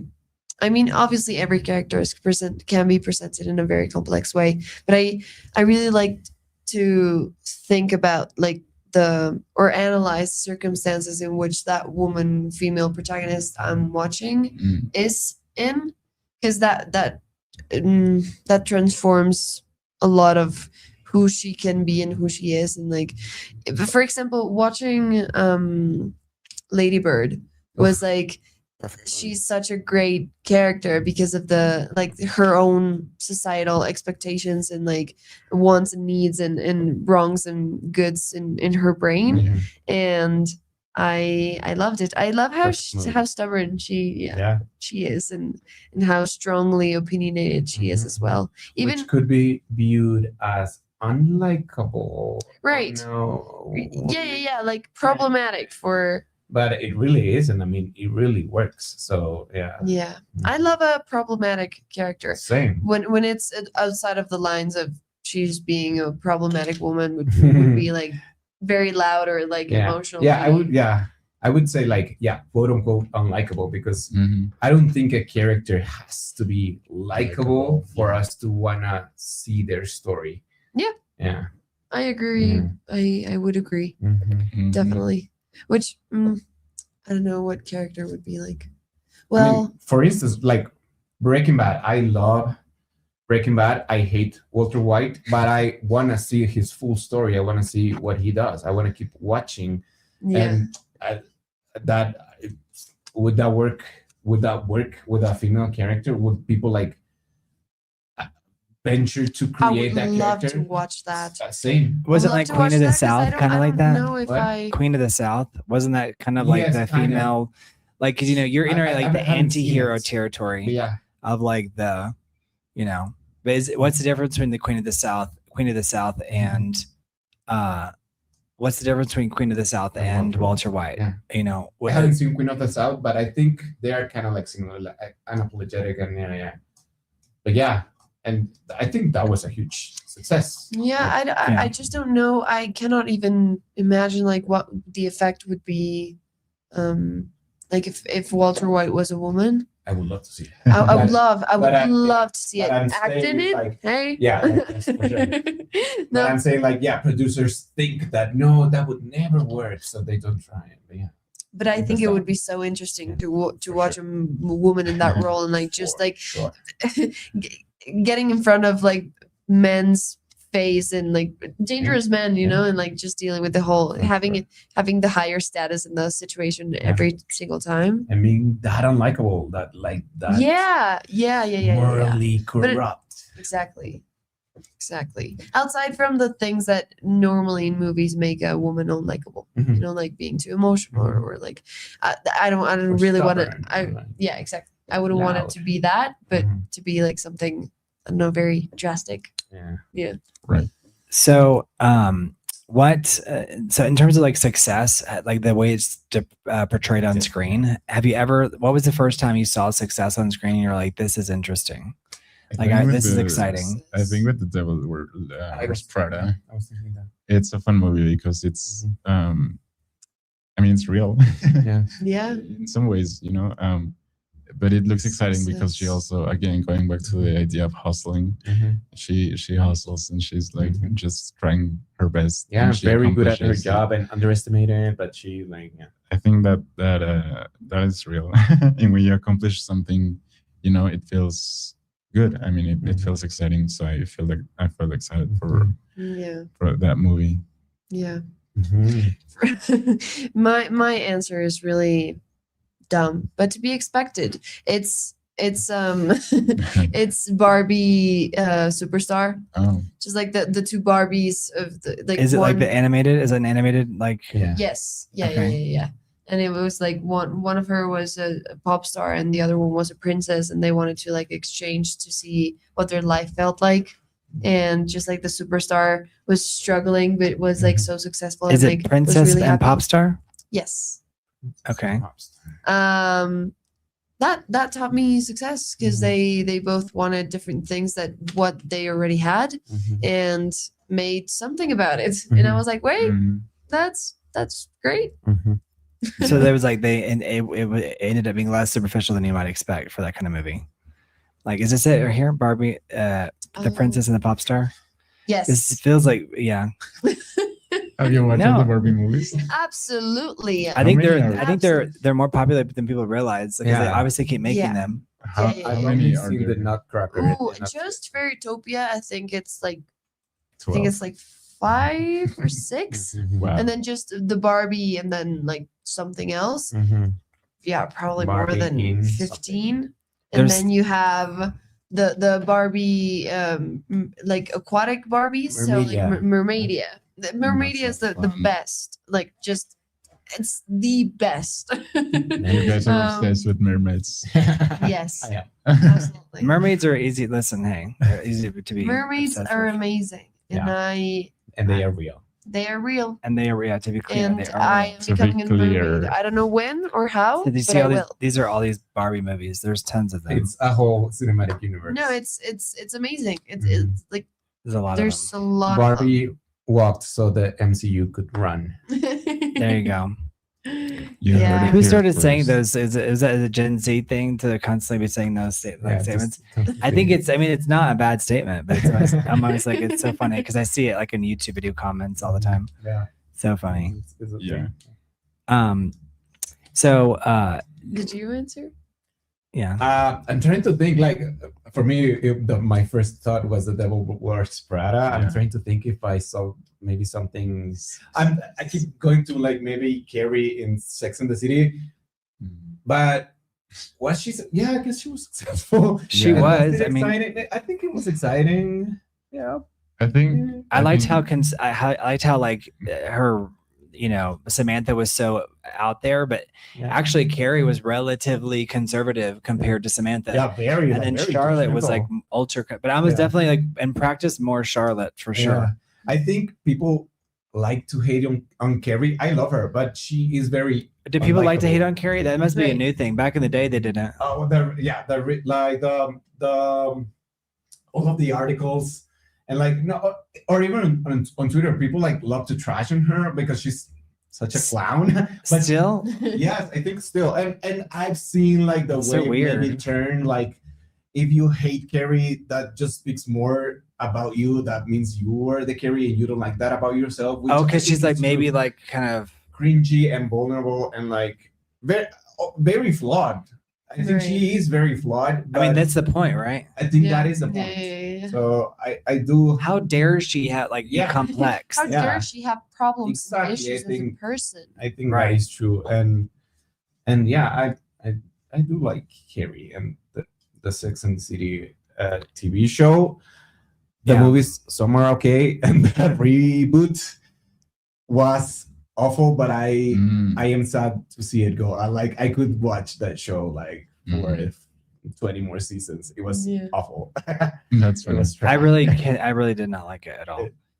There's a lot not to like. It made me like I rarely feel like angry, and it Mhm. made me like angry Yeah, because it Yeah. was like just so. and I think it was trying to rage bait like a lot. I don't So- know if it was trying to, because I feel like I've worked so, and this is like that's not, you don't play that game with such a big property. Mhm.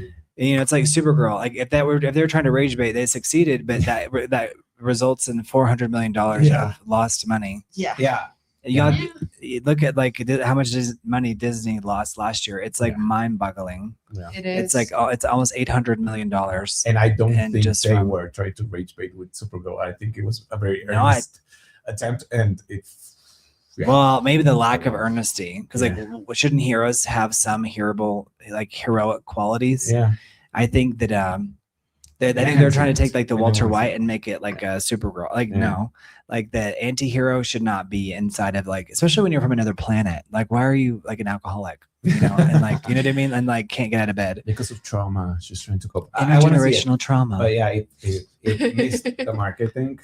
But Well, I mean, a lot of people make a lot of money going online and just trashing these movies. Mhm. And Myra talk about all the time, like it's so wild. Like these people make tons of money, and they're just like, they'll make an Odyssey video every 4 hours, Mhm. and I'm like, Yeah. what is going on? yeah. Mhm. But so and why are people like why is the audience so big for those Mhm. you know those videos? I think it's because we're also like experiencing this like it's like not only the death of the monoculture, but Mhm. then like really like hammering in the nails. Yeah. And so it's like people want to really like be like, okay, and just in case y'all weren't sure, like, we're gonna like showcase why all these big movies are not gonna work. Yeah. Yeah. And do you Because I think think Yeah, it's go on. also a part of the symptom of everyone wanting to have an opinion on every single thing Mhm. that is out there. So if you're trying to form an opinion but you can't because you don't have much context and you're hesitant on it, well, you're stagnant. Stagnant.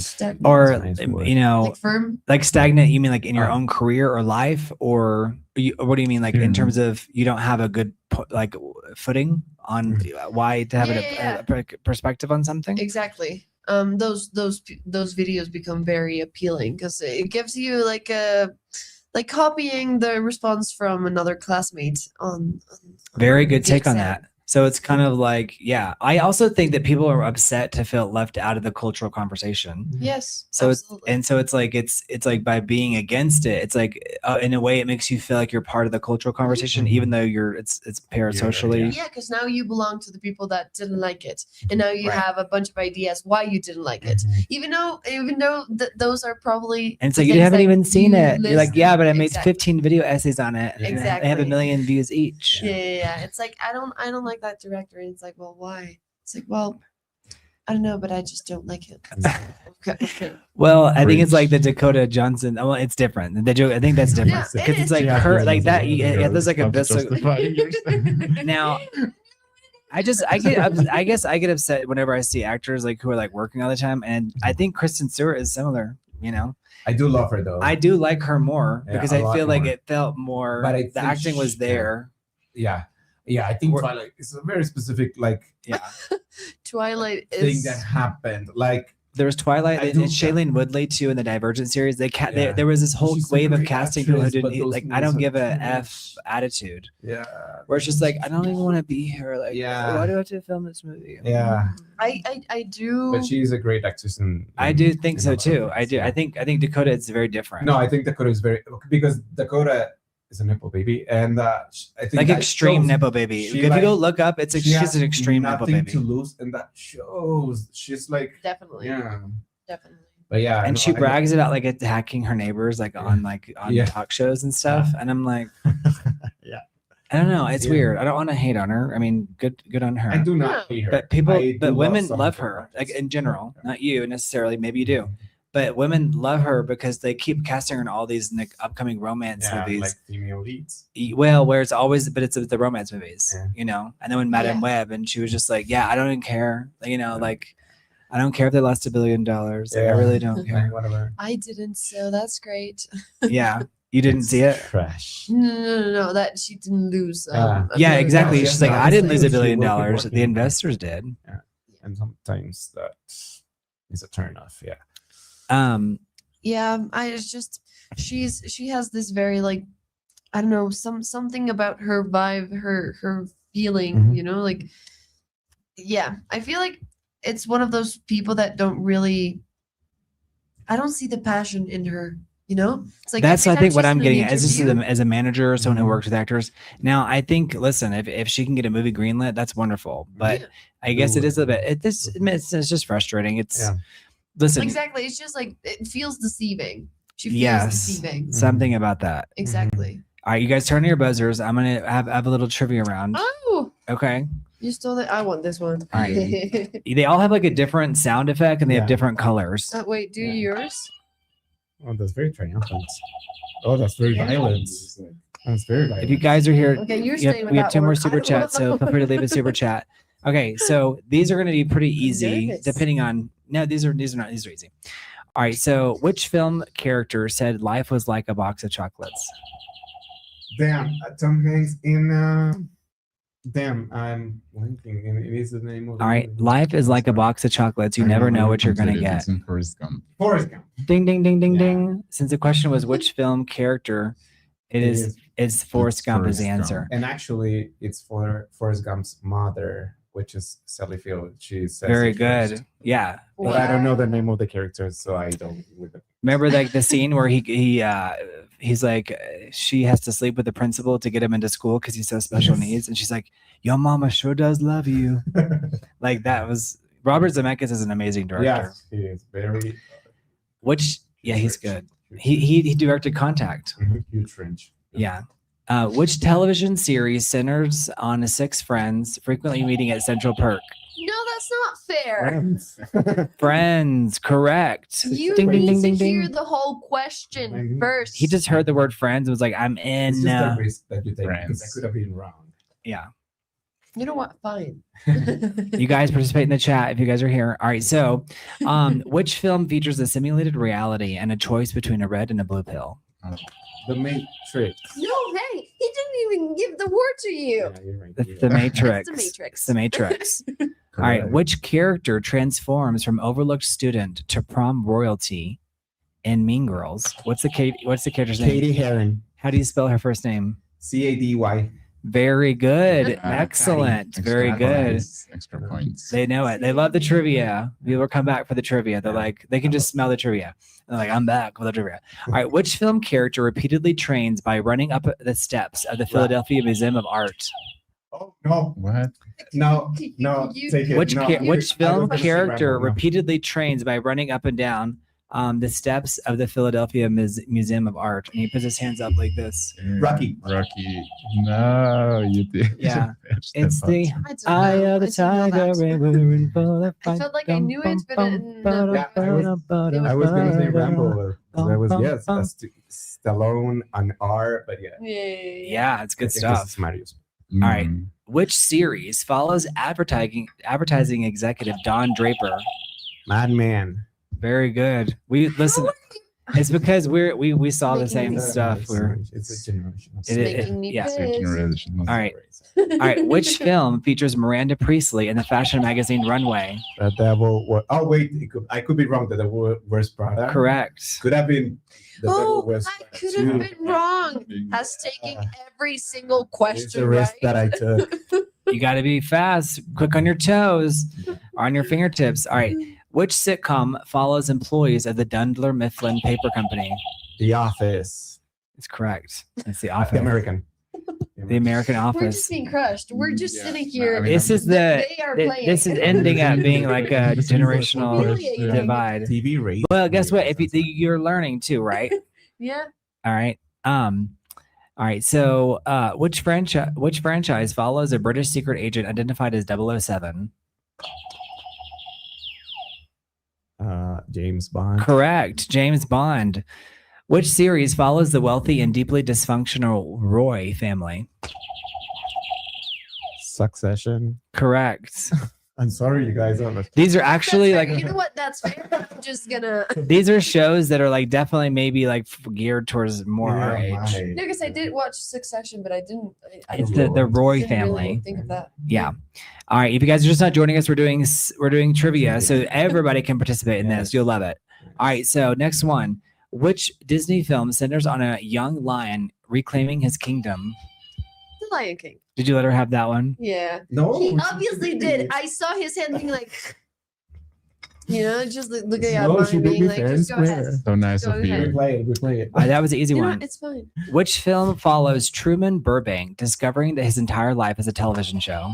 The Truman Show. Yes. Very good. She says it with such love in the face. She's like, the because I was like, Truman he's your Show. president. Some seems like a trick question. Yeah. All right, I'm gonna go watch the Japanese movie that inspired the Lion King. What was it called? Like the young. What was it called? The Lion something. I'm gonna. If you guys know the Japanese film that inspired the Lion King, let us know because people say it was the White Lion. That's right. Correct. Very good. Yes, exactly. Wow. Bonus points. Isn't that cool? Those little buzzers. All right. So, which HBO series centers on a New Jersey mob boss attending therapy? The Sopranos. Very good. Very good. I think we have a whole new format. Yeah. Right. We have a whole new thing. Yeah. All right. Which film features Elle Woods? You guys are doing great in the chat. People are really knowing this stuff. By the Legally way. Blonde. Legally Blonde. That's right. Listen, I'm on autopilot. I didn't even remember reading the sentence. He was already answering it. I'm like, did I do that through telepathy or what? Which film features Elle Woods attending Harvard Law School? Legally Blonde. That's correct. Which film follows a teenager who skips school and directly addresses the audience? He breaks the fourth wall. Ferris Bueller's Day Off. Wow. I didn't even know that one. You guys should see it. It's a That great one you movie. beat me fair and square. Great movie. This is crazy. How's it called? How's it called? Ferris Ferris Bueller. Bueller. Ferris apostrophe S. Bueller. Day off. Buelle. Okay. Isn't it? Bueller. Bueller. Ferris Bueller. B-U-L-L-E-R. That's right. Ferris without Ferris apostrophe. Bueller. Apostrophe S. And it's Yeah. actually Matthew Broderick is the actor, and that's Sarah Jessica Parker's husband, husband. and she's Carrie. So it's very interesting to be part of these huge franchises, right? Yeah. So it's pretty wild. Okay. All right. We're going to come back to trivia. So hold on to that for a second. Okay. I hate you. I would hate me too. I don't like okay. myself That's right okay. now. This is a very ugly What do you side of guys what do you guys think movies we'll be back to trivia, so if you guys are here for trivia, but what did movies teach us about like conflict, like how we deal with conflict? Because one of the things that people say about now is that people are either constantly in conflict or they're avoiding it, like they're not handling conflict successfully. Mhm. So I like your tag. Is that like intended to be like a Yeah. I No, like this is it. It's very like a good. talking point. Leave it. Yeah, this was a gift today, so I just put it on and I think you should leave it. I think it's like Yeah. a talking point. It's Yeah, like randomly wearing antlers and Yeah, alive. People because- are like, what's going on there? Yeah, this is the name of a short film that I went to see before this, and it's called Tacos Amador, and I play Ale Amador in it. Oh, I and like it. my Promotion, character wears cross-promotion. this during the short film. Oh, So that's cool. yeah, Oh, I love Yes. that. So yeah, did the everyone get director the kept it hat? to everyone? Yeah. That's cool. Was it good? Did you like it? Yes, I loved it. Oh, loved good. it. That's great. Yeah. It's always, yeah. Yeah, I was it's in always tricky. I was one time in a short film, and it was called like The Long Road or something like that. I can't remember, The Last Road. Yeah. Anyway, and I went, and I knew I did not do a good job acting in it, and Yeah. I got so in the theater because my brother-in-law, Yeah. he was like, you are not an actor. But I was like 19. Oh, And like you were in the baby. movie, we were like spreading our mother's ashes, Mhm. you know. And I just remember thinking he was just like you, and I was like, that was so mean. But I knew That going is in, mean. I was so like self-conscious going in, you know. That's doing like that. a brutal honesty. It to be was cool. so well. I mean, at the time, I didn't really know what I was doing, you know. All right, but I was like, take a break. I was like, let me go do this, and Yeah. all right. So, For me, tell me. the one that came to mind was All the Bright Places with Elle Right. Fanning Okay. and what's his name, Justice Smith. That movie, I mean, it's not the best movie out there, but it's Mhm. just like I don't know. I fell in love with it. The soundtrack and the world that they lived in was really beautiful. And this guy is dealing with some mental health things. What's issues. is that the central conflict? Is his mental health? Not yes, a little bit. I mean, you kind of discover what's going on with him what's wrong with him, what's going on with him Issues. as the relationship develops, Okay. as they get to know each other and stuff. And I don't know, the ending, he has like post-its pasted onto his wall To all his over car, the I was gonna place. say, to his car. No, no, not to his car, Not, sadly. not the car example. But it's to remind him of things that he wants to do and like keep him focused Like on, motivated. like, yeah, exactly. Okay. And I thought that was like a really interesting thing, and how they like leaned on each other for the things that they were experiencing at the time. Do they end up so- together? No, I think No, that's no okay. I think that's chance. like that's like a hallmark of the modern movie. Is that Yeah. like, you know, yeah. the No, first I movie I mean, saw I like that did- was the breakout. I don't really want to spoil it, but no, they don't. I'll watch it. I'll watch it. I feel like these movies, like sometimes they get buried though after they come out. Like, you know what I mean? Because it's Absolutely. this movie I think got buried. Yeah, and I loved the soundtrack as well. And Justice, I think, is such a great performer. I think he had more space here. Well, I think he should have had more space there. But for example, did you watch I Saw the TV Glow? I haven't. I want to see it. Oh my god. Yeah, trans rights, you His lives matter. you have you I all saw the Yo. TV Glow. Okay. I saw the Check it TV out. Glow is with Justice Smith as well, and it's just such a weird concept, such a bizarre movie, but it's so good, and it speaks about this trans rights, and it started as an independent film, and then it transformed into something else because the person that was writing it just found funding and like more people. I think they in the probably found community and, Justice like, Smith because he can get people funding. It was Emma Stone in it. On this one. for I saw the TV Glow. I think maybe she produced it. She And she produced it. She's a great producer. yeah, no, she wasn't in it. It was this what's the name of the other actor? The actress with Justice. She looks like She looks I'll like just Emma look it up. Stone, but it's not her. Yeah. I don't know where it is. Do not know. Here it is for the people that are curious. It's on Saw TV. the I saw the TV TV. Glow, but is it an enjoyable film? It can be very disturbing because it has like this. Really Daniel's weird- responses are like so good. I need to like having a mini, yeah, I was not expecting the word. Like she was like so, disturbing. oh, it's a it's like the cute human movie and then, centipede like- adjacent. Yeah, no, you can find it disturbing because I Okay. think it's one of its purposes. You Okay. know, to like be. It's awkward and Yeah. you don't really understand what's going on and like what the concept is, and it's within the confusion of the character itself of Mhm. discovering that he's not comfortable in Is it his skin, Justice Smith's character? Sorry? Is it Justice Smith's character who's Yeah. discovering? Yeah. Okay. So, and like negate that, like neglect towards that feeling and that sentiment. So his character just escapes through the TV and like this TV show that they're watching and that they encounter together. And so it is this like analogy that like if you don't listen to your true self, you're gonna be miserable your whole life, basically. Okay. Well, So, tell it to with the the audience. trans- Let them tell. Yeah, live your true life. Let your Yeah, freak exactly. flag fly.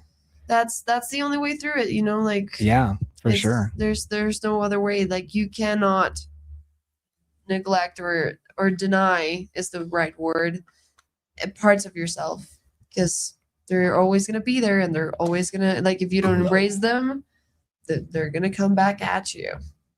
So Absolutely. yeah, great movie. Great movie. It's just very weird.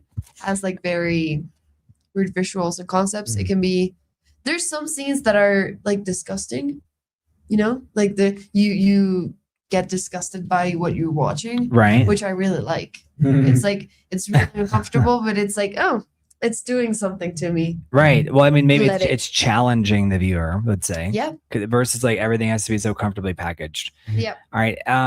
Do you feel like in movies like there has to be like a clear winner when in reality sometimes there is no winner? Or what is your thoughts about that? Because I do feel like there's so much conflict and there's so much disagreement among the general populace, right? Among general people. Yeah. Like, do you think that movies have taught us that like there needs to be a winner to an argument?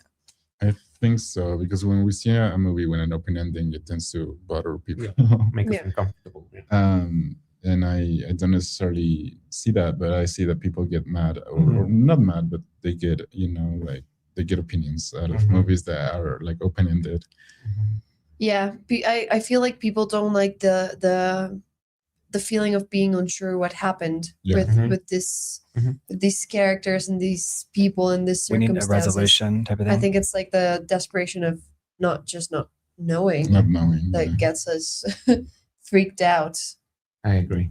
I think people are conditioned to like look for certainties and movies And that like don't. establish mean- like a concrete And we ending or like Mhm. a space for the characters. And we Say- yeah. yeah. You go. You go. No, please go. I mean, I was just Talk. I was just gonna say that we tend to root for the characters as well, like naturally. I think. Yeah. So. Definitely. Yeah, I think you need to root for your characters. If not, then you're just not going to be invested in the series. I or think the Right. I thing that you're watching. disagree. I think that's a very useful way to like engage with people and hook people. But again, I go back to Walter White. Mhm. I mean, maybe on the first season, but once he turns, I was never rooting for him. But not to make Walter White a woman in my head. But yeah, but I Different wanted movie, to keep different watching. movie. Yeah. But I agree that sometimes people think they need to, or like as a producer or as a writer, you want people to root Root. for the character. Not necessarily because they're good, Mhm. but because you just pick a side. Uh-huh. Exactly. Just because you're engaging with them and like Mhm. creating But a I think there are parasocial alternatives. relationship I with think them. there are alternatives. Anna Gunn was the actress who played his wife, and she got so much hate. In fact, Yes. a lot of people argue that it destroyed like the rest of her career Yeah. because it's like People she, couldn't like separate her from yeah, like they couldn't separate her from. because they And hated it. I think that's so wild. It is wild. When's the last time y'all saw like an on-screen argument that was like painfully realistic? Because like this is so. I have mine. You know what? I'm Yeah. curious if y'all may say what mine is. Like a painfully realistic portrayal of like an argument, like Right. the way how nasty and vicious it got, or just how realistic it was. Well, I'm thinking of Lady Bird, like when they are fighting at the use like the what was it, like a used second hand store. Mhm. They are fighting like about the dress that she should wear, but then like yeah. when she pulls one that they both think are pretty, they just like instantly like flip, and then they just go right back to the argument like that. I think that is beautiful, like a representation of like Like- how we argue with the people that we love that because Yeah. you can like argue, and then like one thing that you agree it shows the love, and then just go back to Absolutely. Yeah. Yeah. I was thinking of Marriage Story, although Me too. I was thinking of that too because it's just so That vicious, too. but also like very real. It's so ugly. although I have to say that I rewatched the scene again recently, and Yeah. I think that some of the lines are like more punchy than I remember, like more Yeah, I have rewatched it. Like again, more and like too rehearsed or what? more like wanting to make an impact Yeah. rather than I being think so real, too. let's say. But seeing it the first time, it was like Yeah, exactly. Like seeing it the Yeah. first time was like, I'm trying because it's like, you should have been mad that I loved her. You should have been mad that I had a laugh with her. Yeah. And so that's kind of like, And you see well, the pen. You see the pen. yeah, you see the pen. Right. You see the pen. For me, it's like I thought of That's the a Marriage great line. Story You see the first. pen. Yeah, Like, you see that it was writer trying to, writing. like, I'm gonna make this point. Uh, Yeah. But I think people can do that in real life. Yeah, Yeah. Absolutely. I think we rehearse arguments in our Yeah, head. and the things that you want to emphasize Yeah. on, Yeah, for sure, absolutely. for sure. Yeah.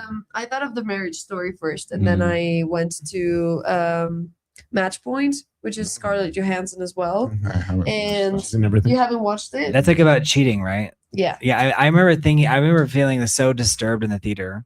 Did you see it later? I'm sure you probably saw it later because you're probably a little girl or baby. I did because this What is is this, 2005 and I was 2004? born back then. Yeah. So Wow. That's wild. so maybe not in the theaters, but I did watch it later.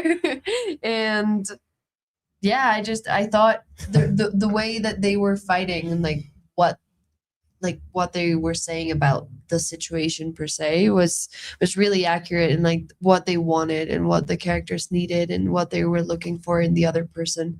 I thought it was really I know Jonathan Rhys Meyers is in it, but doesn't he like get killed or something in the movie? I can't remember. I don't know. I don't know. But I don't think I've seen it. it was actually Matthew? good. Yeah, I think it wasn't like the controversial No, director. He is He's like the coach or something, or Yeah. the trainer. yeah. Oh. All right, so we're gonna end on trivia. So you guys did great. Y'all did great. So we're talking about all these different things. Some of these are gonna be harder than others. Okay. Okay. But we're gonna end on It was trivia. hard. It was hard enough already. Oh, the last one that was a baby round. Come on. I know. All right, so for people I that know, are the that's trivia why it pissed lovers, me off. y'all are here for this. If you're here for trivia, all right. All right. In Jaws, what nickname did the production crew call the mechanical shark? Oh, I used. I have. I'll give you a I've hint. There's a heard it. famous fictional character's last name is Wayne, and this is his first name. Bruce Correct, Bruce. Wayne. What candy? What totally- candy And that's does? why the shark in Finding Nemo is called Bruce. Oh. Who's Bruce in that? Bruce. The Finding shark in Finding Nemo. Nemo. Oh yeah, that makes sense. Come full circle. All right, what candy does Elliot use to lure ET into ET the extraterrestrial? No, Twizzlers? No. It's No. it's blank pieces. Reese's. Reese's Pieces. Mhm. I think it was actually like a marketing thing too. I think they got paid a lot of money. For sure.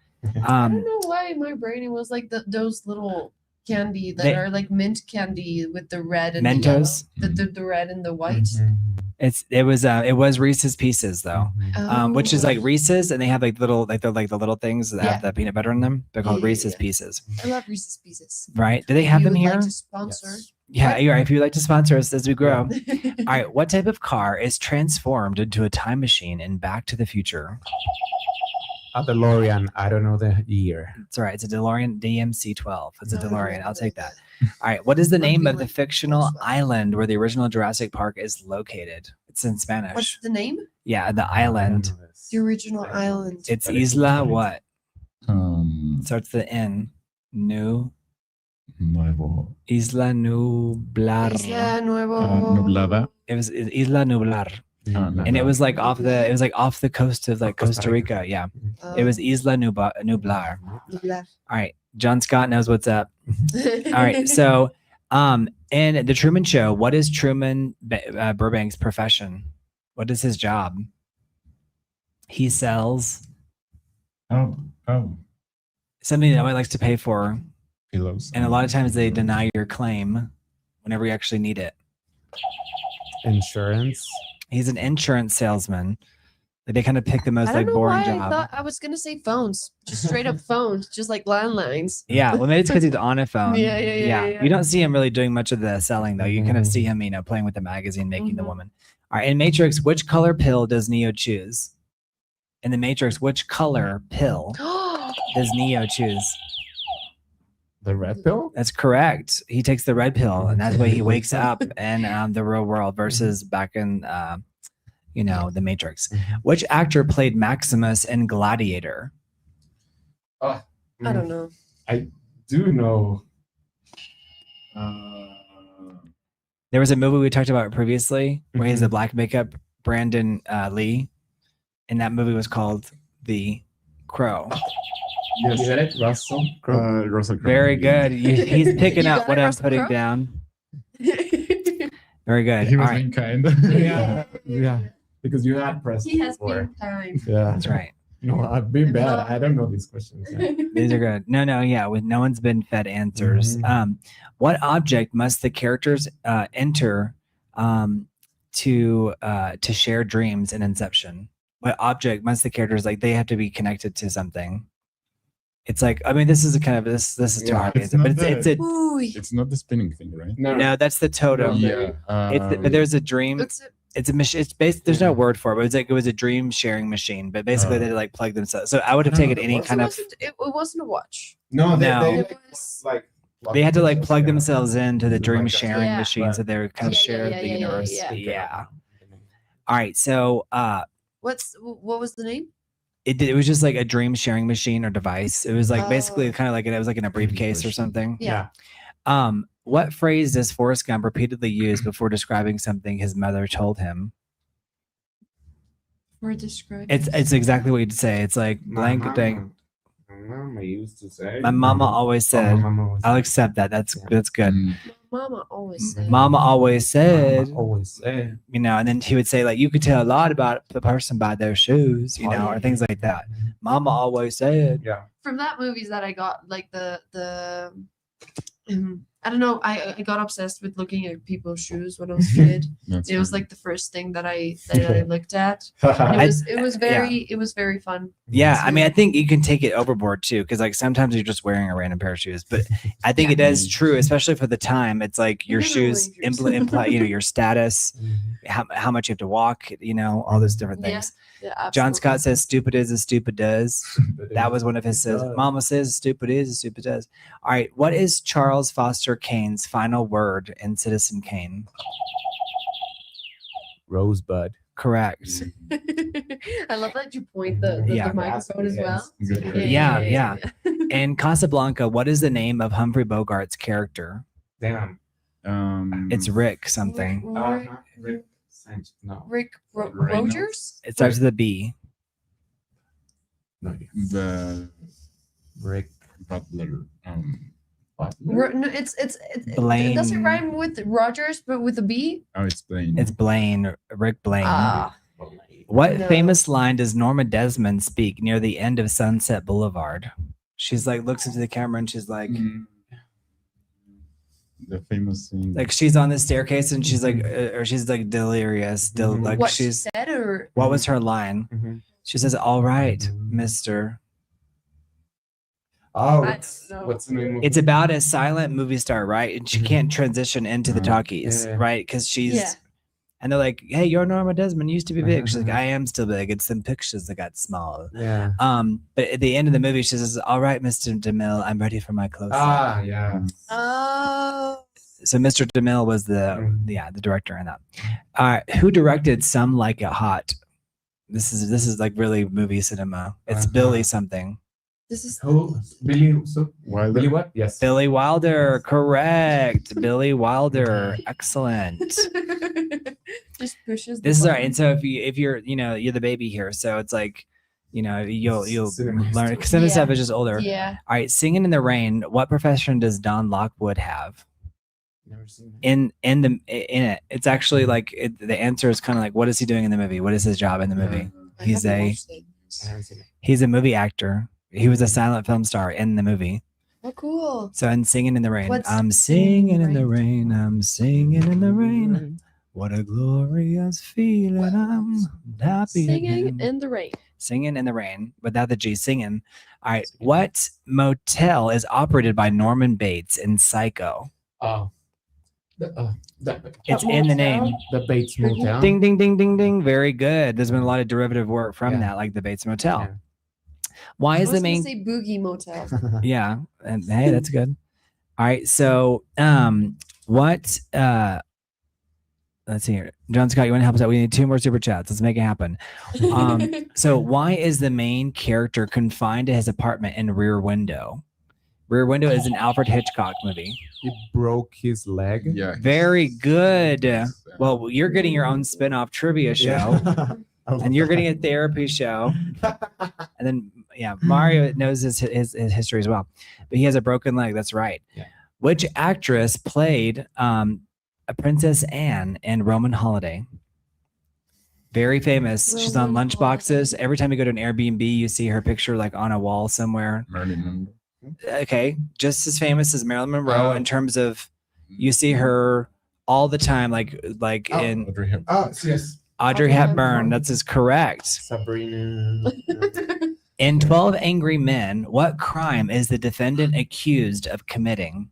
By the way, this is such a good film. I would write this film Yeah, it down. is. 12 whole- Angry Men. The whole movie is filmed inside of a room. Yeah. Murder. And it's one of the best movies, and it literally just 12 men discussing a case, and because they're on a jury. And it's I'm just called gonna say- 12 Angry Men. 12 Angry Men. Murder? I think it's by Sidney Is it Lumet, murder? right?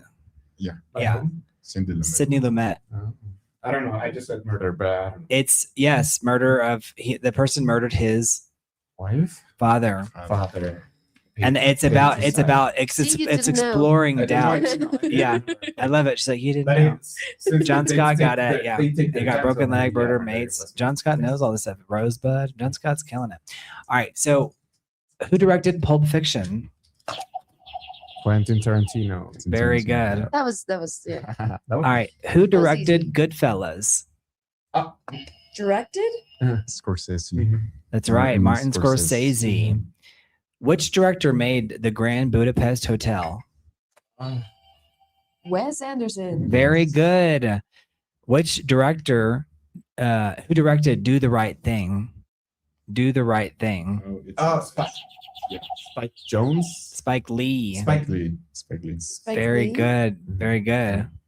John Scott. They're good, right? All right. Which filmmaker directed Mulholland Drive and Blue Velvet? David Lynch. May he rest in peace. That's Yeah. right. David Lynch. That's right. David R.I.P. We Lynch. love you, David Yeah. I Lynch. just recently watched Blue Velvet. It was It's a one of trip, the right? movies that I That's didn't right. that I hadn't watched from him, and Yeah. it was trip. Yeah. It was It's a definitely trip. Love it. Yeah. He's very experimental. Yeah. Yeah, All right. So who directed The Seventh Seal? I don't know that I don't movie. know. Ingmar Bergman. That's right. Ingmar Ingmar Bergman. Very good. Which director made both Alien and Blade Runner?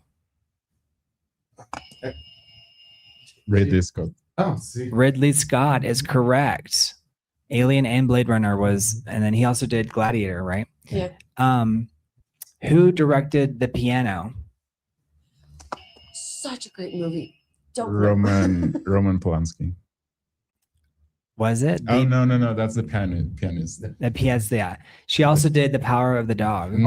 Jane Campion. Uh-huh. Jane Oh, Campion, that's correct. Which Yeah. director made Moonlight? Which director Moonlight. Moonlight. made Moonlight? I'm liking. Very something. Barry Jenkins. Jenkins. Mhm. I feel like that movie just kind of. I What don't, other movies did I don't know. I don't know. Mhm. I really don't know. Who directed Children of Men? Alfonso Cuarón. Alfonso Cuarón. That's right. Children of Men? Children of Men. You got to watch that. That's a really good one. I think that came out the year you were born as well. Yeah. Or maybe the next year. No, it came out. I Yeah, it think came I out. started watching it, but I It's never really finished. Julianne it. Moore's in it. Mhm. Yeah. Yeah. Um, Yeah. All right. So, what weapon does Indiana Jones usually carry? Shutter. A whip. That's correct. A shutter. Yes. Látigo. Latigo. That's right. What does Dorothy wear on her feet in The Wizard of Oz? Red shoes. Red slippers. Red I'll accept slippers. red shoes. I'll accept that. Red shoes. Very good. Red slipper, All right. heel shoes. What name is written on the bottom of Woody's boot? Andy. Very good. Andy. What is the name of Han Solo's spaceship? The Millennium Falcon. Correct. The Millennium Falcon. El Falcón Milenario. That's right. Is that what they call it in Spanish? Yeah. El Falcon Milenio. El Falcón Milenario. Milenario. Milenario. Milenario. All right, I love it. All right. What object does Gollum call my precious in Lord of the Rings? The one true ring. That's right. The One Ring. The one ring to rule them all. So it's not just any ring, it's the one ring. Yeah. Pero It's the todos one ellos ring. fueron engañados. It I love this man, the dubbing for that. It's like, lo veo is, en el it is aire. really good. It's like, what's her name? Gomez, who did the voiceover for Galadriel. She's like, I actually looked it up because her dubbing was so amazing. Her name, I think it was something Gomez. Nice. So good. Anyway, what brand of sunglasses is strongly associated with the agents in Men in Black? It's exactly what you'd expect. What's it? Raven. Correct. Wayfarer. Ray-Ban. Wow, I didn't know that. Press All right. the- You're right. That's Pay what promotion. What kind of mask does Jason Voorhees wear in the later Friday the 13th movies? Hockey Okay. mask. Correct. Ding, ding, ding, ding, ding, ding, ding. And John Scott, you're killing it over here. Dag, we're glad you're here, Dag. We love you. John Scott would be very good at this. Yes. What weapon is wielded by the bride in Kill Bill? She's holding a You could call it- samurai. a sword. samurai sword, also known as a katana. Katana. Correct. Very good. Such a hot movie. It is. It really is. What item does Mary Poppins use to travel through the air? An umbrella. Very good. What is the name of the artificial intelligence controlling the ship in 2001: A Space Odyssey? HAL 3000? HAL 2000? times 3? 3,000? 9,000. Nine. Oh. Yes. Oh, How- 3,000 times. Okay. Yeah. Okay. Yes. HAL 9,000. Yeah. What was Disney's first feature animated film? We did this one yesterday. Snow White. It's Snow White And and the Seven Short Little People. That's right. Seven What? short. Okay, that's right. All right. What type of fish is Nemo in Finding Nemo? Clown. A clownfish. Correct. What, are you What gonna is- Just call me? clown. What is the name of the kingdom in Frozen? The king. Arendelle? Correct. Very Oh, good. It's a good town. It's a good name. I love it. name. Arendelle. Yeah. Which There you Pixar movie follows a rat who dreams of becoming a chef? It's Ratatouille. Ratatouille. Ratatouille. Correct. What is the name of the cowboy toy in Toy Story? Wait. Correct. Woody. I know. It's like for some reason it trips you out. You want to say Buzz Lightyear. gonna say Tommy Hanks. Yeah, I know. It's Woody. What in Lion King? Who is Simba's father? Move. Mufasa. Yeah. Mufasa. What kind of animal is Po in Kung Fu Panda? Also panda. Yeah, That's yeah. right, panda. Panda. Panda bear. He's a giant panda. Panda. Yeah. All right. Which animated film features the emotions joy, sadness, anger, fear, and disgust? Inside Out. Correct. Two. And Shrek. And one. I think they add another for that. Those are the ones in they the add first one. anxiety, Anxiety. which That's right. is always fun. That movie was like the best performing movie like in Mexico, if I'm not mistaken. Like I think Inside so. Out I 2. think so. It was like crazy because they promoted it so well and it just did well. People were very excited about that movie. They were expecting East, it. the Cinepolis Diana around here, it was like Yeah. they had stuff all over to promote it. It was wild. In Shrek, what type of creature is Donkey what's Donkey's romantic partner? Dragon. Correct. It's a dragon. All right. In Coco, what instrument does Miguel dream of playing? A guitar. Dark. Correct. Acoustic guitar. A white That's right. Yeah. A guitar. In Alien, what is the name of this spaceship? The Mm. In The name Alien, of the what is the name of the spaceship. We spaceship? covered this. It sounds like nosotros, but it's not nosotros. the Nebulous? The Nostromo. Nostromo. No, the Nostromo. Nostromo. What is because they revisit the ship over and over again. In fact, even in the prequel movie, I think they find the abandoned Nostromo. That's right, because it's later because they find the android. What is the name? Watched the original Alien. The last one was not terrible. What is the name of the hotel in The Shining? The Overlook Hotel. Absolutely. See, you wonder where does all the information go? Here it is. You can pull it out right there. Yeah. All right. Somewhere in there. The Exorcist. I don't know how you hold that information. Like, Yeah. In The Exorcist, what is the name of the possessed girl? I'll accept the first name. Reagan. Reagan McNeil. McNeil. Correct. What town is terrorized in A Nightmare on Elm Street?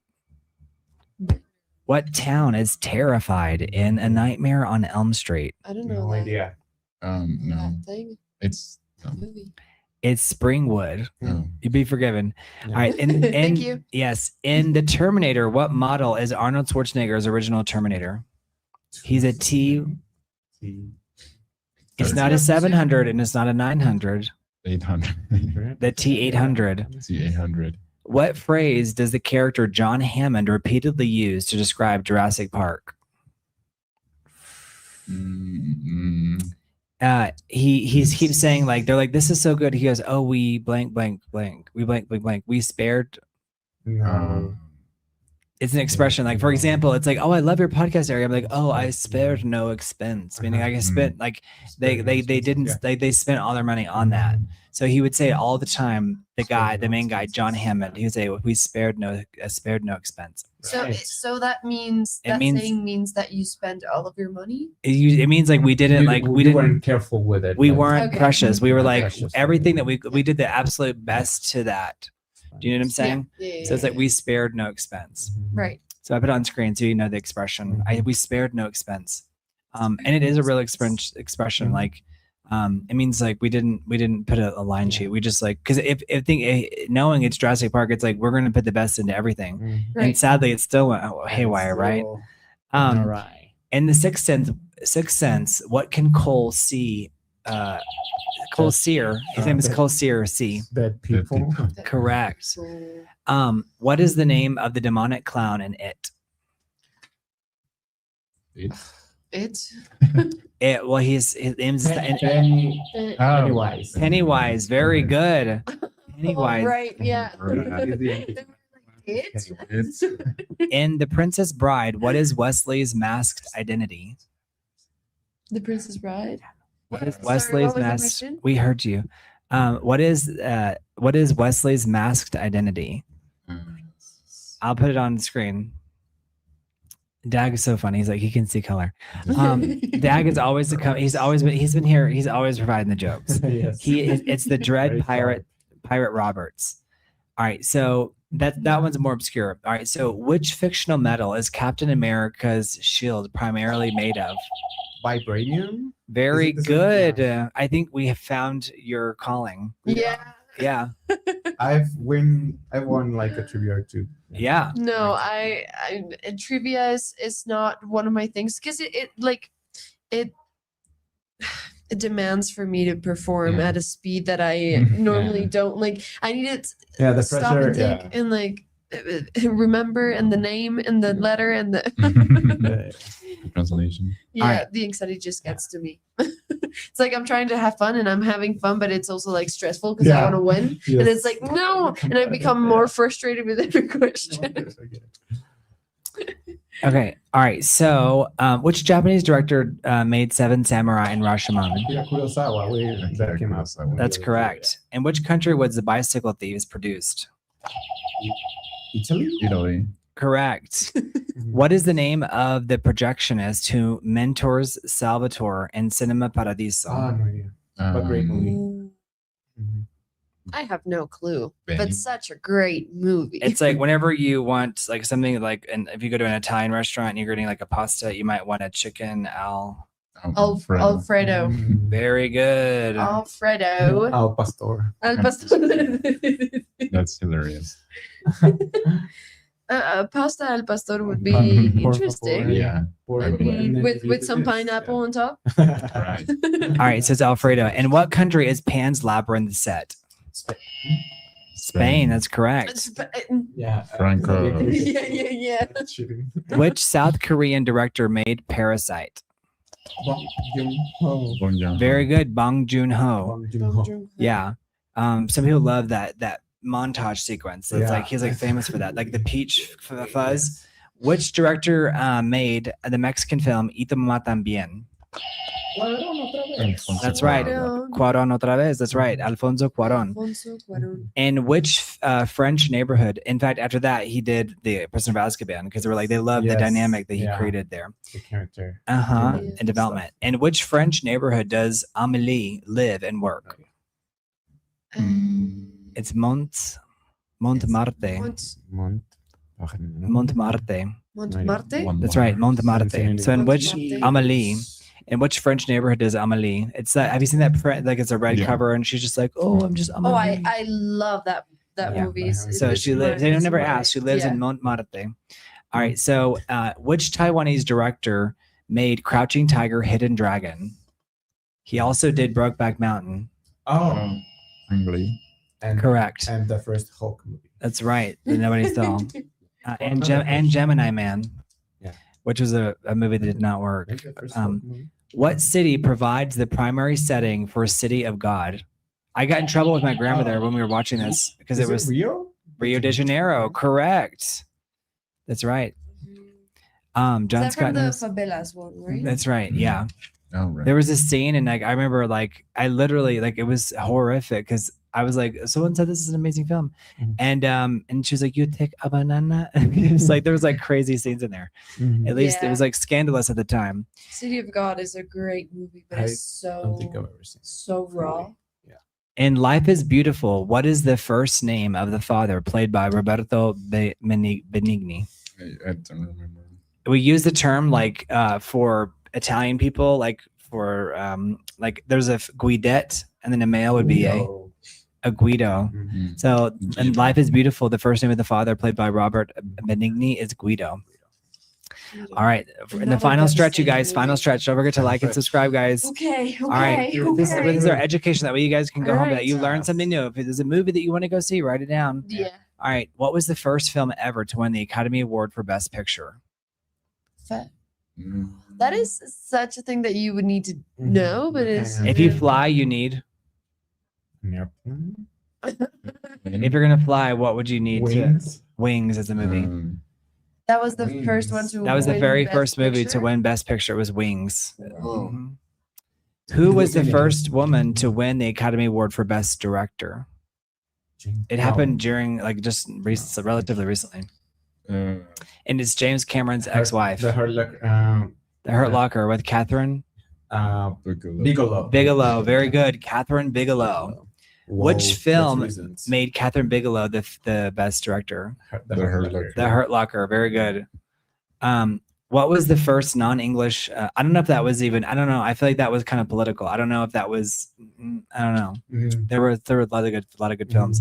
What was the first non-English language film to win Best Picture? Parasite. Parasite. Which actor holds the record for the most Academy Awards with 4 wins? Actor male. Actor, male or female? It's Katharine Hepburn. Wow. 4 Academy Award wins. Really? Yep. That's a lot. Which 3 films have each won 11? Which 3 films have each won 11 Academy Awards? Interstellar. The Lord of the Rings. That's right. So The Lord of the Return of the Rings, The King. Return of the King, which is a sequel. Uh-huh. All right. 11. The romantic movie on the ship. Titanic. Titanic. And then the sword and sandal chariot racing movie. The Slum. Sword and Ben-Hur. Sandal? Ben-Hur. Oh, Ben. Well, some people use the term sword and sandal, but it's really like it was about the chariot racing. Oh. Ben-Hur and like the Christ, but it was Ben-Hur. Ben-Hur, H-U-R. Mhm. Ben-Hur. So Ben-Hur, Titanic, and The Lord of the Rings, The Return of the King, they all won 11 Academy Awards. Wow. We're at the very final stretch, you guys. Don't forget to like the video. Don't forget to subscribe if you love Yeah. film history. Yeah. Which film is the only X-rated movie to win Best Picture? It starts with Midnight. Midnight Blues. if you ride a horse and you round up cattle, you're a Ranger. Cowboy. Midnight Cowboy. Ding ding ding! Oh. Midnight Cowboy. Oh. Midnight Cowboy is Could the you only. pull up the poster? Absolutely. Because I think I've seen it, but That doesn't ring a bell. It's Mm-hmm. It's because it's way before y'all's time. Yeah. I'll bring It's up with the our original merch. poster. yeah. I need the visuals. Mm. Absolutely. You got it. yeah, Midnight Yeah. Cowboy. Yeah, I am enjoying this. I'm not enjoying the fact that I haven't really participated in anything. No, it's all right. It's Amazing. learning. It's learning. Don't worry. This is good. There it It's is. long history. All right. I've never seen this poster. I've never heard of it. I've seen the poster. I've never seen it. There's like there's more of a famous picture because he's like, I'm walking here. I'm walking here. Oh. Which year is it for? Is it? Oh my gosh. It's 1969. That's fitting for an X-rated Yeah. movie. Well, yeah, right. Because it's like it wouldn't be labeled that today because it was just much more strict. Yeah. Because he has to like learn how to like hustle in the city, and so it's like it's Mm. controversial. Oh, So it's like, So here it is. There it is. That's a more famous picture. You've probably seen that. I think this is the movie where it says he slams. There's like a guy Right. walking across the street, Yeah. and I think I may be wrong, but I think that's this one. Yeah, yeah, Which yeah. from? Okay. All right. So it's midnight. It's an X-rated film. Now it's people would be confused. X-rated films at the time are nothing scandalous. All right, not really. Which film won Best Picture after famously defeating Saving Private Ryan? Like a lot of people thought it was like unjustly won. What It was year about is one of the this? most famous. It was like 2001, 2. I think it was 2001 or yeah, maybe even. But everybody thought Saving Private Ryan. Should have won. But it's not about the year. It's about which one. It ends in love. Oh, Shakespeare in Love. Yeah. Very good. Yeah. Shakespeare in Love. Weinstein. Right. Who became the youngest ever competitive Best Actress winner for A Children of a Lesser God? Actually met her. Really? Children of Lesser She God? actually, when I was working at this university, she actually came and gave a speech, and she's deaf. Oh. Oh, what's her name? It's all right. You'd be forgiven. It's Marlee Matlin. Yes. I Marlee know. Matlin. Wow. So she won Best Actor for Children of a Lesser God. Marley, Right. what? Matlin. Matt- She was also in the movie with Eugenio Derbez, which was Coda, Yeah. Children of Deaf Adults. Oh, yeah. Uh-huh. Coda? Coda. Uh-huh. Children of Deaf Adults. Mhm. Uh-huh. All right. So this is the last question right here. Who composed the score for Star Wars? John Williams. That's right. Who composed the score for The Good, the Bad, and the Ugly? This one might use this more. It's Ennio something. It's Ennio Morricone. It's all right. This is like knowing your composers is that's very specific. Who performed "My Heart Will Go On" for Titanic? Celine Dion. That's right. Which performer starred in and created much of the music for Purple Rain? Created. I haven't watched it. Oh. He's not a king. He's a Queen Latifah. prince. Oh, The artist. Purple formerly Rain. Known as What did you Are the say? artist formerly known as I Prince? was saying Prince. Yeah. Monarch. I said Wonder. Prince. I said Prince. All right. Which Simon and Garfunkel song is prominently featured in The Graduate? It's Mrs. Something. Mrs. Robinson. Very good. Wow. All right. What? You're really good at this. I know this is like a little bit, no, not all like super difficult. But what song accompanies Rocky's famous training montage in Staircase Run? I can hum it. I have to no. It's a different one. It's called Gonna Fly Now. Gonna fly. Gonna Fly Now. Yeah. Nope. No idea. No. I'm gonna double check that. I'm gonna fact check that. Gonna Fly Now is the iconic song. And it was nominated for the Academy Award for Best Original Song in 1977. All right, who sings Over the Rainbow in The Wizard of Oz? No, I'm blanking. No, I'm sorry. No. Renee Zellweger won Yes. the Academy Award for interpreting her. Dorothy's. No. Somewhere over the rainbow. It's damn. Judy Garland. Yes. Judy Garland. Sorry, Judy. Judy Wherever Garland. you are, somewhere. Yes. Yes, right. Beautifully said. All right. Which two singers performed "I've Had the Time of My Life" from Dirty Dancing? Singers. I've had the No time idea. of my life, and I know Fergie covered it. but I swear No, I don't it's the truth. In a movie? It's Yes, Bill in- Medley, and it's the song itself, but it's Bill Medley and Jennifer Warnes. Mm. So Oh, It's- what's in? What's it's in the Dirty keys for- Dancing. Yeah, Dirty Dancing. Finance. Yeah, it's a real famous movie. Which Yeah. Queen song is famously sung in the car in Wayne's World? It's the movie based off of It's- what? it's a really famous. It's Bohemian. Raps. Rhapsody. That's right.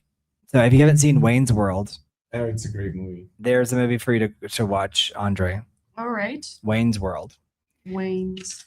Yeah. That's right. Great visual right. gags. Nate, now this is the last 10 questions, and these are about cinema, and then we're out of here, guys. All right. So what is a MacGuffin in film, in filmmaking and screenwriting, like, or in a movie? What is a MacGuffin? A device that is MacGuffin? used to just Or an object. advance, or an object to advance the plot.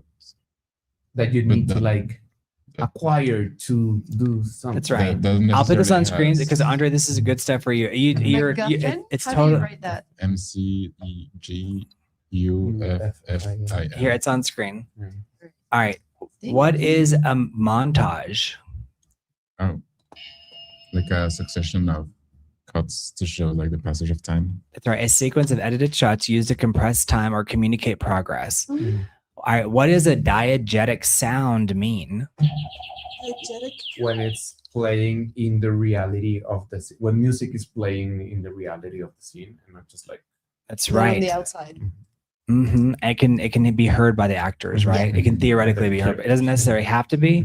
But Yeah, yeah, like, that's it. like the sound that the coffee mug makes when they Ex- put it down. And, exactly. Like, in the scene. Yeah. Versus like and then sometimes they play with it because like sometimes you hear a song and you think it's over the Versus top and like someone's the like turn that sound off, design. you Yeah. know. Yeah. So that's a diegetic sound. Yes. All right. So what is a foley sound? Oh, a recreation of like the sound sound. itself.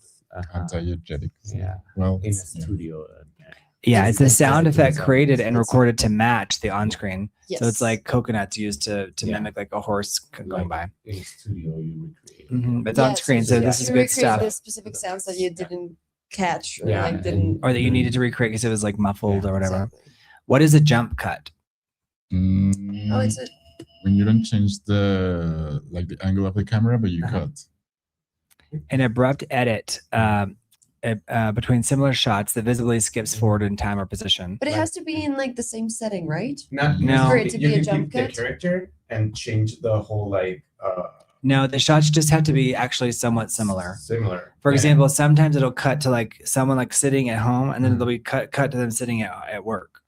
That can't be a Exactly, jump that's what I'm cut. saying. Like you keep the character, but the character is somewhere else, but it is similar. Like Yeah, but Right. it doesn't have to be exactly Yeah. because jump cuts they're used very loosely. Yeah. I've got like scripts lying around. You can kind of see examples of it's like it says jump cut, and they kind of, you know. Mhm. Yeah.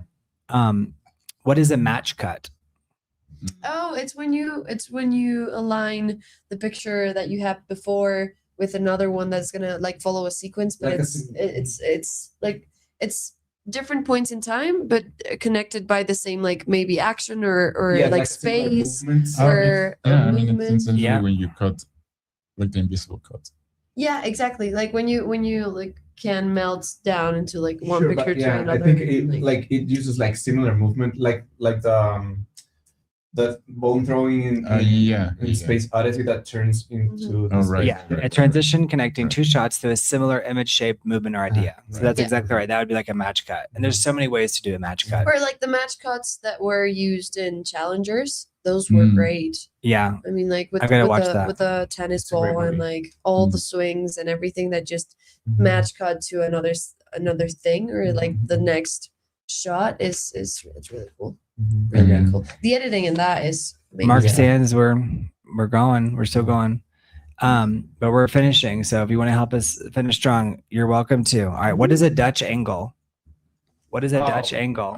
It's, Mark Sands, it's so good to see you. the horizon is It's- like crooked, I would say. Like That's right. Is the camera is tilted to Yes. create like a sense of unease or instability. Yeah. That's right. What does it? This is the last three questions, then we're out of here. All right. So we're out. So Mark Sands, if you want to help us out, come on, let's make it happen. All right. So what does mise en scene refer to? Mise en scene. Mise en scene. the whole composition, but also the objects. Yeah. Mhm. Looking objects, like Uh, how you frame it, like how do you position? Yeah, all That's of right. these What's that elements in the expression frame, in Spanish? inside the frame. Puesta en cuadro. Puesta en escena. Yeah. Puesta en escena es en teatro, puesta en cuadro es en What is it in Well, Spanish? Encuadro? puesta en cuadro Puesta en is cuadro. I think even So- in film, puesta en escena is like what's the same. everywhere, and Mhm. puesta en cuadro is like what you see on the camera itself. Yeah. So everything arranged within the frame, including setting, lighting, costume, props, and actor placement. That is mise en scene. Yeah. Mise en scene. They just never bothered to like make it English. I think some French filmmaker like came out with it, and that's like, yeah, like what's in the frame. Right. Yeah. All right, what is an establishing shot? Oh, the establishing shot is like it may be initial, but it's the like how wide is it, and it like represents the whole usually a lot. space, like It's where to give it's context, based and yeah, like to give like context and like to expose the the location and the time too, like Yeah, it's this a wide shot that introduces a location or context of a scene. And typically, when you're shooting, you tend to shoot exteriors, and you get closer in. Yeah. go from Um, the to present like the setting and the circumstances, and then you Yeah. go into it. Mhm. All right. What does a film's aspect ratio describe? What does a The- film's Oh. aspect ratio the describe? relation between the width and length of the frame. Of the frame. And it can mean different things depending on the film and like the intention of the framing. as There are well. so many videos breaking down, like, because they keep playing with like aspect That is so ratios. interesting.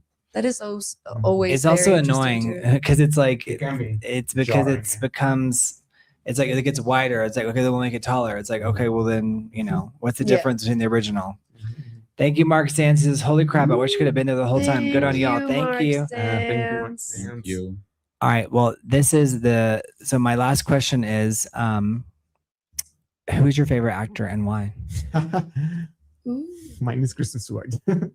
And why? Really? Because I find 'Cause you what hate she yourself. did I'm just with kidding. her. I find what she did with her Twilight success, which I think was very unexpected, very interesting, because she has built the career that she wants and worked with the directors that she seeks because of the success she had. I think she wouldn't have Right. it if she Yeah. had done Twilight, which is, I mean, the first one is good, but yeah, it is what it is. Yeah, for me it's between Tilda Swinton or Willem Dafoe. I think they're both very unique in their own very unique ways. And Very I love that. eccentric. Like I love the essence that they bring to a film, and like how Tilda is so weird, like to even look at, and like how she's just like very strange human being, and it makes it interesting and like enjoyable to watch her, and Willem just has like this very specific style and like playfulness to him that I really enjoy watching, and just like himself as an artist, as a creator it's really cool. So yeah. Mine is probably Vincent Cassel as of now. He has a really interesting face as well. Yeah. So I think just that makes They it. just need the weird face for you for y'all to be on board. I think so much of your face, I think makes you more sympathetic, right? Yeah. Like just something about just your physical. Mark Sands is Heath Ledger. Yeah, he is. Yeah, he really is amazing, and I think that's such a hard thing to give such a specific performance inside of a Yeah. big movie like that. Yeah, mine's Jodie Foster. She's great. I love her. I just love like her energy that she brings to everything, like the level of intensity to it all. And if you haven't seen Contact, go watch Contact. Yeah, That's a go good watch one. Contact. And have you seen the True Detective season? I did. Great. That's the only True Detective The season. True I've seen. Detective is good. Yeah. It's really Yeah. good. All right, guys, we're doing the countdown. Yeah. We're doing Hey, it. guys. You guys Woo. did amazing. Thank you for being here. Thank you guys for being here. Thank you, having guys. Thank you for us and listening. showing up. Hope Yes. you enjoyed Yes. our Rant.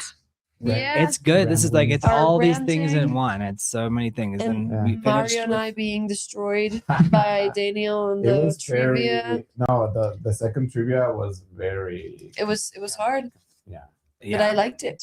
Yeah. I really liked it, even though I wasn't really participant on it. I until we mean, got you're to listening. That's film. participation. You're absorbing the information. You're synthesizing exactly. I was it. engaging, with the Absolutely. things. So- Absolutely. That's real. That's work. All right. So 10, 10, 9, 9, 8, 7, 6, 5, It's like New Year's. 4, 4, 3, 2, 2, 1. Happy New Year. I know. I always want to say Happy New Year at the end. Bye, guys. Bye, We love you guys. Thank you for being here. Have a great good night. Yes. day. Bye, guys. Good Morning. night, day, morning, wherever you Everything. are in the world. Enjoy. Yeah. Watch on the replay.